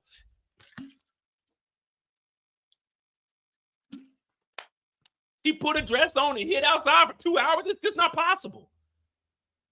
She's just wrong or lying. I don't know. Y'all got to decide between the two. She's either wrong or she's lying. But she comes back and Diddy just in the street, no violence. He didn't rough her up or anything. This is because he had a concussion. He was sitting there. He was lost. Where's my baby? No violence, no nothing. He's just in the middle of the street. She's either wrong or she's lying. Okay.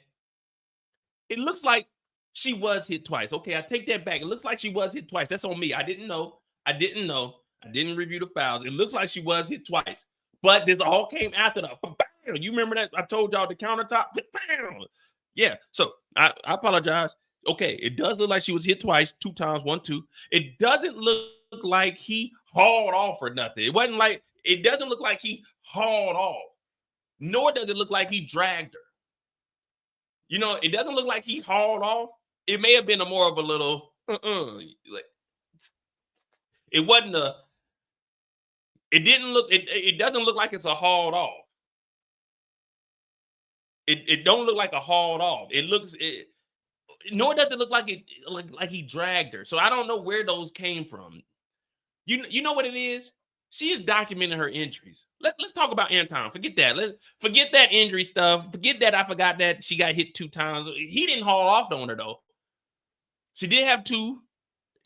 Okay, it does look like she was hit twice. But he didn't haul off and do it. He didn't round up or nothing. He didn't do all of that. But forget all of that. Let's talk about Anton. Let's move on. Y'all heard that. We don't want to talk about that no more. Let's talk about Anton. See, she sees Anton in Vegas. You know how a rapper is sometimes of prominence? Well, she's watching Anton, and Anton's having X. She asks, "What do you do?" She says she shows her breastises to everyone in the room. Anton's having X, and there's a prominent rapper in there with his wife. And she's in the room, and she top slipped off like Janet at the Super Bowl. She shows her breastises. Why, you ask? It sounds like this is some fucking spring break. Then the rapper goes up to her with a question about swingers lifestyle. And she gives them Carblo's phone number. Now, I'm assuming that you guys know what we're talking about. The baby Faja is 50 Cent. The prominent rapper is Kanye Weezy. And she gives him Carblo's number because he's asking about the swingers lifestyle. So that right there is proving that this may just been a swingers lifestyle. The story just doesn't make sense. Let's just say something else happened in Vegas. Let's say something else happened in Vegas. And then it's the same Anton who comes to her house. Is this a coincidence? Let's say something else happened in Vegas. They went on the Las Vegas Eye or whatever it is. Let's say that happened. But then Anton comes to her house. Is that a coincidence? The one who shows up at her house is Anton. Just magically shows up as Anton. What she says makes no sense. Anton is a P-star. He has X for a living.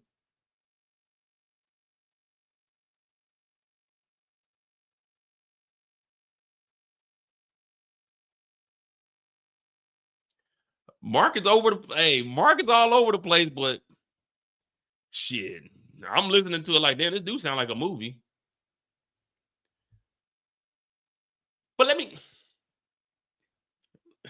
forget the Anton thing, but we're gonna still talk about Anton.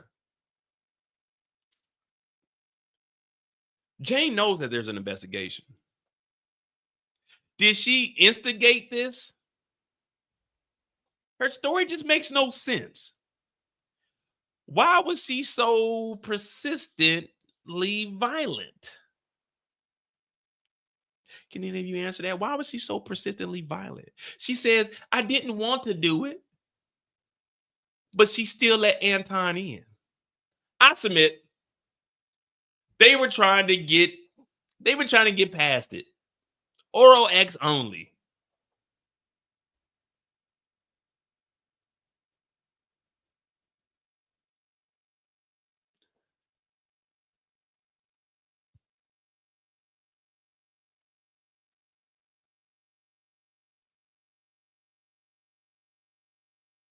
She said I didn't want to do it, but she let Anton in. I submit they were trying to get past it. Oral X only.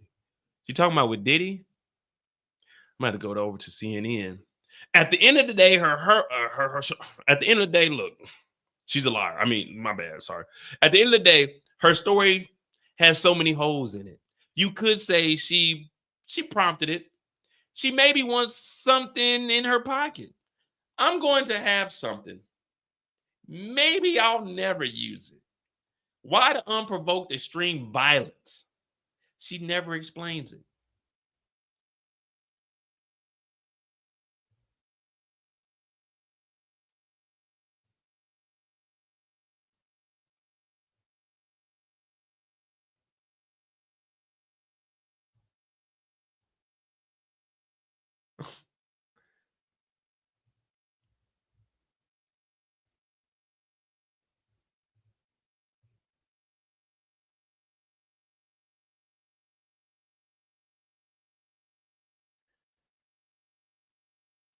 Oh no, man. Let me try to piece this together through CNN. And let me see where we at.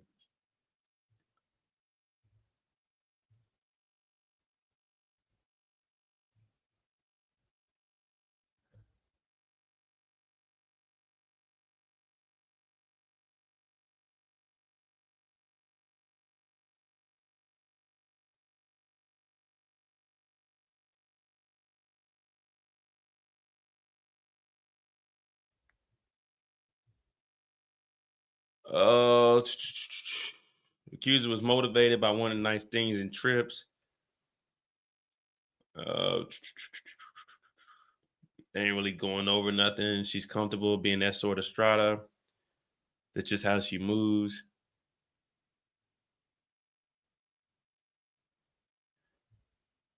So this is he reminded the jury that they learned who the father's child is. I mean, who the child's father is, and what rapper she was with in Vegas. So they ain't really piecing together any other. The music's nice, the mood seems friendly. Forget the X part, laughing. There's a real genuine intimacy. Yeah, this is exactly like damn near word for word.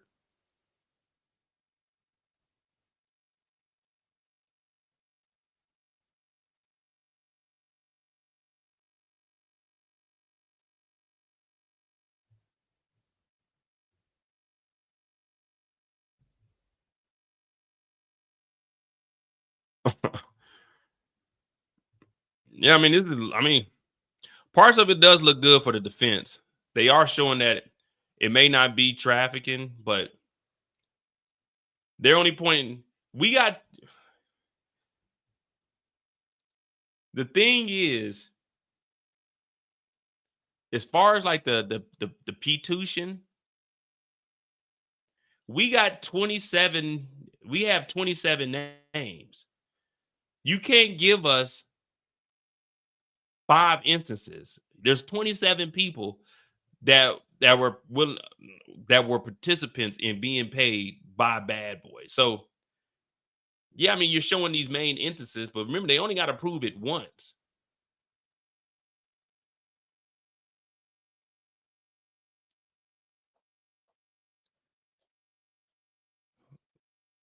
So they admitted to the drugs. This is showing okay, they were still around, but so right now they're just trying to show Jane was doing everything on her own. But again, remember, all the defense needs to do is raise reasonable doubt. That's all they got to do. So if they can just do a lot of filibusters and just a lot of bullshit, a lot of fluff, and just have the jurors thrown off, that's good. That's all the defense is doing. It's just smoke and mirrors. That's all it is. You just sleight of hand. The hand is quicker than the eye. You know what I mean?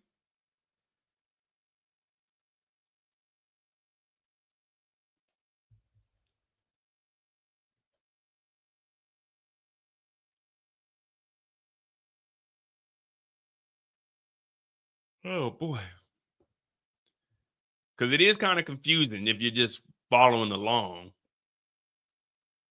For the most part, we know what's going on, but with him jumping around, he'll tell one part of the story, but then he won't finish it. He'll just jump. But that's what you're supposed to do, man. Don't let them know the rest of it. But that the only thing is the prosecution gets the rebuttal. So everything that you're going over, they're going to be going back and double back and giving that last information.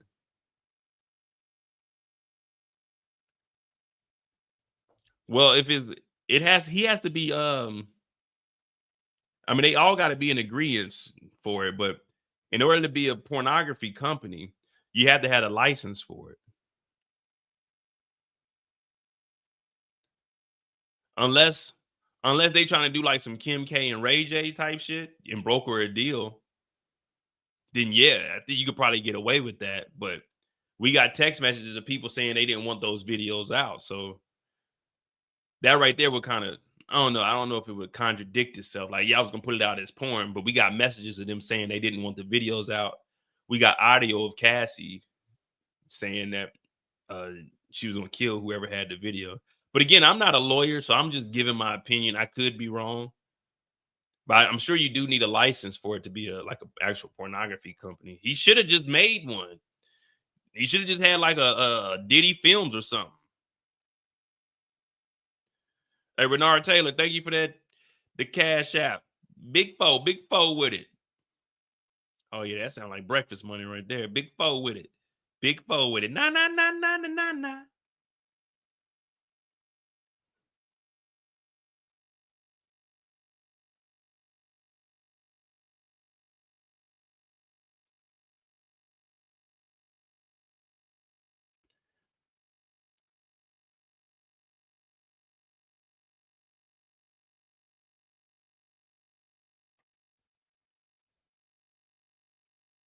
Yeah, I mean, if he's producing it for public consumption, then yeah, it would make it go away. But I I don't think he's trying to, because remember he even texted when he was talking to Cassie, he was like, man, make sure you get that, make sure you stay on him, man. Don't let him.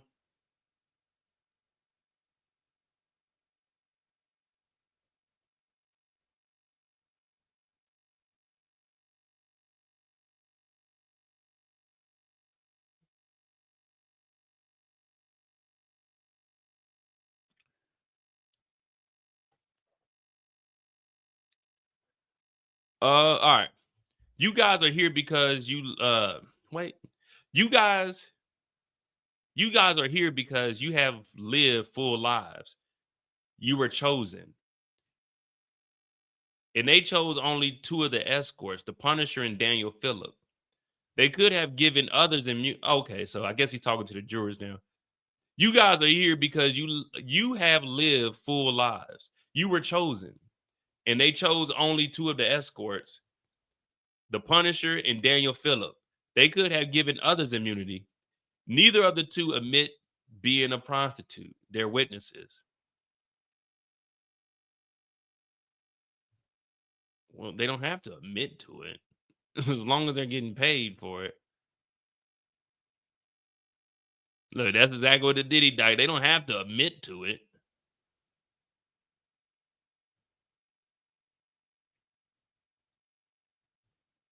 But neither of them admitted to being a prostitute. They're witnesses. If you get paid when you didn't have X, you are getting paid for your time. In Sean Combs' mind, this is legal. It would be different if a witness said, I went and had X, and there was a negotiation for it with Sean Combs.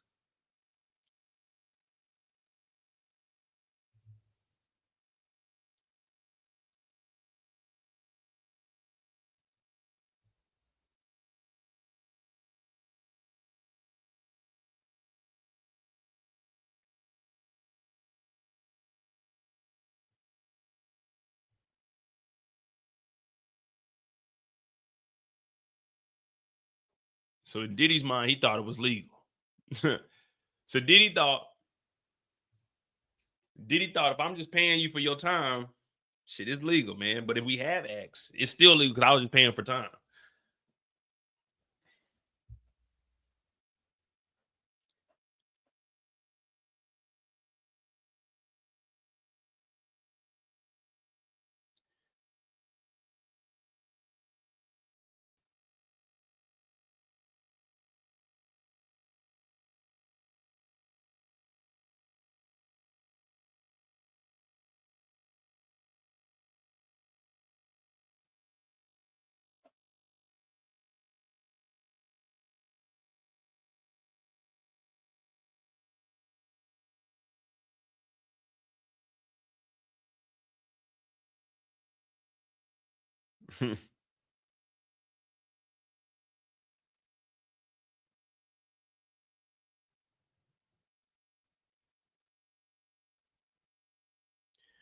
One thing I'm looking at though, on the on a rebuttal, when they said they only called up 2 of the escorts, I'm like, the escorts don't have to admit that they're prostitutes. Getting paid in exchange for sex is prostitution. But why didn't the defense bring up any? Why didn't they bring up any of them to say that Diddy was such a good man? That right there, that just knocks out their whole counter. Why didn't they bring? If Diddy is such an innocent man, why didn't he get up here and testify? No, I don't think they can use Diddy because that's his right not to. But yeah, I just flip it and be like, well, we called up 2 and they admitted to receiving money after having X. Sometimes they didn't, sometimes they did. But why didn't the defense call any of the other 25 men up here to confirm that they weren't prostitutes? You know how many people go to jail for prostitution each year that don't say I'm a prostitute? They just a streetwalker. That's what we call them, streetwalkers. And they got rights. The right to party. All right. I assume in every porn movie, the actors get paid to have X, and yet it's legal. So he thinks it is legal. Okay, let's talk racketeering. Here's page 14 of the charge. The enterprise. The group must have an organization. You'll hear this. Only Sean Combs is charged here. No one testified. I was a part of a racketeering enterprise. This is the greatest divide between the evidence in this trial and what the prosecutors are saying. This is a gaping lack of evidence.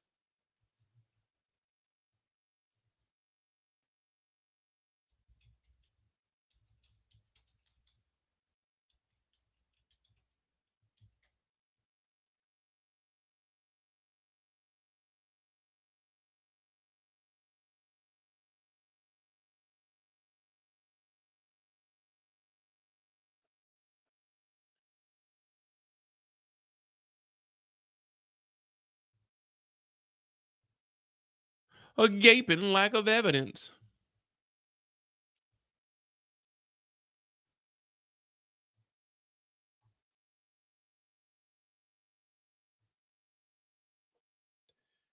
When we start, though? Part 3, 407. So we're coming up on an hour, so he should be winding up because right now he's going back to the racketeering. So I like what he's doing, though. He's causing a lot of commotion. That's what you do. You got to stir up the pot. You know, it got, like Kirk said, them Jedi mind games. So right now what he's doing is he just got everything.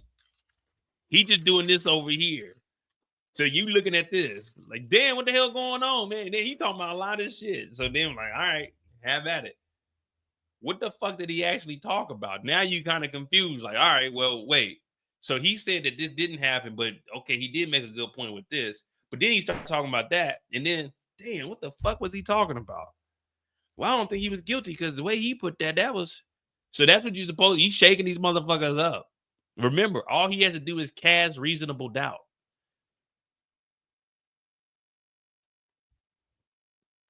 We'll see where this goes. I mean, it's interesting. I definitely want to see how it plays out. We're going to see how it plays out.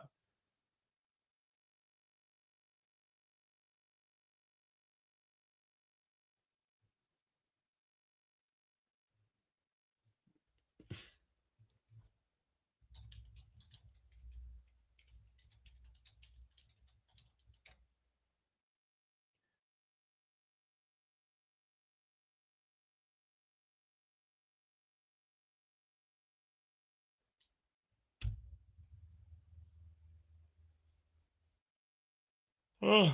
All right, here's the distinction between porn and prostitution. Prostitution is generally illegal because it involves a direct exchange of money for X acts, while pornography typically involves the creation and distribution of media, even if it depicts X acts.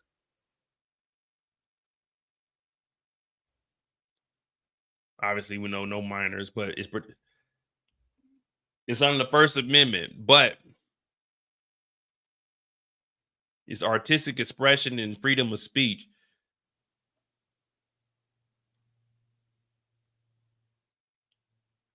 But they're businesses. I mean, you can do it on your own, but it's got to be an agreement between all parties, and people got to get paid for it, and you got to be producing this. Now, I guess you could keep it for yourself, but 20 the Jane Doe, they trying to cast doubt. Yeah, all Diddy had to do is pull out a camera, get a bad boy, a bad boy headliner. We putting this on this is gonna be bad boy right here, baby. But the reason this wouldn't fall up under porn is because they were hiding it. They were hiding it from her. Don't let the staff know. If it's porn, then hey man, we were young and wild and free. You know what I mean?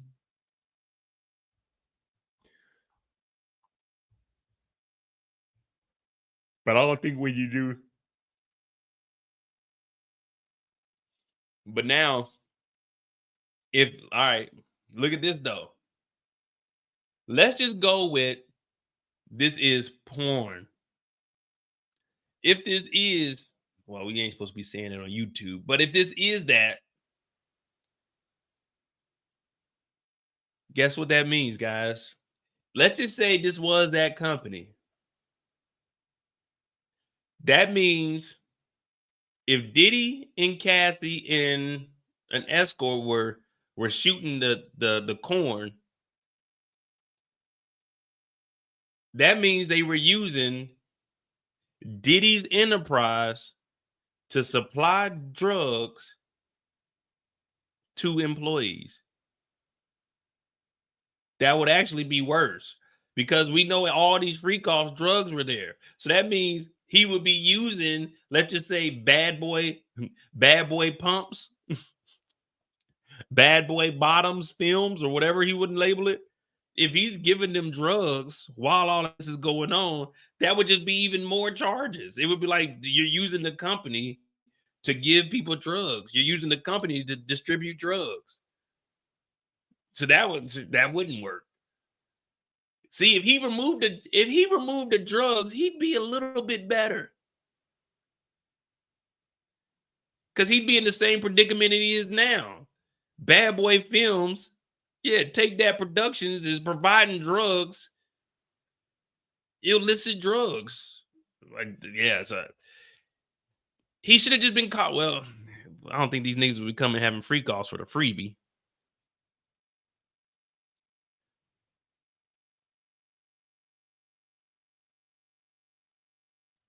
All right.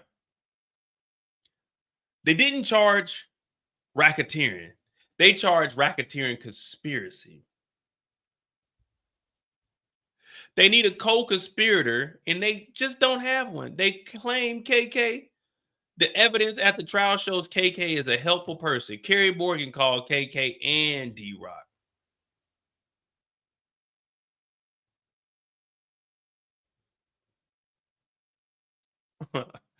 KK definitely knows. Savik was doing her damn thing.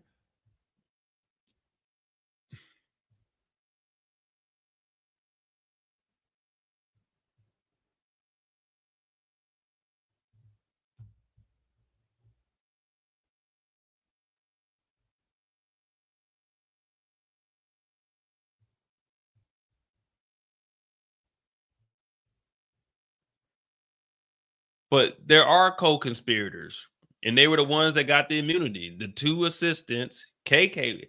Listen, we're gonna find out about Christina Corum. Somebody's gonna go find some paperwork on her ass. This is my little personal gripe with her. You know, we got to find out who she been working for. Yeah, I mean, some of the stuff the defense is, but so as far as like maybe the X trafficking, I think you could probably get that. I mean, they aren't touching on all the points, but I mean, maybe you can get by with that. That's the main thing you want to get rid of, though. You want to try to get rid of the RICO first, because the RICO alone is life. It could be up to life by itself, and then the X trafficking. If you can just get rid of the two X trafficking and maybe take a little hit on the RICO, because the transportation is only a max of 10 years.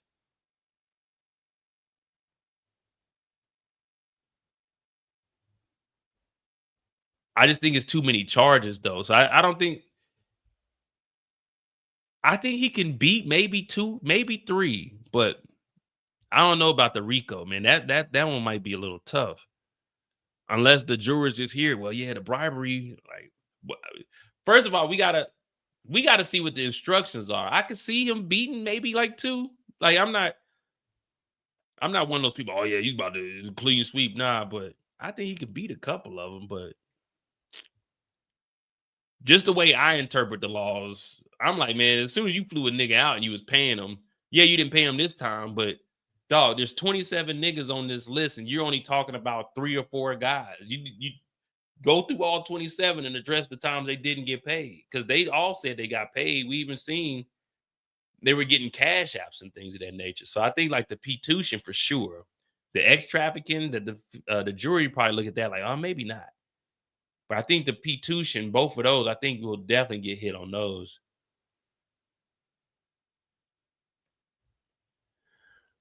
Now that's the only things I don't have doubt on for sure.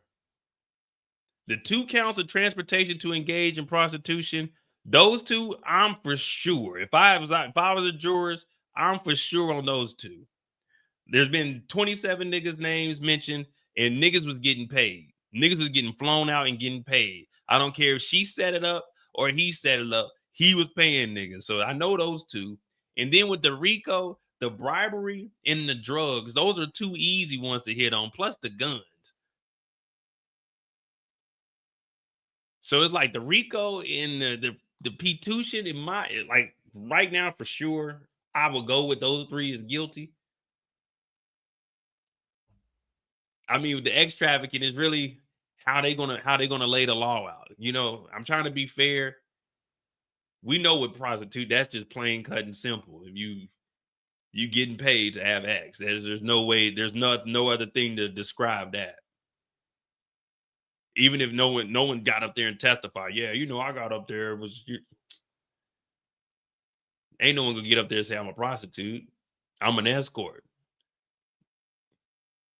That's what I'm saying. The X trafficking, depending on how I want to hear how they read the law, because 2 of the counts are federal, and then the other one falls up under the RICO, which will go up under the state charges. So I want to hear how they're gonna read those out. That's the only reason I'm in my mind, I'm saying, yeah, he's guilty on those. But I'm being fair. I want to hear what the law is, how they explain the law. So if they explain it, I'm like, well, that don't, if they, you know what I mean? But once we see how they explain that, then I can say on the other ones. But paying these niggas, that's definitely, both of those is guilty. There's no, I don't care if no one told me they didn't. Oh, I'm a prostitute, I'm an escort, but you receive money for sex. So those 2, I'm definitely like, that's already guilty in my mind. All right. They didn't charge it. They are not co-conspirators. If John Gotti were kicking in your door, would you call Sammy the Bull? No, he's a co-conspirator. There is only one trial. KK is not a co-conspirator. KK is a very nice person.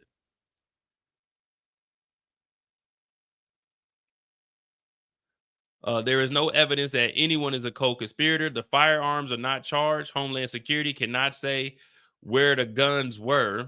The Suge Knight story is not charged. So we coming down to the end. Don Richard, remember her? Miss Westmoreland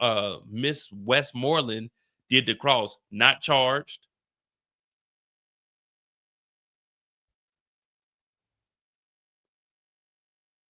Also, they got her history right here. Diddy docket. How did this young teen from Raleigh come to Diddy? Christina Corum set up and prep victims for assault by coordinating schedules, administering drugs, and going so far to insert IUDs and defeat. Damn, she was putting IUDs in there, allegedly? Come on, man.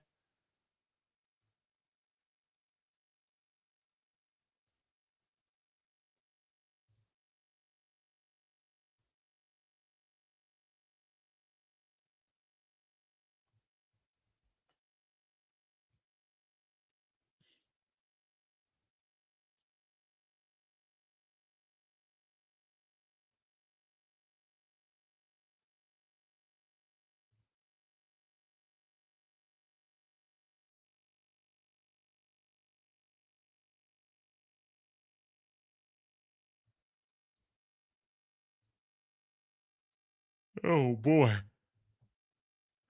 Come on, man. Y'all, man, these motherfuckers. So it's 3:00. And they said they're gonna take 90 minutes. Jeez Louise.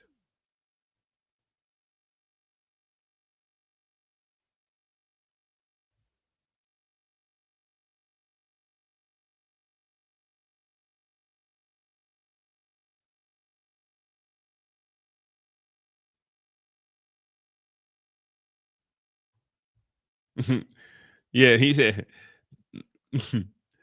Homeland Security can't say where the guns were. Nigga, the guns was on Sean Combs' property. All right? Unless someone else claims those guns, they are on your property. Now you could say, well, I didn't know that they were there. And then you can probably get them thrown out, but They're on your property. You were legal. I mean, you were liable for everything on your property. If the cops kick in your house and they find dope in there, guess who's getting charged with that dope? You. Now, if it's your child, you need to go, hey, well, that's my son's shit. You getting charged with it. That shit's in your house, nigga. Don't matter where they at. Unless someone else claims or you say that they somebody else's, they yours. Possession is 9/10 of the law. That's just in your house, nigga. The guns was in your closet. Matter of fact, they told us yesterday the guns were found in your closet.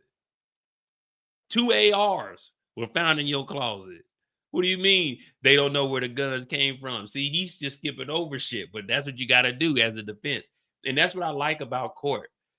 Court is just a bunch of motherfuckers paid to lie. It's not what you know, it's what you can prove, right? Defense lawyers are paid to lie. That's what they do. They are legally allowed to go into the courtroom and lie for you. Well, maybe not lie, more of a bend the truth. Diddy didn't haul off and hit her, but it looked like she got hit twice. You see what I'm saying? You just got to bend the truth. He didn't haul off and hit her. He didn't cock his hand back, wind it up and punch her, but it did look like she got hit twice. But don't worry about that. Let's go talk about Anton. He didn't stomp her. He may have kicked her, but he didn't stomp her. You see what I'm saying? You gotta change it. He gave her a nudge with his foot, but he didn't stomp her out. You see? You just gotta bend the truth a little bit so it'll sound good. And that's why I like court. And when I say I want to look at it from both lenses, I do want to see what the defense. So when we talk about the TV shows and you hear me joke around and stuff, it's because I'm just taking shit that we heard from like other court cases and I'm applying it. And that's you just build off of it. You know what I'm saying? You can flip it. And that's why I like to debate people when it comes to the TV shows. And I'm willing to be on the somebody I dislike or on the good side because to me it's entertaining.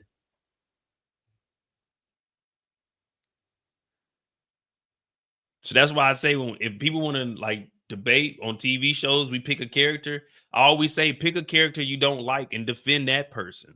Don't pick someone that's easy to defend. Pick the tough one to defend. Let's see if you're really watching the show. All right, let's continue on. Don Richards, she wasn't charged. Remember her? And that's why I'm able to I remove my feelings from all of this, and that's why I make it clear I don't care if he's innocent or guilty. This case doesn't affect me personally. So, yeah, it feels like my sister up here, man, lock that nigga up. But I don't know none of these people. So I really don't care what the outcome is. I know that it sounds bad, but I mean, that's the fact. Like, I'm not about to stress myself out over this case because it doesn't personally affect me. Yesterday, the government said in the videos, you don't see guns, but he probably shouldn't keep videos with guns in them. Is that fair? That's a little sinister. Why are they doing that? And it was Cassie who asked to be urinated on.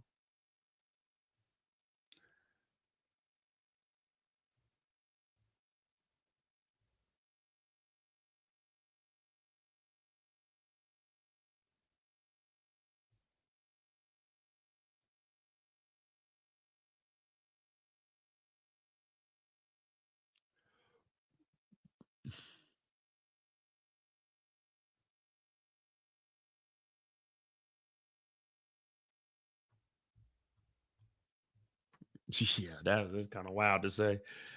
Why are they doing that? And it was Cassie that asked to be urinated on. But he leaves out the part where, see that I like it. I like it. I mean, I know we're breaking it down and I'm on the defense side, but remember, he said it was Cassie the one to be asked to be urinated on. But there was also one time that Cassie asked for that. But remember, there was a time that Cassie was laying on the floor and they said she was trying to tell them to stop, but it was Diddy and the guy, and they didn't stop. He didn't bring up that point, but he ain't supposed to. Did he reasonably assume that his escort service was legal? See, That's the thing. Why would you even say that Diddy thought it was legal?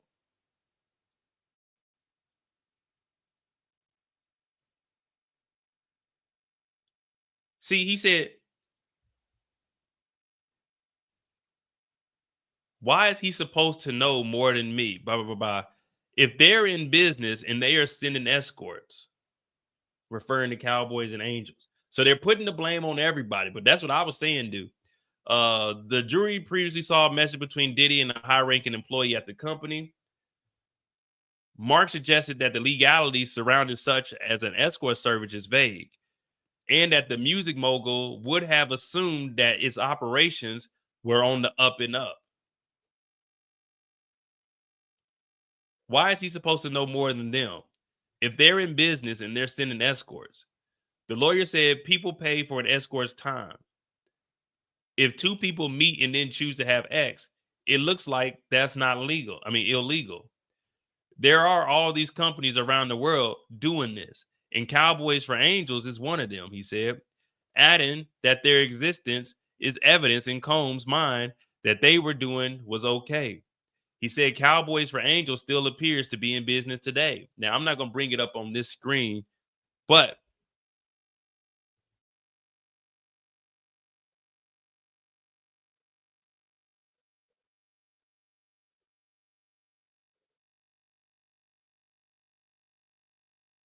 they're escorts, Diddy. They're there to escort you to a place. They're there to spend time with you. They're not there to have sex. And then you call up these employees on their own outside of the business.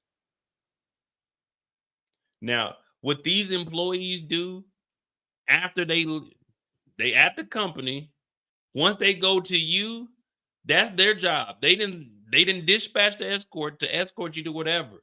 But when you start paying them extra and you talk about giving them tips for X, that's between you and that person. That's not Cowboys and Angels. Cowboy and Angels just sending them to escort you. What y'all do with that extra money and those tips that you were paying that we seen the text messages, you mean to tell me that Diddy thought paying motherfuckers for sex was legal? Nigga, I knew at 15 that was illegal. I used to be up watching HBO After Dark. Yeah, that was me, little boy watching HBO After Dark. Didn't know what I was watching, but I knew there was some hookers, and I knew what a slut was at the age of 13. I knew what a whore was at the age of 10. I knew what a girl walking on the street in just her drawers meant. That meant pay for some fun. I knew when Grand Theft Auto 3 came out and I could go pick up one for some fun, I had to pay some money. But I had to go do it in the back alley with no one seeing me because we know that was illegal. We knew that as kids. So you mean to tell me that Diddy didn't know?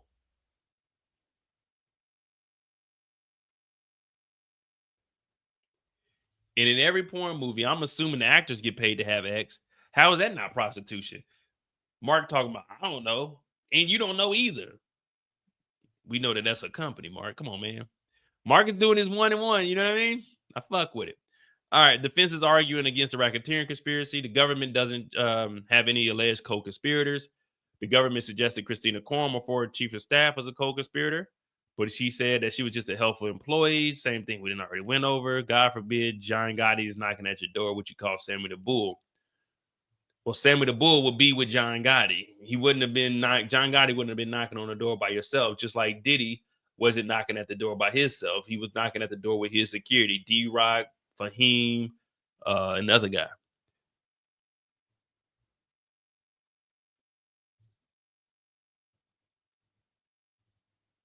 But I mean, it is exhausting. But remember, you got to do what you got to do. And at this point, this is it. So it's just like, just throw whatever you can out there. You know what I mean?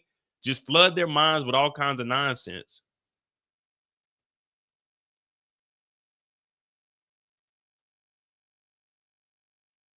Yeah, I mean, if he got... Well, the thing is, yesterday we looked it up. If you weren't here, in federal court, You cannot get a public defender. In federal court, if you have the money and the means, you have to get a lawyer. The only way you can't get a lawyer, they got to go through your finances and see that you can't afford one, and then they'll give you one. But in federal court, you got to pay for your own lawyers.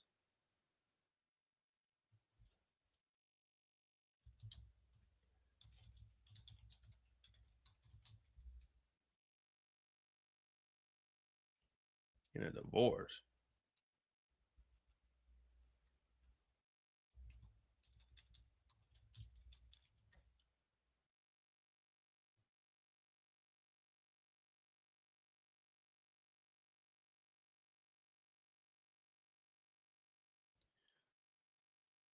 The right is guaranteed by the Sixth Amendment to to an attorney. The court will appoint an attorney to represent the defendant if they're deemed indigent, meaning they lack the financial resources to hire their own lawyer. If a person is facing federal crimes and cannot afford a lawyer, they can request a court-appointed one. So Diddy got that money. You got to buy your own lawyer. No. You don't just get to go in. Let me get that public one. Nah. You need to go in your bank and get you a good lawyer because, nigga, this is real court. This is real court. But if he beats this would be a big hoorah. Hoorah. All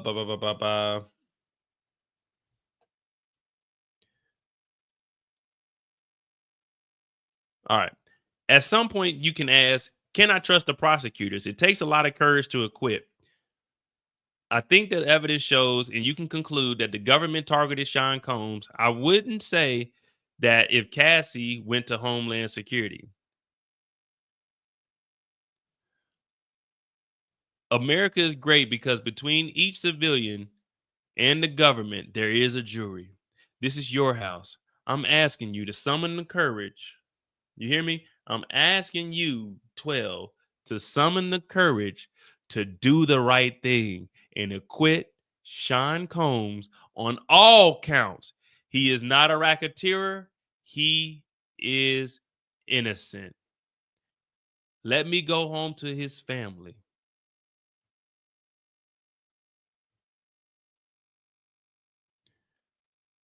Let him go home to his family. Thank you. Miss Comey, would you like a break before rebuttal? Yes. 15 minutes. The jury leaves. Salvik. He brought up conduct that hasn't been charged and said Mr. Combs was being targeted. We request curative instructions. Mark, you should have phrased it differently, but you went on to focus on a lack of conspiracy.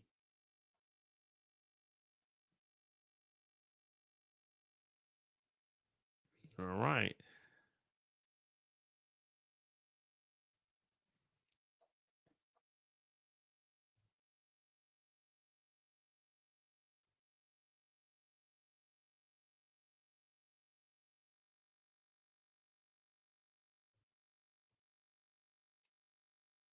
Yeah, so he's him. So he's supposed to, I guess he was supposed to say conspiracy and not that it wasn't charged.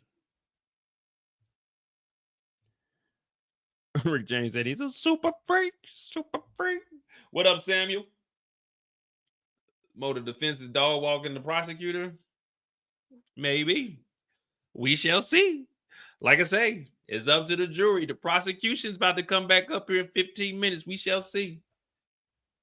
I wouldn't say dog walking. Maybe a walk in the park. But nah, I don't know.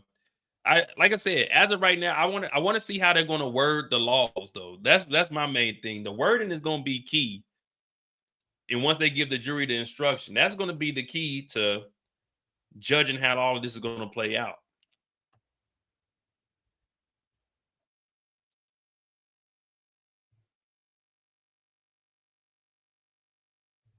Mo, you government gonna lose? What do you see? What do you mean, my government? Nigga, you pay your federal taxes too. This your government too, nigga. This is our government. If the government lose, this is our government. Don't say it's my government. I ain't even in America. I know what you mean, though. I mean, if they do, hey, it is what it is. Guess what? We got 31 days, 32 days of entertainment.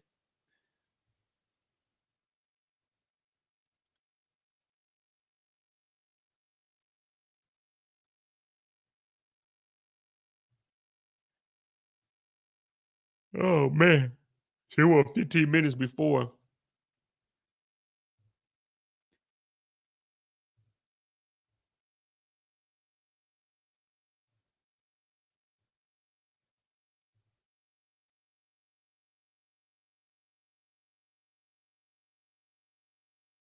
That's the same audio. Well, I don't think Bill Cosby was charged with the RICO.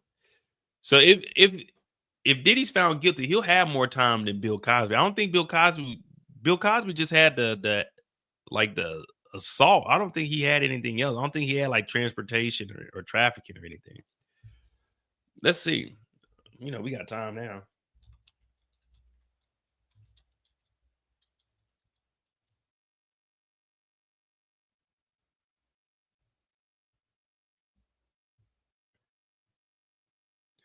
If the baby oil ain't slick, you must have quit.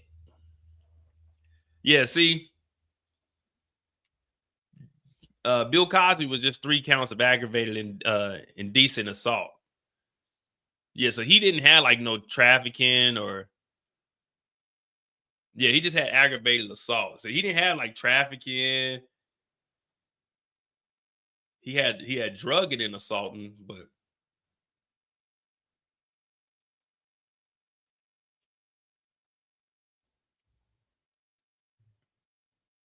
So he only had 3 years. That would be if Diddy's found guilty, that'd be a win right there, like a little 3 years.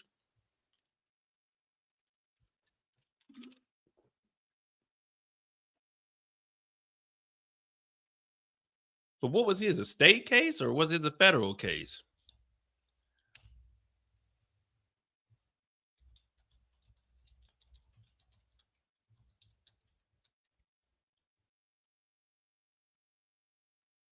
Oh, yeah. Bill Cosby had a state case.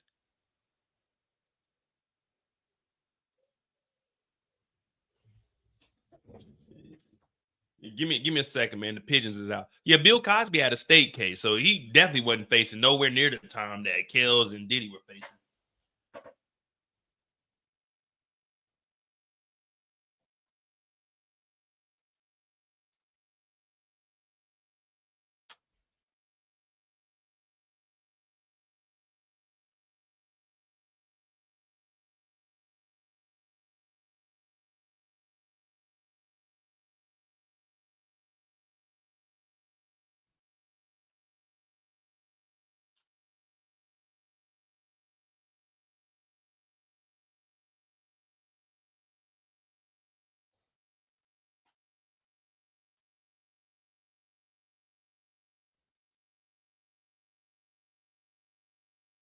Oh my.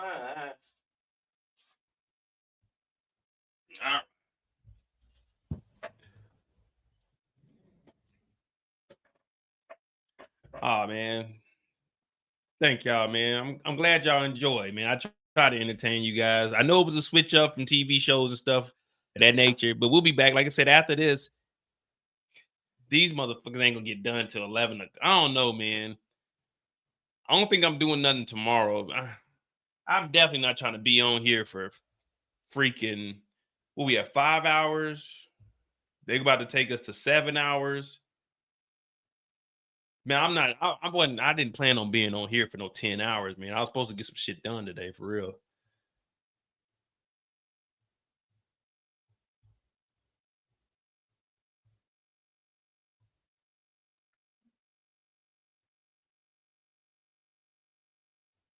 I might watch one episode with y'all. I'm gonna do it on my website, commercialmo.com. Matter of fact, I can actually set it up. Yeah, so everyone, This is where we do live streams over here on my site. So, you know, we got full control over there. Last week we watched BMF episode 3. Still got House Party up on here too. We got House. Oh shit, I forgot we was watching shit. We listening to music, everything, man. You know, it's lovely to have your own site. Conveniently isn't anywhere in your sales record. Yeah, so commercialmo.com. You can either put /live movies or go over to the menu, live movies, and that'll bring you to this page here. I'll do one episode with y'all, but I wasn't trying to be on here like no 10 hours. And I know they about to take us to 7 hours, probably 8 hours almost. I literally got nothing done today. I came home, changed, got on here, and been here ever since. But yeah, commercialmo.com. That is commercial, MOE.com.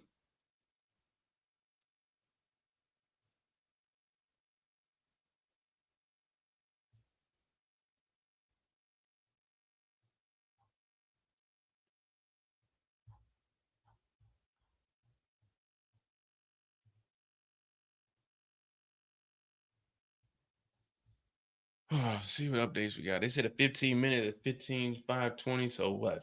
35-ish.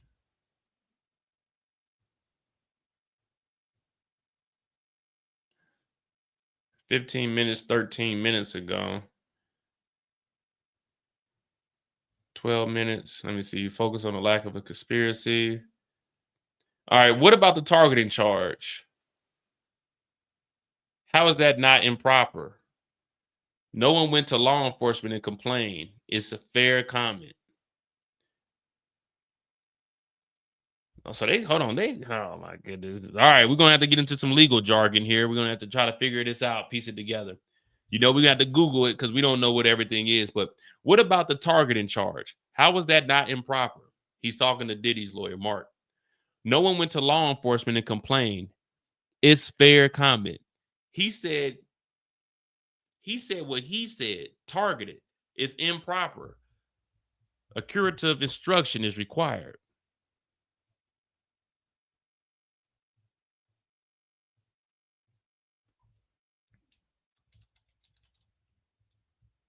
I know we already went over it, but let's get the definition for everybody. Curative instruction is a directive given by a judge to the jury, instructing them to disregard a certain evidence or arguments that was improperly presented during a trial.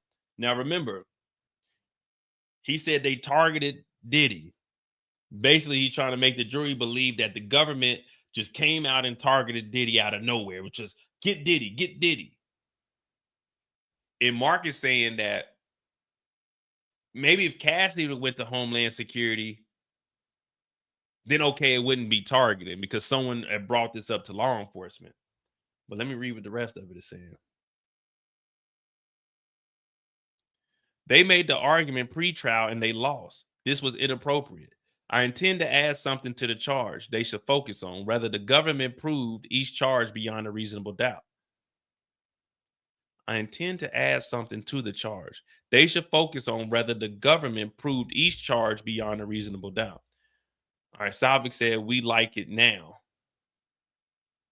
There is a bedrock law that these arguments to the jury are improper, so I'll give instruction. Mark said, we like it on Monday. Judge said, I'll do it when the jury comes back in 5 minutes. So Mark was trying to wait till Monday. He said, nah, I'm going to tell him today, nigga. This is my courtroom. So what is a bedrock law? Let's see what the definition of that. So the reason they're saying that that's improper is because pre-trial, they tried to say that Diddy was targeted, but that got dismissed. So you can't bring it up now because you already lost that. Bedrock law generally refers to fundamental or foundation legal principles, often those considered as essential to a particular field or area of law. In context of the environmental law, it often requires laws like the NEPA, National Environmental Policy Act, which are considered foundational for environmental protection. These laws are often the basis of other regulations. So that's just an environmental law. I know about the Clean Water Act, though, and the Clean Air Act. I dealt with that shit for 6 years. That ain't no joke, especially the Clean Water Act.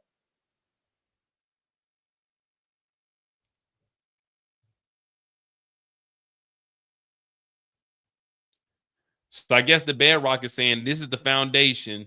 They already lost that. We found out pre-trial that Diddy wasn't targeted, so they can't bring up that Diddy's being targeted now. So we got to let the jurors know, disregard what you heard about Diddy being targeted.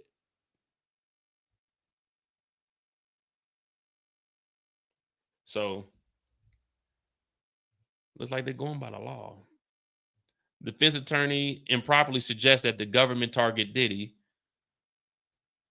During the jury's break between the end of the defense closing arguments and upcoming prosecutor's rebuttal, the judge said the defense attorney Mark improperly suggested to the jury that the government targeted Diddy. The judge said he's going to instruct the juror that the government's decision about prosecutions are not for the jury to consider. So it wasn't targeted. It was other things that were going on was the reason why they did it. But y'all don't need to worry about that. What y'all need to worry about is there reasonable doubt or not. I mean, that makes sense. We don't need to know why they charged Diddy. Do the charges fit the evidence that's been presented? All right, look at us. Look at us walking. We knew what this was before CNN posted this. Look at that. We didn't figure this out before CNN did. Look at us. Look at us. Moed's attorneys at law. Look, all y'all y'all.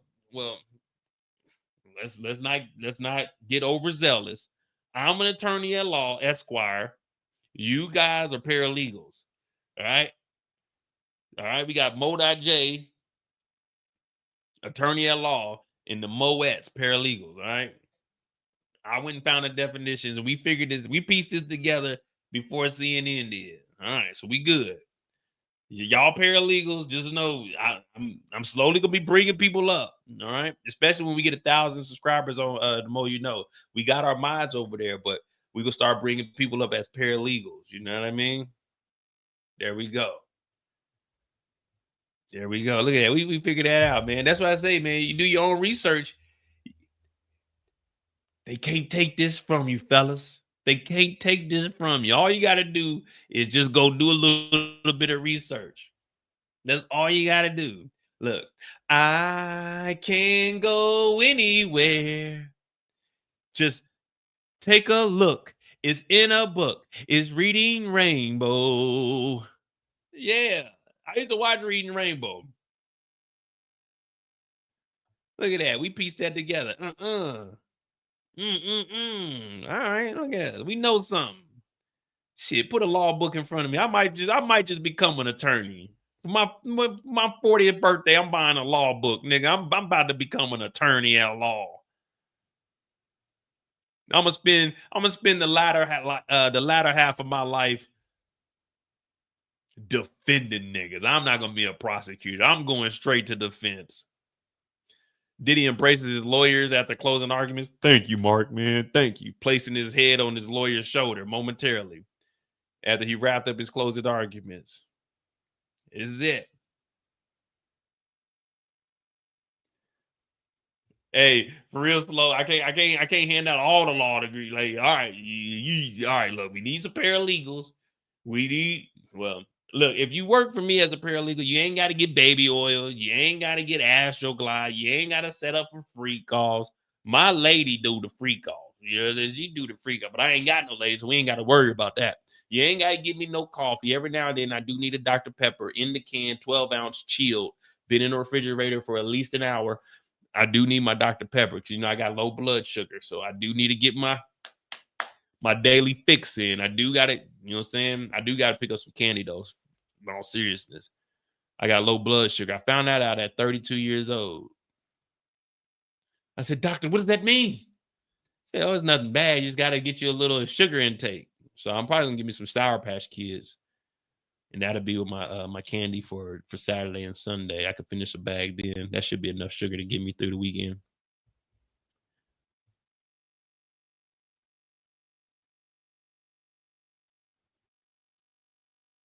Oh, yeah, man. Y'all know Reading Rainbow and Skinner-rinky-doo. I love you.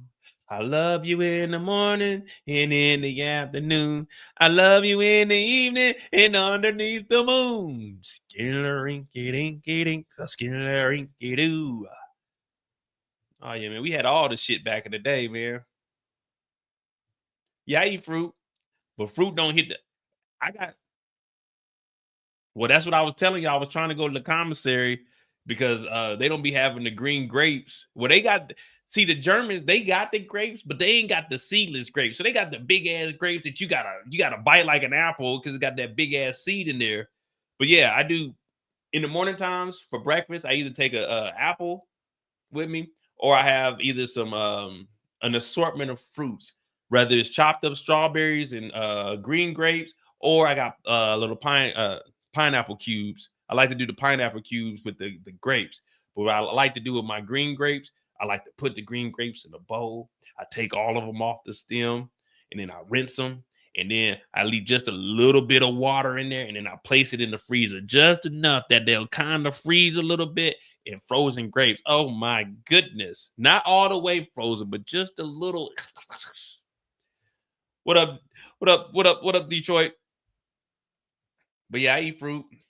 I prefer like green apples. I like green grapes, strawberries for sure, pineapples. And I usually like, well, I gotta give me a new blender, but I usually put like some of the natural orange juice in there and put like the grapes in there. I'm not the grapes, but the strawberries. Strawberry orange juice, that shit, it does something to my spirit. All right, they should be coming back though. Yeah, don't freeze them though. Don't put them in a bowl of water. Rinse them off, thoroughly rinse them off, and then just have a little bit of water in there. But while they're wet, like don't dry them. While they're still wet, put them in the freezer for a little bit, and let the water kind of freeze up on it. So then when you eat it, oh my goodness, ooh, it does something. But don't freeze them, and then they turn into marbles. I think we're gonna. I want to watch Squid Games for sure. So I guess we'll watch episode 9 of Squid Games. That'll be the first thing we watch tonight. Matter of fact, let me go see if it's even on there. Am I logged in? Okay. Yeah.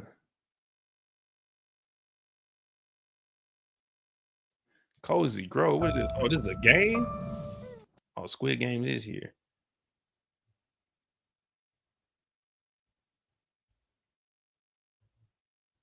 Season 3. So wait, it was 7? I thought it was 8 episodes. Or was 6? Because you're my best friend. Oops. Let me not get on here so we won't end the live. That's season 2. Oh, so 7 and 6. All right. So we'll watch right after this. Give me like 10 minutes and I'll start up a live on commercial mode and we'll watch episode 7. No, episode 8. It's episode 8, but it's episode 1 of season 3. Shit, I don't even remember what the fuck happened at the end of season 2. Oh, they were having a shootout. They started the little miniature war. All right, yeah, we'll watch episode 1 then. Yeah, so commercialmode.com/live movies, live-movies. We'll watch episode 1 of Squid Game season 3. But then after that, I do gotta give you some sleep, man, because I gotta get up and do all this shit.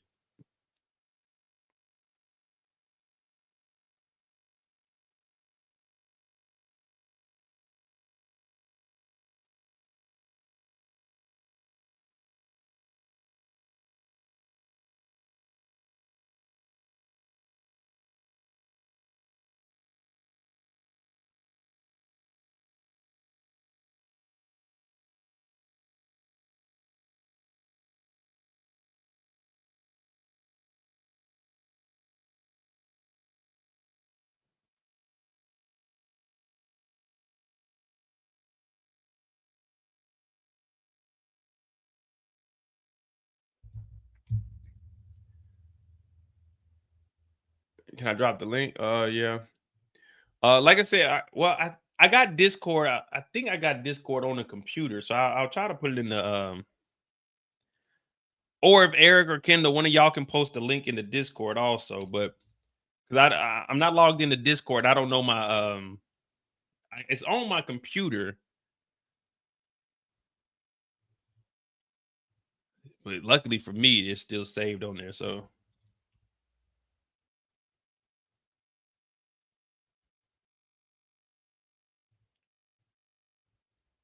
the prosecution is set to make the rebuttal as the court resumes. The judge is back on the bench. The prosecution has the last word to make a rebuttal.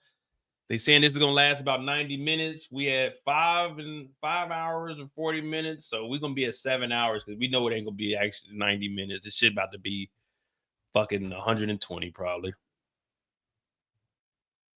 Excuse my language, guys. Sorry, I'm not in character right now. I'm just trying to figure things out, man. I'm low key drained. 3:40, the jury is back. All right. The judge says,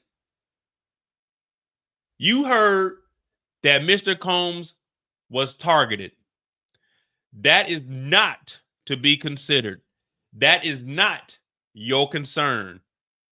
Miss Comey, the defendant did not take no for, oh, they getting right to it. Oh, my bad. They getting right to it. I thought she was about to address them. All right, so we get the rebuttal now.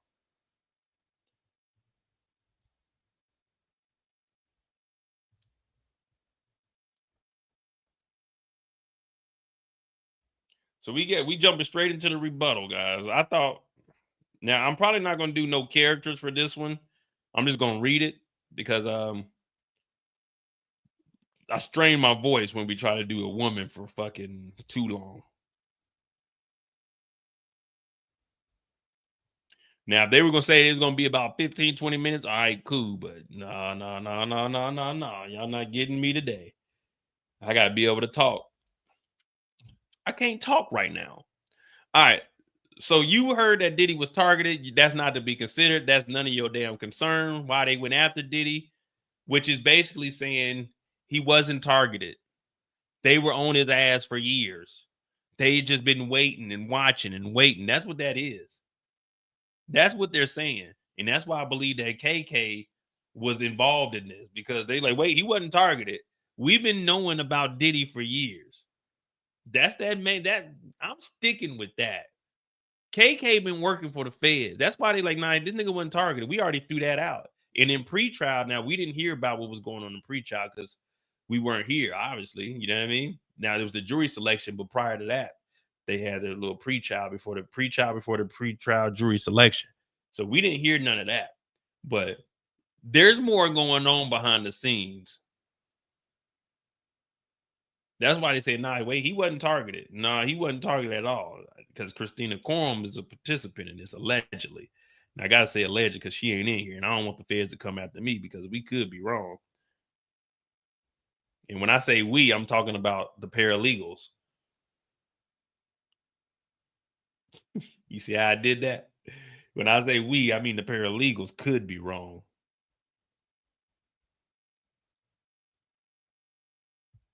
All right, here we go.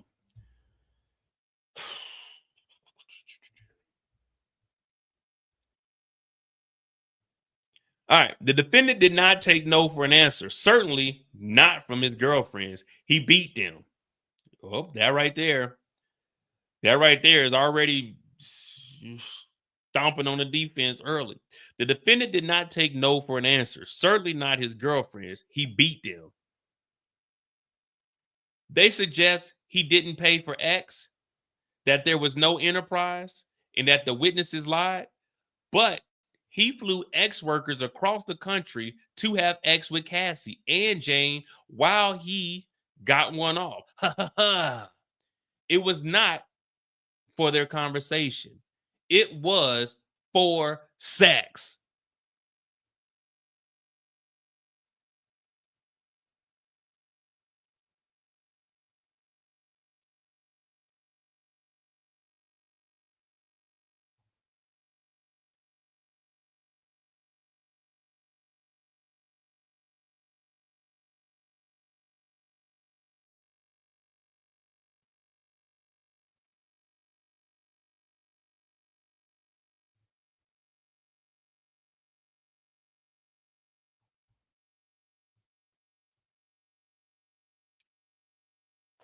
He flew ex workers across the country to have sex with Cassie and Jane while he masturbated.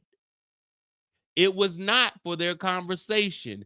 It, period, was, period, for, period, sex, period.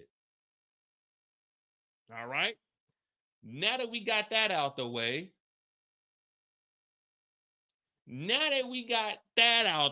they flew sex workers across the country, not for conversation, but for him to beat his Tootsie Roll and for them to have sex with Cassie. So it wasn't for conversation and it wasn't to escort them. It, period, was, period, for, period, big four, sex, period. That don't sound like dog walking anymore, does it? That don't sound like dog walking anymore, does it? Right off the bat. It wasn't for entertainment purposes. It wasn't to play chess. It wasn't to hang out. It was for one purpose and one purpose only. sex. What up, DeMarcus?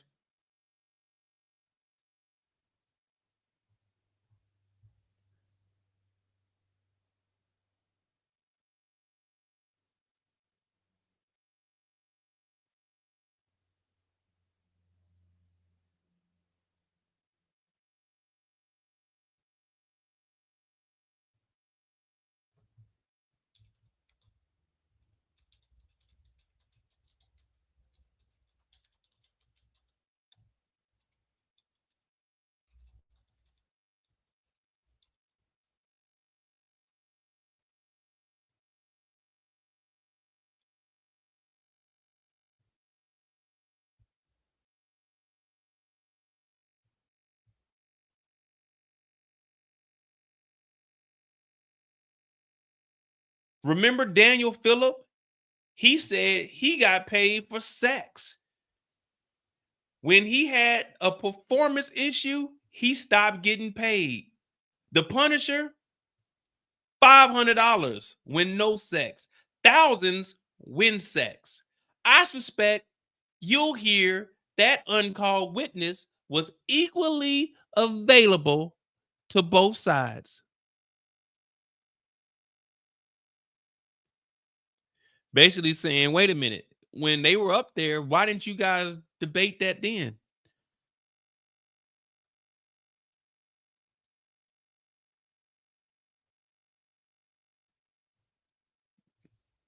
Why didn't they? Why didn't they call up any? Remember what I said? I said the exact same thing. Why didn't the defense call up any of the other 25 guys to stamp that they didn't get paid? That was easy. You talking about the two guys, you had a chance to call up witnesses. Why didn't you call up the other 25 niggas and have them say, oh, we didn't get paid for it, it was just our time? But I suspect you'll hear that uncalled witnesses were equally available to both sides. There was 25 of the niggas in the free calls. But they didn't want to bring them up there because they knew that they would say that they got paid for sex. The Punisher with no sex, $500. When he has sex, thousands. These are weeds. But again, it's on the jury to figure this out, guys. Don't hold this against me. I told you, Mo. You didn't tell me shit. I've already told you guys that I felt like there's some charges. I got to hear how they're going to read it out. I can't judge until the end of the motherfucking trial when I got all the evidence. Comey said, maybe some of these men would have worked for free. Have an ex in front of the masked masturbating celebrity, but they got paid. The defendant is guilty of counts 3 and 5. Maybe some of the men would work for free. Have an ex in front of the masked masturbating celebrity. Wait a minute. What is that show called?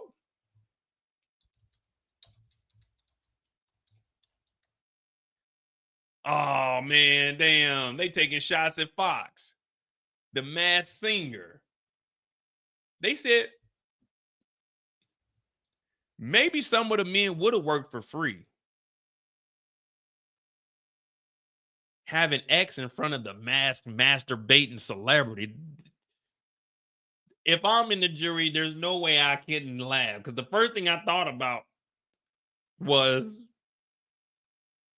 no Diddy was when T-Pain was on the Masked Singer. That was the first thing when I heard the masked masturbating. It wasn't the masturbating. It was the mask part. That's why I went directly to the show because I had my pause moment. It was the show. I'm talking about the show. As soon as I heard the mask, I thought they was about to say the Masked Singer. And then it kind of popped in my head R. Kelly too. Because remember R. Kelly had the mask on at one point. So that's why I'm like, wait, what was that show called? So I just want to make that clear that mine was a pause moment. Mine was not a Diddy hiccup where he was fantasizing about Leo. The first thing that popped in my mind was the Masked Singer because I knew T-Pain was on there. Now, I just had to throw that out there. I had this. Good thing we ain't a big channel. Ain't nobody clipping this shit. But I was talking about the Masked Singer, and I knew T-Pain was on the show. That's why I went to the show first and brought up T-Pain's name because I knew y'all ain't getting me. I know the legal jargon. I know how the game go. I know it's not what you know, it's what you can prove. And I proved that I was talking about the Masked Singer and they talking about the Masked Masturbator. We two different angles. Diddy over here, I'm over here. Let's just make that clear. All right. Maybe they would have worked for free having X in front of the masked masturbating celebrity, but they got paid. The defendant is guilty on counts 3 and 5.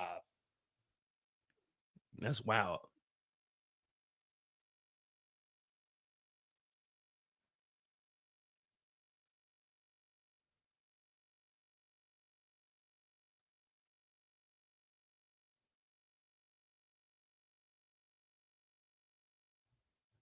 That was a good one, though. That was a good punchline right there. I like that one.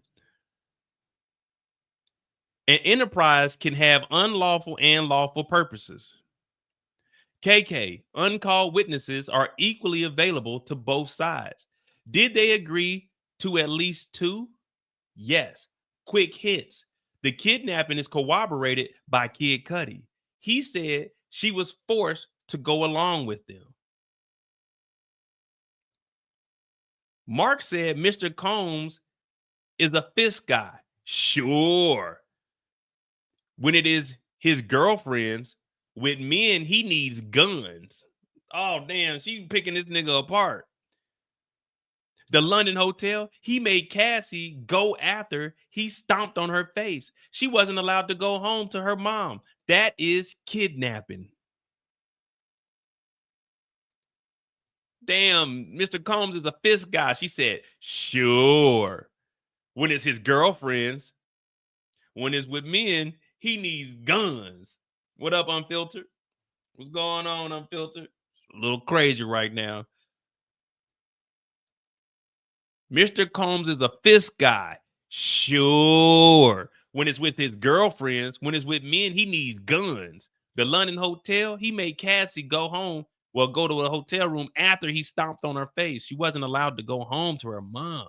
That's kidnapping.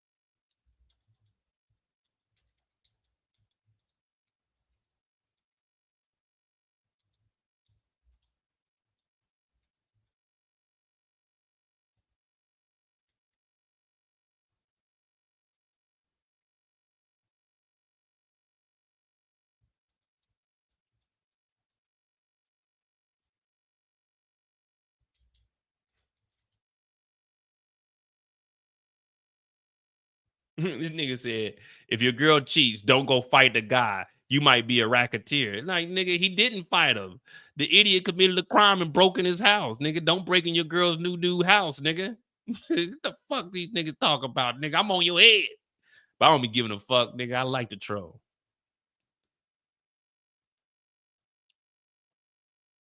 The arson, somehow the glove fell off of someone's childlike hand. No. He said he would do it, and he did. Cassie said it. Edie Garcia, he believed he could not go to the police under the agreement. And Diddy said, watch out how you spend it. Bribery. Jeez Louise, it's just step by step, day by day.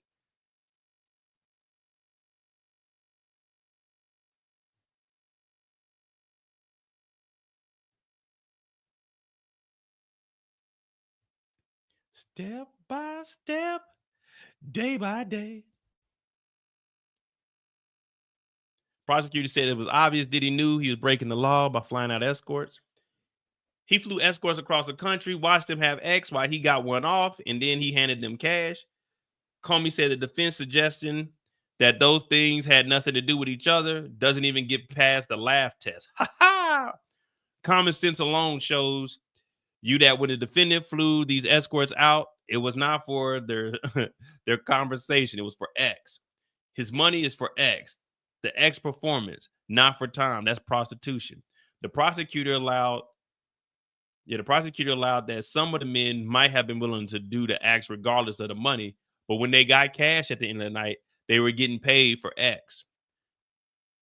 Also said it's irrelevant what the escorts thought about the interaction. The law pertains to Diddy's state of mind when he transported men for prostitution. That's what I say, man. It don't matter what we think. Don't matter what Diddy thinks. It's what the law says. It's what the law says, man. And that's why I try to get across to people. I'm not disagreeing with what your opinion is, but your opinion don't fucking matter. It's what the law says. My opinion is I should be able to go 50 miles over the speed limit, but the law says I can't. It don't matter what your opinion is what the black and white says. And paying for X, it don't matter. That's prostitution. That's all I be trying to get people to understand when I use logic. And I know people always say, Mo, you go against the grain. It's not that. I just did freaking 5 hours straight defending Diddy. I just did 5 hours as a defense attorney doing closing arguments. So I'm doing both sides of the spectrum. It's just I like to look down the middle. I'll look at one side, I'll look at the other, but what's in the middle? There's always two sides, and then there's the truth. And the law pertains to Diddy's state of mind when he transported men for prostitution. That's why I say those two counts, those are automatic guilty in my book. And it's not that I don't agree with you. I just say, man, the law says this. It's not, I think this and this.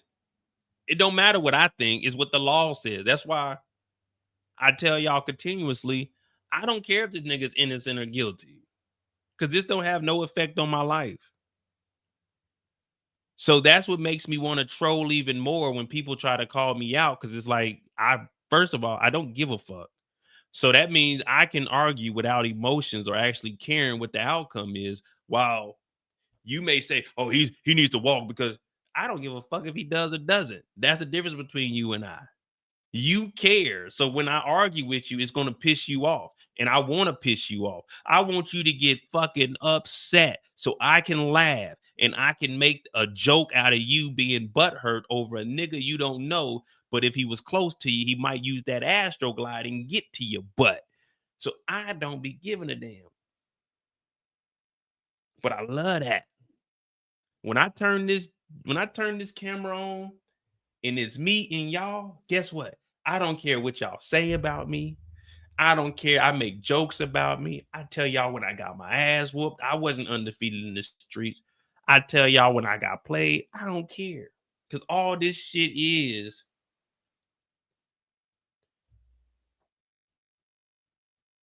it's the internet. No one give a fuck about the internet. I'll turn this bitch off. But yeah, let's keep it going. Diddy knew what he was doing was illegal because he said in text messages to Cassie that she needed to make sure the escorts weren't undercover cops. You remember those texts? Vet them. Talk to them. Ask them, are they police? Comey said the jury also saw text from Diddy to an escort asking, are you a cop? So wait, why would Diddy ask if they're cops if they're not? Okay, maybe. Okay, you guys are probably thinking, okay, maybe he's asking, are they a cop because he's going to have drugs. Or maybe he's asking if they're a cop because he knows prostitution is illegal. Well, it's one or the other. Because when I meet people, I don't just ask people, are they cops? I don't give a fuck if you a cop or not. I'm not doing anything illegal, so I don't need to know if you a cop. If you a cop, you a cop. Okay. I don't know no cops. Do I know any cops? I think one person I went to school with was a cop, but I didn't really know him like that. All right. Let's get back to it.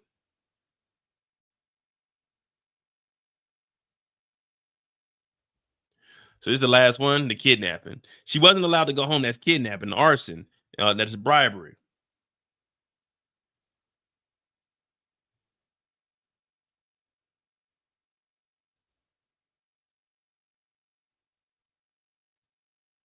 Let me see what they got to respond with.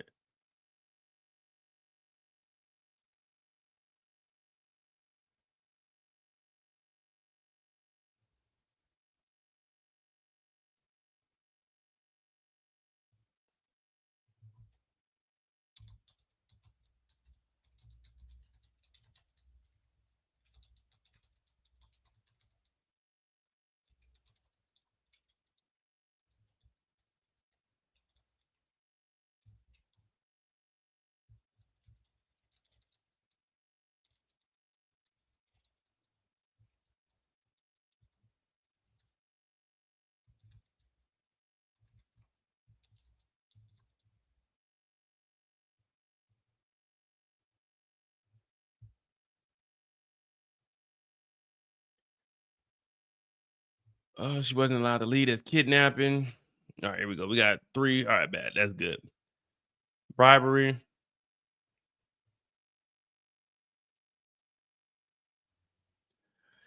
This is the guy that can't get his own water bottles or plug in his own phone charger. He's the general. He delegates. KK knows the Wild King nights involve escorts. The only reason he needs thousands of dollars in hotel rooms is to pay escorts.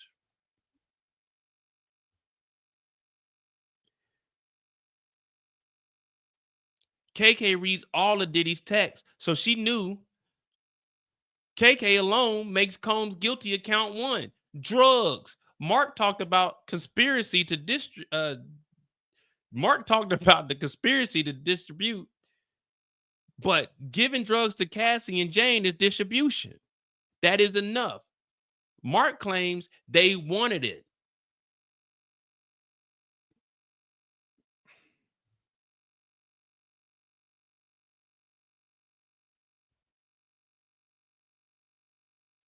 Don't matter if they wanted it. With Cassie, Diddy's associates played both sides because that helped Diddy. And enterprise could have a lawful and unlawful purposes. Prosecutors aren't claiming Diddy's companies themselves were illegal, but they used some of the money to further the enterprise.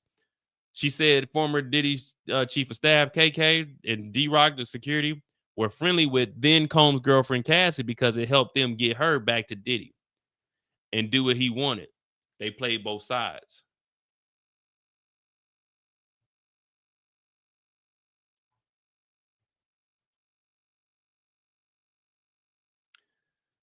Get unlimited plans with CNN subscription. What were you subscribing to CNN for? Y'all just put this free media news up here for us?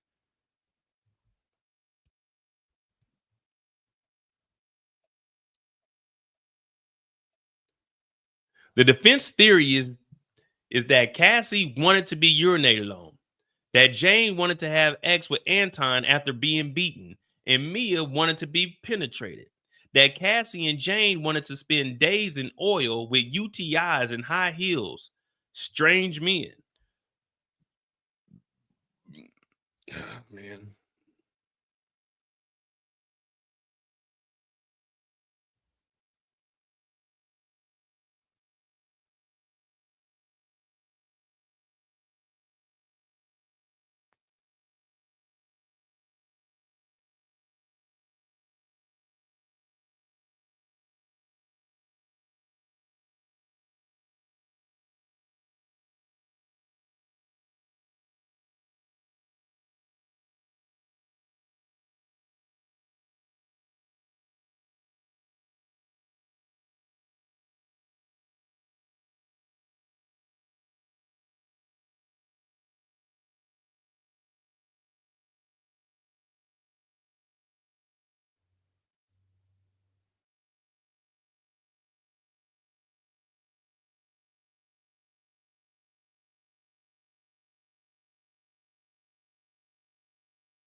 All right, man. Don't be taking up our whole 90, man. Cut this thing off.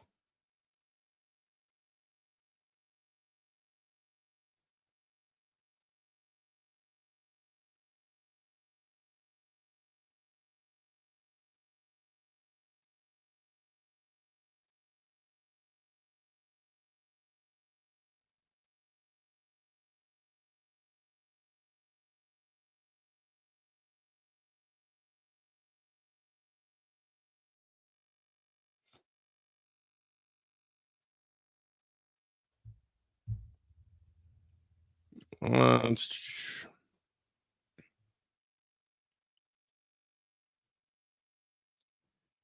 Oh man, now it's getting out of order, man. Here we go. Playing both sides. Count 3, 5, along with them, kidnapping, bribery. All right. Strange men. Mia said no. Cassie said no on her 29th birthday. Jane said no before Anton after the beating. These women, stage whisper, had no reason to lie. The defense says it's for money, but Cassie already got paid.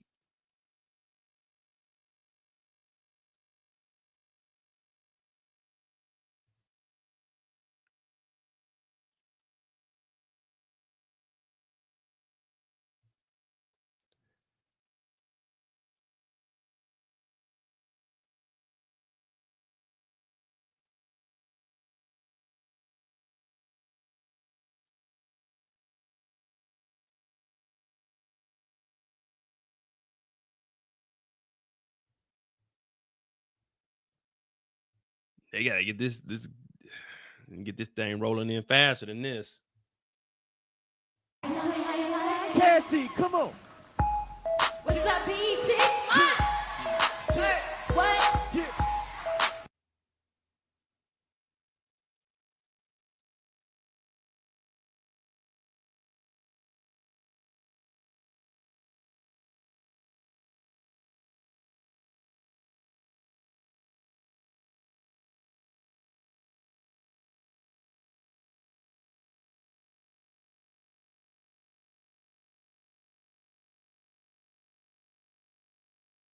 All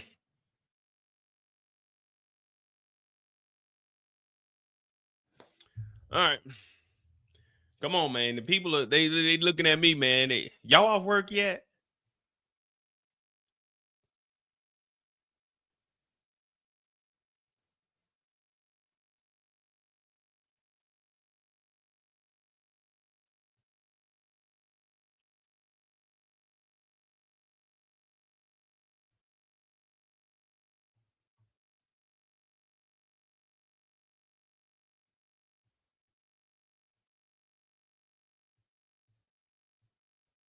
Oh boy, come on, update, man. Here we go.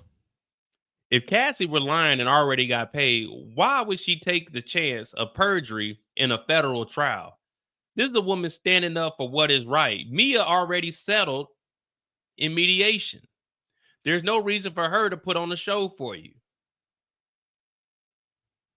I mean, that's a good. That is a good. That is a good. Yeah, I mean, why would she commit perjury and lie in a federal case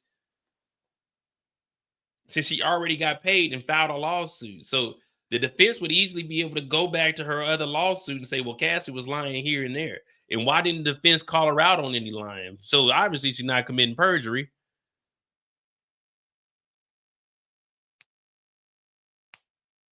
When I was younger, I always thought that said pre-jury. No, it's not the P-R-E, it's P-E-R. Oh, perjury. Pre-jury, just like resume. When I was a kid, I remember my dad got mad at me because I pronounced resume as resume. But when I was reading it, I didn't know it was resume. I thought it was resume. Like, it's resume. I'm like, damn, my bad. Whoa, man. Damn, it looked like resume. I didn't know the context. I ain't know what the rest of the sentence was gonna say. I thought it was saying let's resume. Let's look over your resume. I didn't know it say let's look over your resume. I didn't know.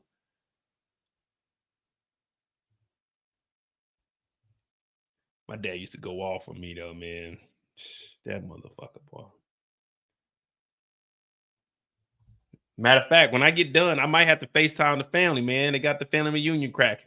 And y'all want to watch Squid Game.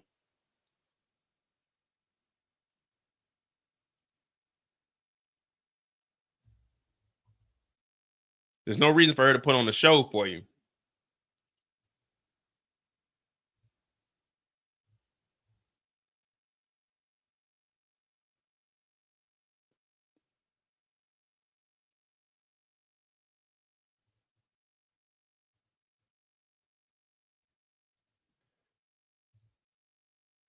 And these people were subpoenaed to come up here. They didn't volunteer to come up here. Jane Doe didn't even want to testify.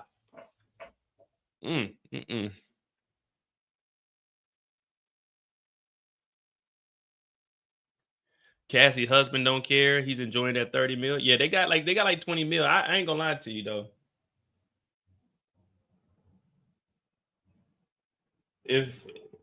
If I knew that happened to like my ex, that 20 need to go in a joint account. We a team, baby. When you cry, I cry. We cry together.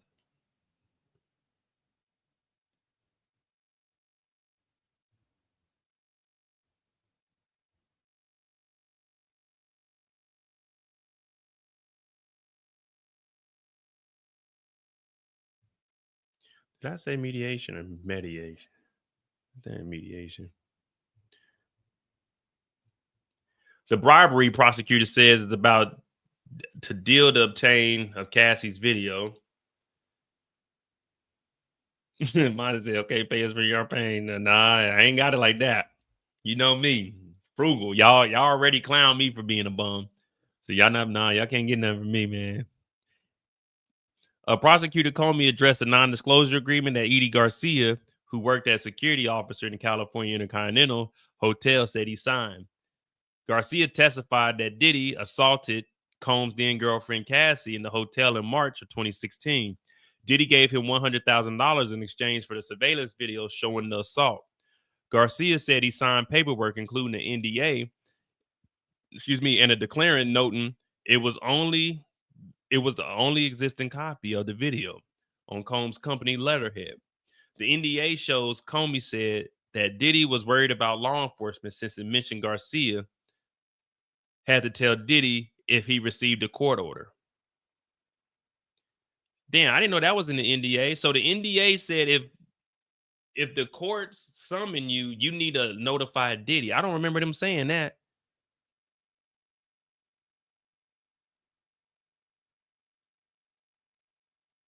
Man, you think I'm telling Diddy if they send me a court order, then nigga, that means you got to send me another $250,000. What the fuck? I'm not coming. If they send me a court order because they know about this tape, nigga, I'm not risking my freedom for your bum ass, nigga. You better send another $500,000 or something. See, I don't know about them. I'd have been talking bad to Diddy. I don't give a fuck, nigga. Because I would have had me another copy. I already told y'all I would have had another copy. Y'all can call it blackmail or extortion, whatever you want. I would have had me another copy for my safety. Anything ever go wrong, I get pulled over, contact Diddy. Yeah, I get arrested, contact Diddy. Who is this? Tell Diddy I got that tape. Yeah, man, I got this. Man, fuck that. I'm keeping some insurance. The hell, fuck Diddy. I told you, I would have had a duplicate of that tape. I would have told Diddy straight up, I'm gonna need 100,000 for myself. My boss want 50, but I need 100 for myself. I ain't busting nothing down. I want 100. And if anything happened with me, my people were notified. If I ain't back within the hour, release this motherfucker, whatever's on there. The hell was you talking about? I got the upper hand here, nigga. You begging for the tape. So do something if you want to. I guarantee that tape get leaked. Fuck Diddy, man. I'm getting paid. And I'll go to court. I'll go to court and take the stand too. Yeah, Diddy tried to bribe me. Did Diddy give you money? No, he didn't give me no money. And I kept a tape because I didn't want him to come and hurt me. And I told you I would have sat on that money for a year, 2 years, continued to work, and then shit, did what I got to do, man. Fuck that. And I know for sure that would happen because I came up on some bread when I was about 21, and I made that shit stretch to about 28. Made some good investments with it too, but yeah, I know I could sit with some money for a little bit. Ain't nothing gonna change my lifestyle. Of course, the police and an investigation were on Sean Combs' mind when the payment was arranged. That's bribery. Comey responded to defense attorney Mark claimed that the recordings on the phone calls with Jane following Cassie's November 23 lawsuit show that Diddy was worried about the civil lawsuits. Comey pointed out that on the recording, Diddy says several times he can't be on the phone. Plaintiff's lawyers don't get to tap phones. Comey said, who taps phones? The feds. Who taps phones? Law enforcement. What's he doing on all those calls is tampering with a witness. Hey, they breaking this shit down. Cause yeah, there's no way. She said she wasn't recording, so she can't tap the phone. The only people that can tap the phones are the police. So if Diddy was worried about the phones being tapped, it's either the feds or the local PD. And remember, that's the feds don't want you. That's the local PD. The feds ain't after you.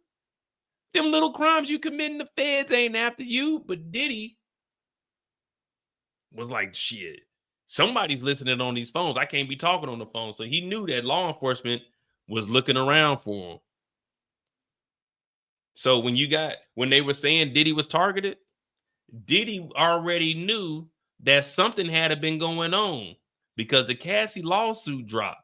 So you can't say Diddy was targeted when Diddy was the one saying that he thinks the feds is listening. I can't be on the phones. So he wasn't targeted, but he knew that there was potentially an investigation coming out. So that's why he was telling her, I thought what me and you did, we both enjoyed it, to try to get her to corroborate her story. Okay, I did like it. Diddy said I liked it. So now that's where they're getting the tampering of a witness. Jeez Louise. I wouldn't even have thought to connect it that way. I mean, I knew. I wouldn't have said, well, I think we talked about that because we were talking about the recording, but my thing was the phone call being recorded was because of Christina Courtroom, which Christina.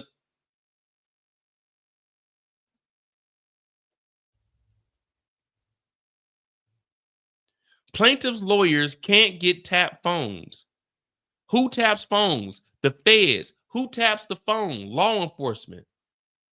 What's he doing on those calls is tampering with a witness. But the feds,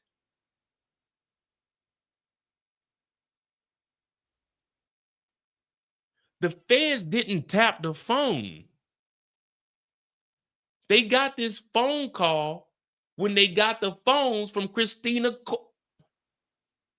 Christina Courtroom got arrested with 2 cell phones. This recording was on one of the cell phones that Christina Courtroom had. The feds didn't tap it. The informant for the feds tapped it. Well, recorded it. Oh, shit. Remember, the feds didn't have this tape until they got the phones from Christina Courtroom.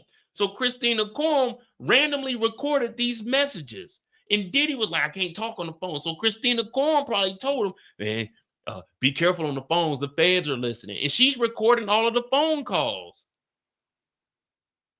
So, yeah, the phones weren't tapped. She was recording them. And we think she worked with the feds. Oh, my goodness.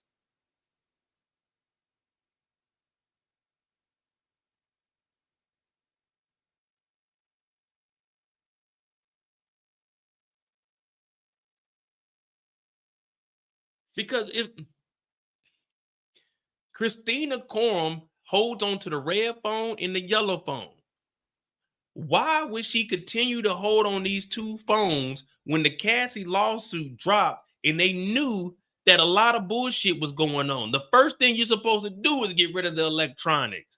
Clear out the cloud. That's common. This ain't 1981. This ain't 1995. This ain't 2006. This ain't 2010. This is 2024 when she got the phones confiscated. Why are you still walking around with incriminating evidence and Edie Garcia's driver's license is still on the phone from 2016 when the tape came out, and the tape ends up getting dropped because they get arrested? Christina Coram set this man up.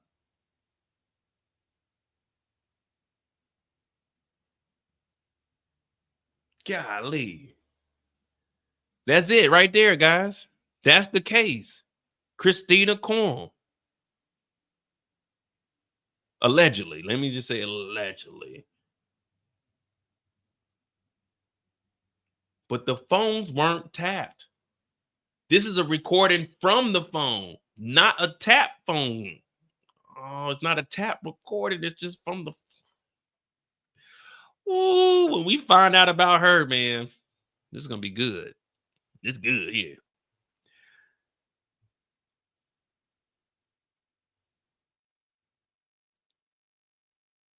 All right. Jane doesn't intend to sue. These women refuse to let trauma swallow up their whole lives. The struggle tells you these women told the truth. They broke free of the defendant's manipulation. Jealousy is not a defense to X trafficking. Jane picking out Carbo and Anton was her way of taking back some control. Yes, she texted escorts. Sometimes he told her. Sometimes she knew he would ask. She felt she had no choice. That's coercion.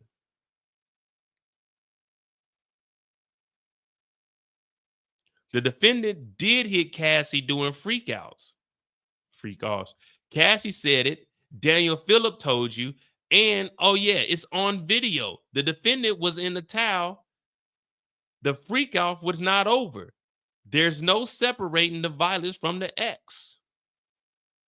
Well, he was in the towel, but I can't say the freak-off was still going on.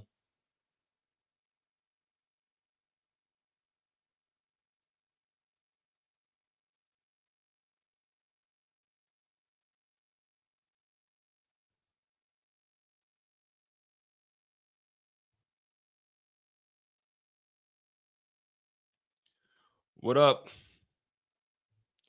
Yeah, 6 hours, man. We here, man. We here, man. They want me to watch a damn movie after this.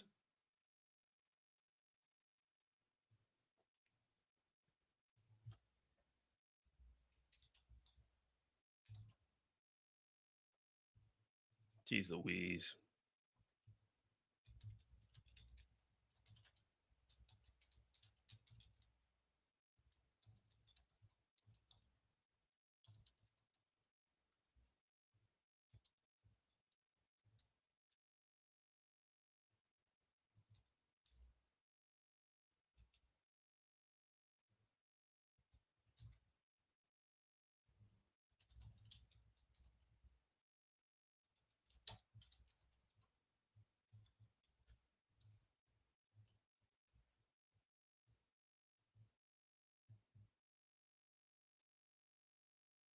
Your assistant recorder, yeah.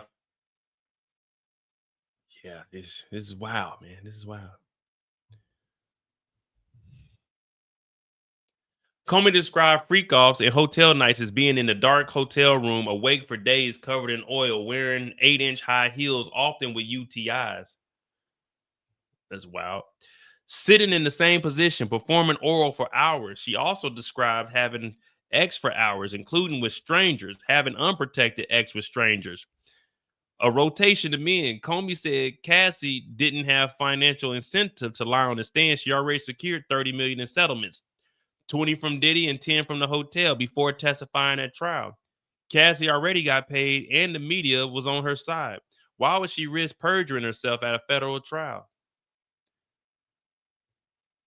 Cassie testified what she said Combs called freak-offs, which she said involved her having X encounters with male entertainers, typically in hotel rooms.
All right. This coercion. There's no separating the violence from the X. What we 5:44? So we had almost an hour. You said we got an hour and a half.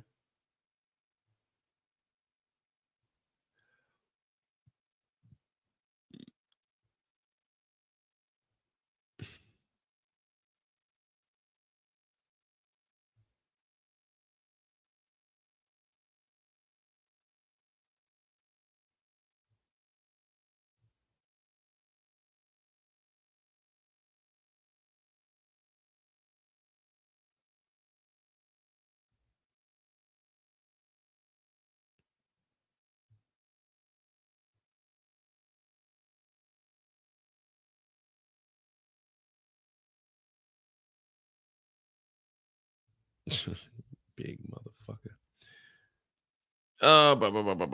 It's like a conspiracy.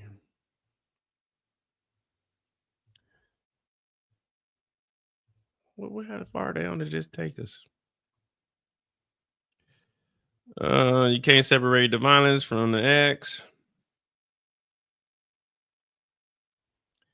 So we just sitting around waiting. I guess she's going through the notes, just touching bases on all the hot spots.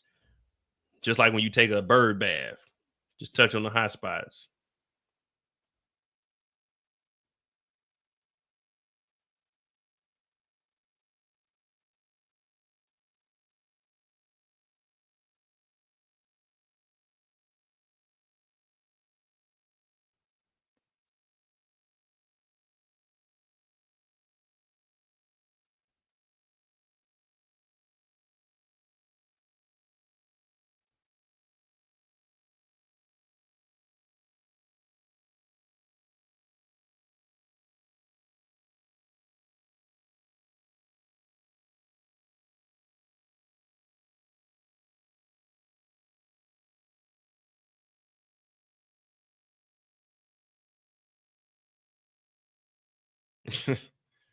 Someone said, meanwhile, on football numbers.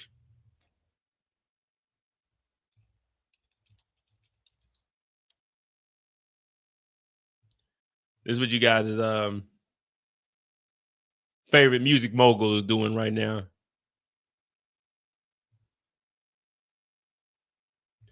$50 said, damn, they did dirty in them. They did Diddy dirty in them closing statements. Man, I could have done better than that. How much he paid for them lawyers? I know he ain't got a picture of Mark up here. Oh, see? That's why Diddy's going. I mean, we already know 50 don't fuck with Diddy like that, but that's why he's going at it. Remember, Mark said, Mark said that he said that Jane Doe, Daphne Joy had the worst lawyer ever because she only got $6,700 from 50 Cent. So that's why 50's going in on the defense now. He put up a picture of Mark. She didn't have the worst lawyer. You were the worst lawyer. Remember the name, Mark. He just got Diddy's ass 20 years. 20 years. God damn.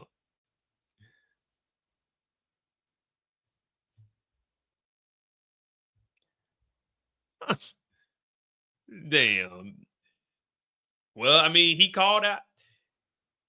Look, I told you he put it up there too. She said that she agreed to it. Unfortunately, she agreed. That's it. We can be done with it. The house, Jane had the worst lawyer in the world. Her low child support from the father, in my opinion. So you already knew, man. He shouldn't have went after it. Now Diddy, 50's about to discredit everything this lawyer has ever done.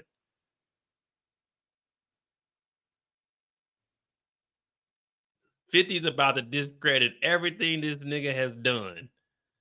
And we're here for it. 50 takes care of his kid. 50 pays his child support every single month. 50 takes care of his kid. He pays his child support every single month. Plus, we found out $6,700 covers everything the kid needs because Jane Doe, Daphne Joy, her house is paid for. So that $6,700 goes directly to the kid because she has no living expenses. 50 is an ideal father. See, that's the thing about the courtroom. She's living for free. Diddy's been sitting behind bars. She's living for free. But remember, she ain't got no money. But 50's giving her $6,700, and she don't know how to manage that. But that 67 ain't supposed to be for her. It's for the child. You know, a lot of them baby mamas say, oh, well, I got to keep the lights on. Well, you don't have to. Diddy's doing that. That $6,700, it needs to go directly to the kid. Make sure that kid's getting that money. That kid needs to be getting that money every single month. You don't need to be touching it, Daphne. You have a home above your head. You got a sex contract.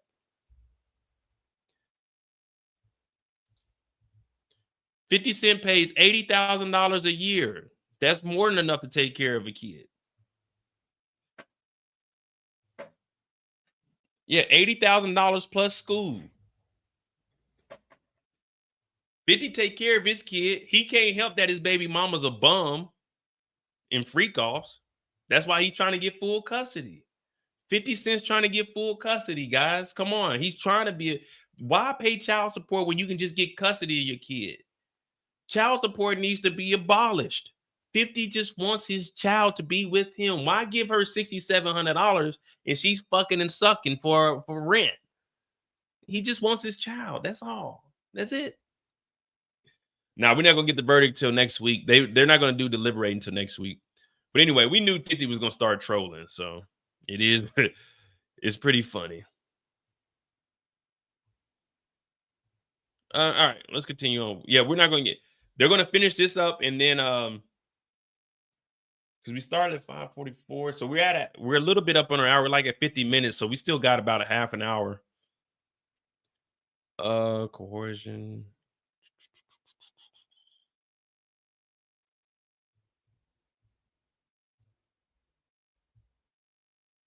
Remember when Cassie OD'd in the hotel room in Long Island and they still had the freak off? When Jane performed oral on Anton after Combs beat her, that was trafficking.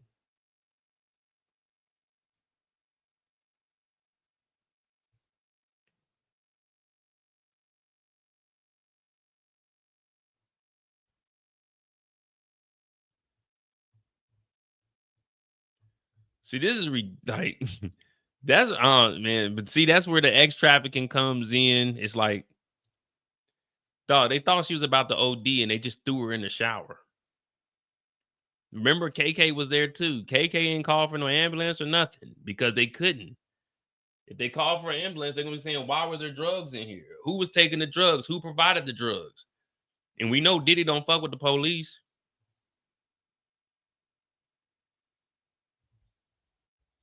Mm-mm-mm.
All right, come on, give us these updates, man. Come on.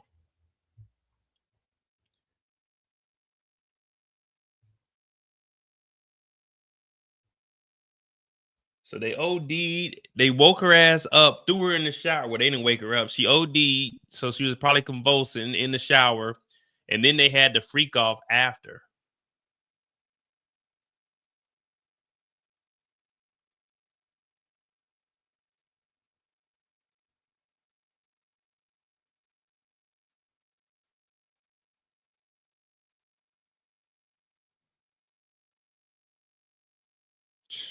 Some wild shit to even think about, to be honest with you.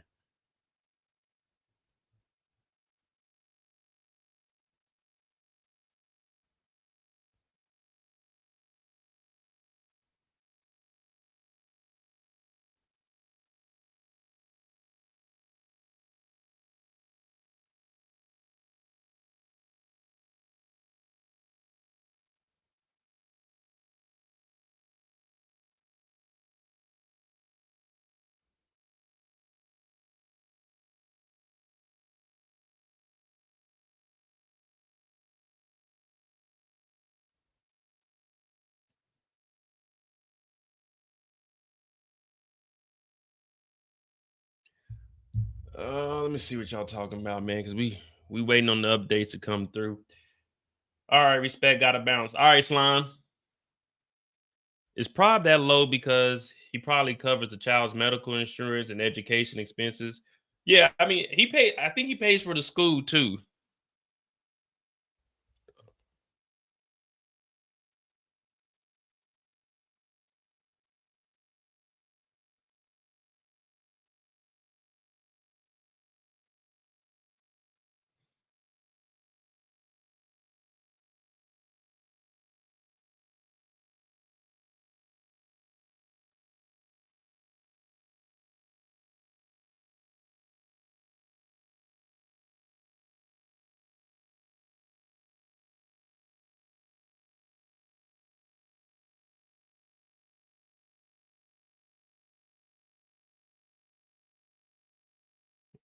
All right. There's no separating the violence. Memory OD. Angafilio said Cassie won a prize. What prize? X with a UTI. Getting urinated in her mouth. It's ridiculous. They had a trauma bond. They were trapped. The cost of trapping them was a drop in the bucket for #1 on Forbes list.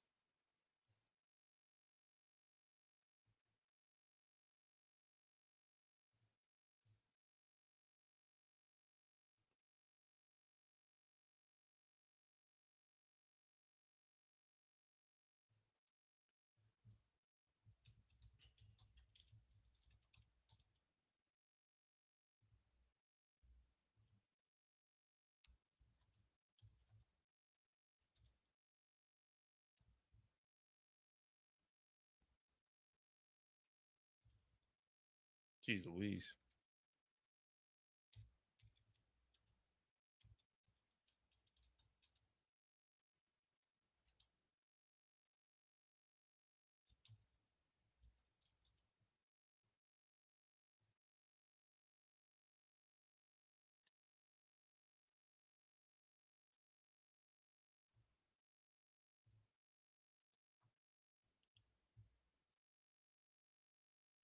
What nothing for the #1 stunner. Well, the #1 stunner was Birdman. The #1 on the Forbes list is Diddy.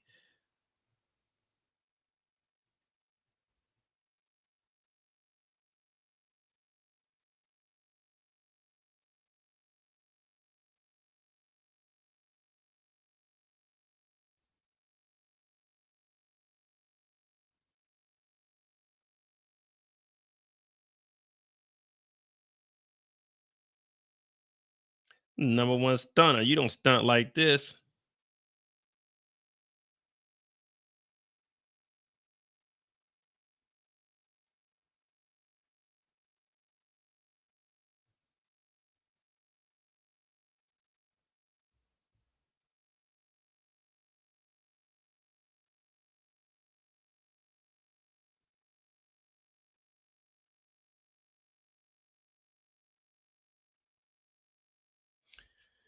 Oh boy, what we got?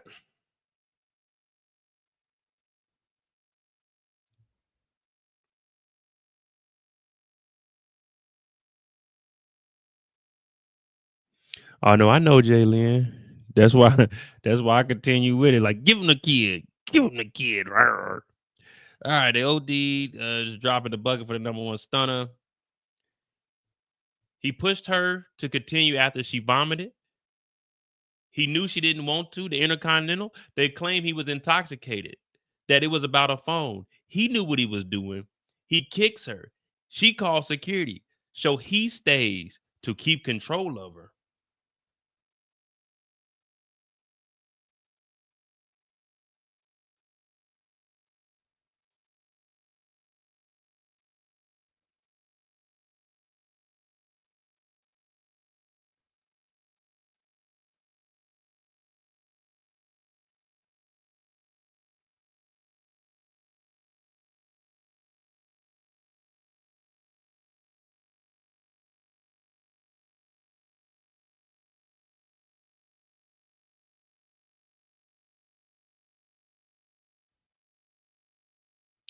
Feliz Navidad.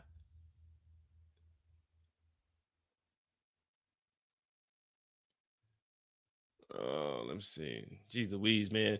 For them to be going this last hour and a half, man, these notes, they need to be updating quicker, man.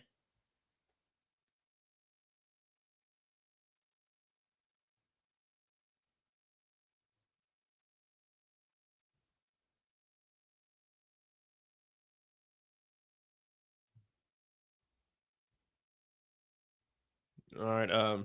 Do I watch UFC every now and then? Every now and then. But you know, my times are all messed up over here. So unless they fight in Saudi Arabia, I'm not staying up to watch it because it'll come on like 4 or 5, like 3, 4, or 5 for me. But that's like with all sporting events. Like the basketball games, they come on at 2:30 in the morning over here. So I barely watch any sports. I just watch like the highlights.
You know, I forgot what I was about to ask y'all too. Oh man, I don't know, guys. It's already 11, man. We might not be able to watch, man. I gotta take me a damn shower. I've been over here sweating. Got me feeling like I was over in a freak off or something. How hot it is.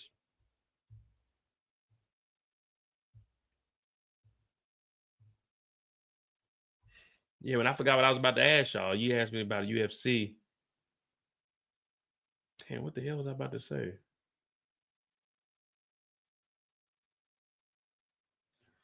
I don't know. It'll come to me.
All right. The violence Cassie endured.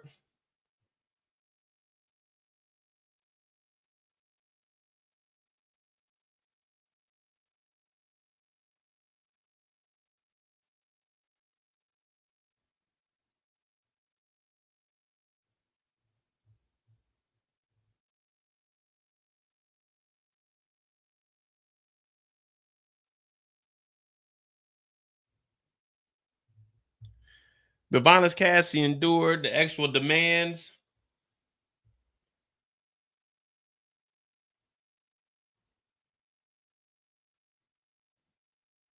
Prosecutors offering a rebuttal to the defense. Comey argued that Ventura was subject to violence by Combs when she was just 21 years old and had control over everything in her career. So this is pretty much the same thing. Being a domestic abuser is not a defense for X trafficking. She said, if the abuse is making your partner participate in commercial X acts, you are guilty of X trafficking. There are not beautiful evenings. There are the same things over and over set up for one man's pleasure, one man's enjoyment. She pointed back to testimony that Diddy hit Cassie during some freak offs. There's no separating the violence from the ex, but make no mistake, the violence that happened away from the hotels, away from the freak offs, were about keeping Cassie obedient, controlling her.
Because you're always on my mind.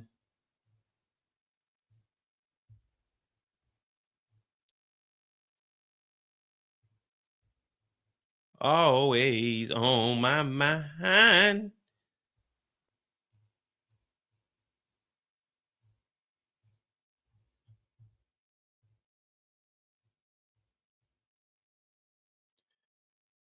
All right, so here we go. We got another update. Can't keep control over. I want to be clear. They called Anton. I want to be clear. They called Anton because he was the only repeat player in LA. They stopped with Carble after he tried to extort Jane. Whatever words he used about a conspiracy between Jane and Anton, there is no evidence for it.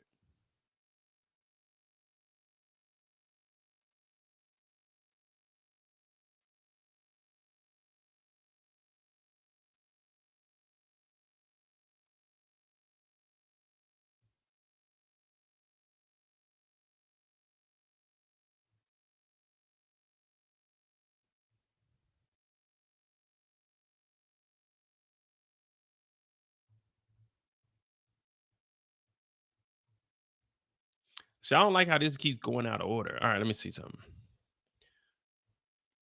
If just one freak off or hotel night was X trafficking, that's enough for the X trafficking conviction. To convict on X trafficking charge, the jury has to find only one freak off or one hotel night was X trafficking, Prosecutor Comey said, continuing her rebuttal. against the defense closing argument against Diddy facing 2 counts of ex-trafficking. Ex-trafficking, she says, involves getting someone to say yes through illegal means like force, fraud, or coercion.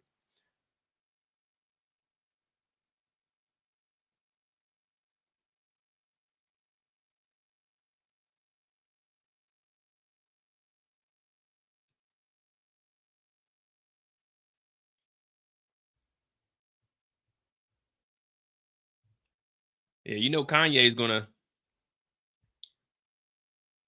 We played one of the songs, but I can't play it on here. We're gonna get copyright. I played the first song with King and I think the daughter is on there.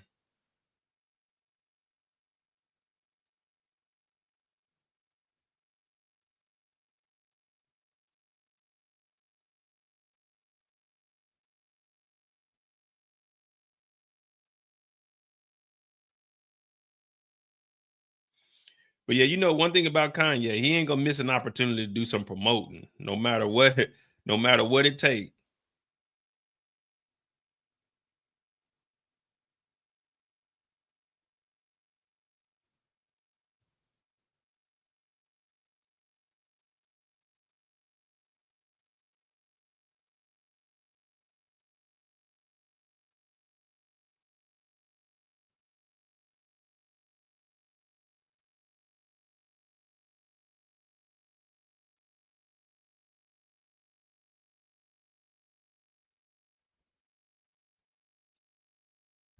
Oh, well, what the fuck we doing on Instagram? There's no evidence of it.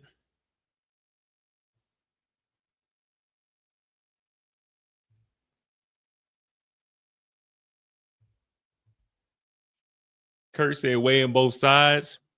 Diddy looks like an adolescent, almost an infant, incapable of managing his empire. I mean, that's pretty much how they're labeling him out to be. Remember, they're saying he couldn't get his own water. He couldn't do anything. He couldn't get the Wi-Fi to work. He was just a big kid. Now, there is a story about when Diddy was a kid and they didn't have a swimming pool. So he always wanted to be like the center of attention. So he always figured he could delegate. Now, you guys probably haven't heard that story, but when Diddy was younger, he had a paper route. But Diddy didn't actually run the paper route. He owned the paper route. And what he would do was buy out other people's paper routes and then hire kids to do the work for him. Now, a lot of people think that was entrepreneur skills, and it was. But Diddy always realized that he could delegate everything out. And he always wanted to be the center of attention. Y'all got a swimming pool? Well, now y'all got to come to my swimming pool parties. I'm going to try to find that story for you. But this is from somebody that grew up with Diddy. And he's explaining his outlook on Diddy. Now, I don't know how true it is, but it's just a story that I heard. Let me see.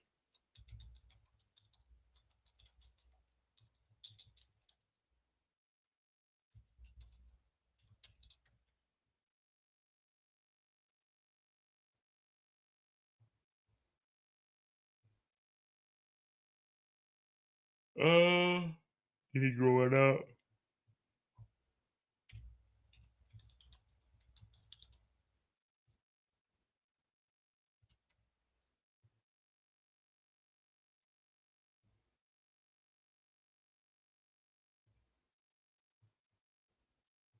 I think this is it. See, when Diddy was growing up, he had a rough childhood in the Bronx. And when he was just 3 years old, his father got involved in a drug deal gone wrong. He was killed when I was 3 years old. I don't have like a lot of memories. No, not this one. We don't give a fuck. It's another one. Yeah, the defense was all over the place. Some people said they did good, but you know, again, we'll wait and see. We'll wait. Oh, that's what I needed to find. I forgot that lady's name. God doggy, what was her name? Diddy updates TikTok. Let me see what she got going on. Is this her? No, that ain't her. Here she go. Mokaba. Ellen DeGeneres, Jennifer Lawrence, and She's done a pretty damn good job.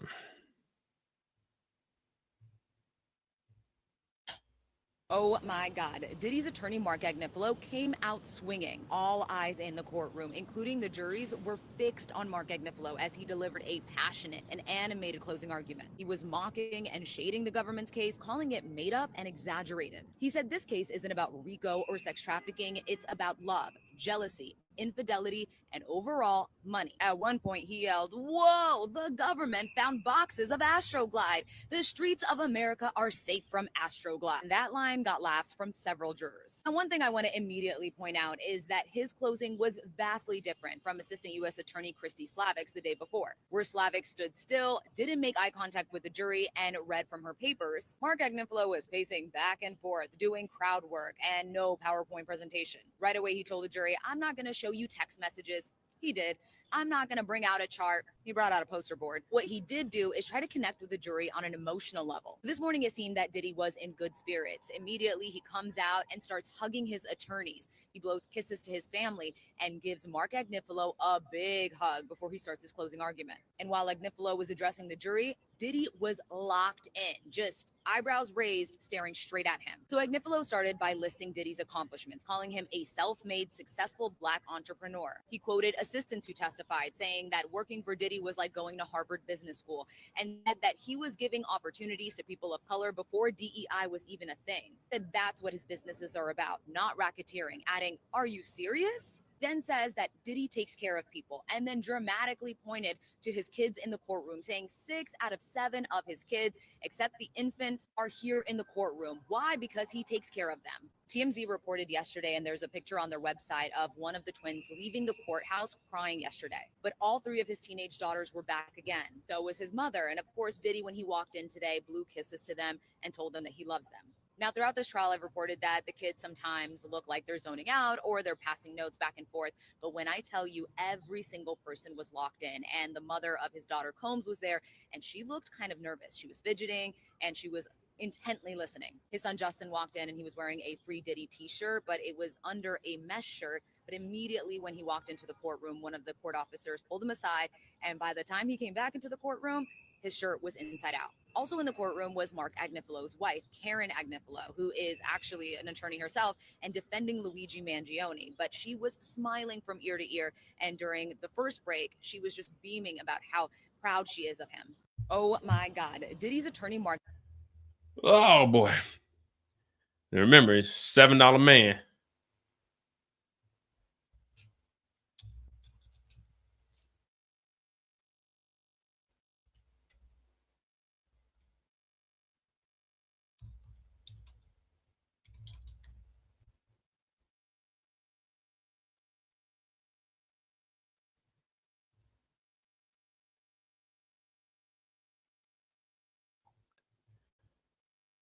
Oh, what updates do we got? Jeez Louise, boy. There's evidence about a conspiracy. He was on. All right, here we go. He coerced Cassie and Jane into this, and nothing happened. He R-word Mia, and nothing happened. He beat Cassie, and nothing happened. He beat Cassie in a hotel on tape, then bribed the guards to buy it, and nothing happened. He was untouchable.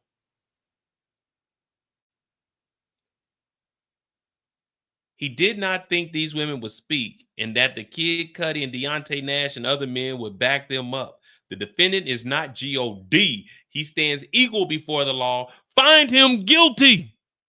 Jurors, you may leave until Monday. The laptop and exhibit list should be ready Monday. We'll see you here. Note, we book 7 coming. Adjourned. We made it, guys. 7 hours exactly.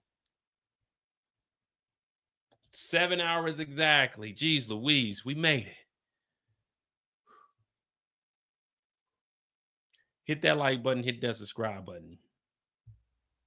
We got a 7-hour live in covering this, but it's over with, guys. We don't have to suffer anymore. Make some noise. Cassie, come on. What is up, BT? What? We made it, guys. 32 days. 32 days. 171 hours. Today makes 171 hours of covering the Diddy trial from sun up to sundown. I've never dedicated my life to anything else in life.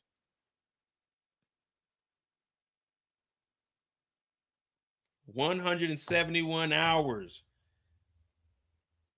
Jeez. Are y'all trying to watch an episode of Squid Games? What time is it? Oh, it's 11. We'll be done at 12. Are y'all trying to watch Squid Games? Or can I chill? Can I live, man? I went to work. I got up today at 6:15. It's 11 p.m. I had lunch at 11:20. I haven't ate. All I had was one thing of water since I've been off work 7 hours and I haven't even drank a whole thing of water. Can I live? I need more. I don't know how many more I need over on The Mo You Know. But yeah, subscribe to my other channel, The Mo You Know. I'm gonna try to watch some of the Squid Games and get recaps up so I can have them drop before I go on leave. Again, I won't be Wednesday. I'm going to the Kendrick Lamar concert. Thursday, I'll be in Switzerland. Friday, Saturday, and I'll be back Sunday. So hopefully they get the verdict before Wednesday, because I won't be doing a live, or I might do one temporarily at the airport like I did last time to give an update. But yeah, so hopefully they got that, and I'm gonna try to get all of the recaps up by Sunday, at least episode 1 through 6. So eat on camera, man. Shit, I gotta go make something, man. I ain't take nothing out. I was gonna make some steaks today, but shit, I might just wait till tomorrow and put those on the grill. I ain't take nothing out, man. And I was supposed to go grocery shopping. I thought we was gonna end at 9, but I did it for y'all, man. This shit ended at 11.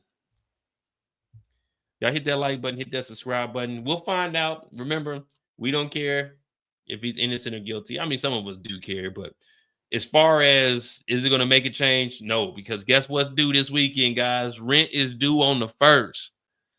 Rent is due on the 1st, and Diddy ain't paying our rent, so we don't give a damn. If he get locked up, if he's free, we don't care. But hit that like button, hit that subscribe button. Remember, don't drink and drive. Always have a plan. And remember, you can run, but you can't hide. I'm Mo.J.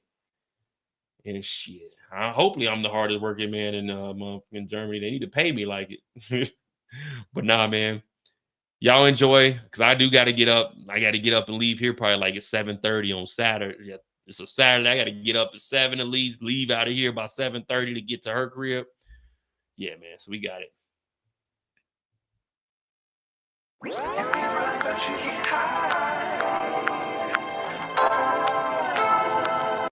Subscribe to Mo You Know. Cash App's pinned in the chat. Subscribe to the Mo You Know. We're trying to get 1,000 subscribers over there. I appreciate all you guys. We done gained about 200 to 300 over on this channel alone. Over there, I think we did about 110, 120 or something along that line. But I appreciate everyone, seriously. 32 days, 171 hours, straight after work, just straight covering this. Usually I don't get on until 6 o'clock or 9 o'clock my time. So I really do appreciate you guys. It's been a long journey, but we said we was going to cover it. So we did that. Y'all do y'all thing, man. I'm out.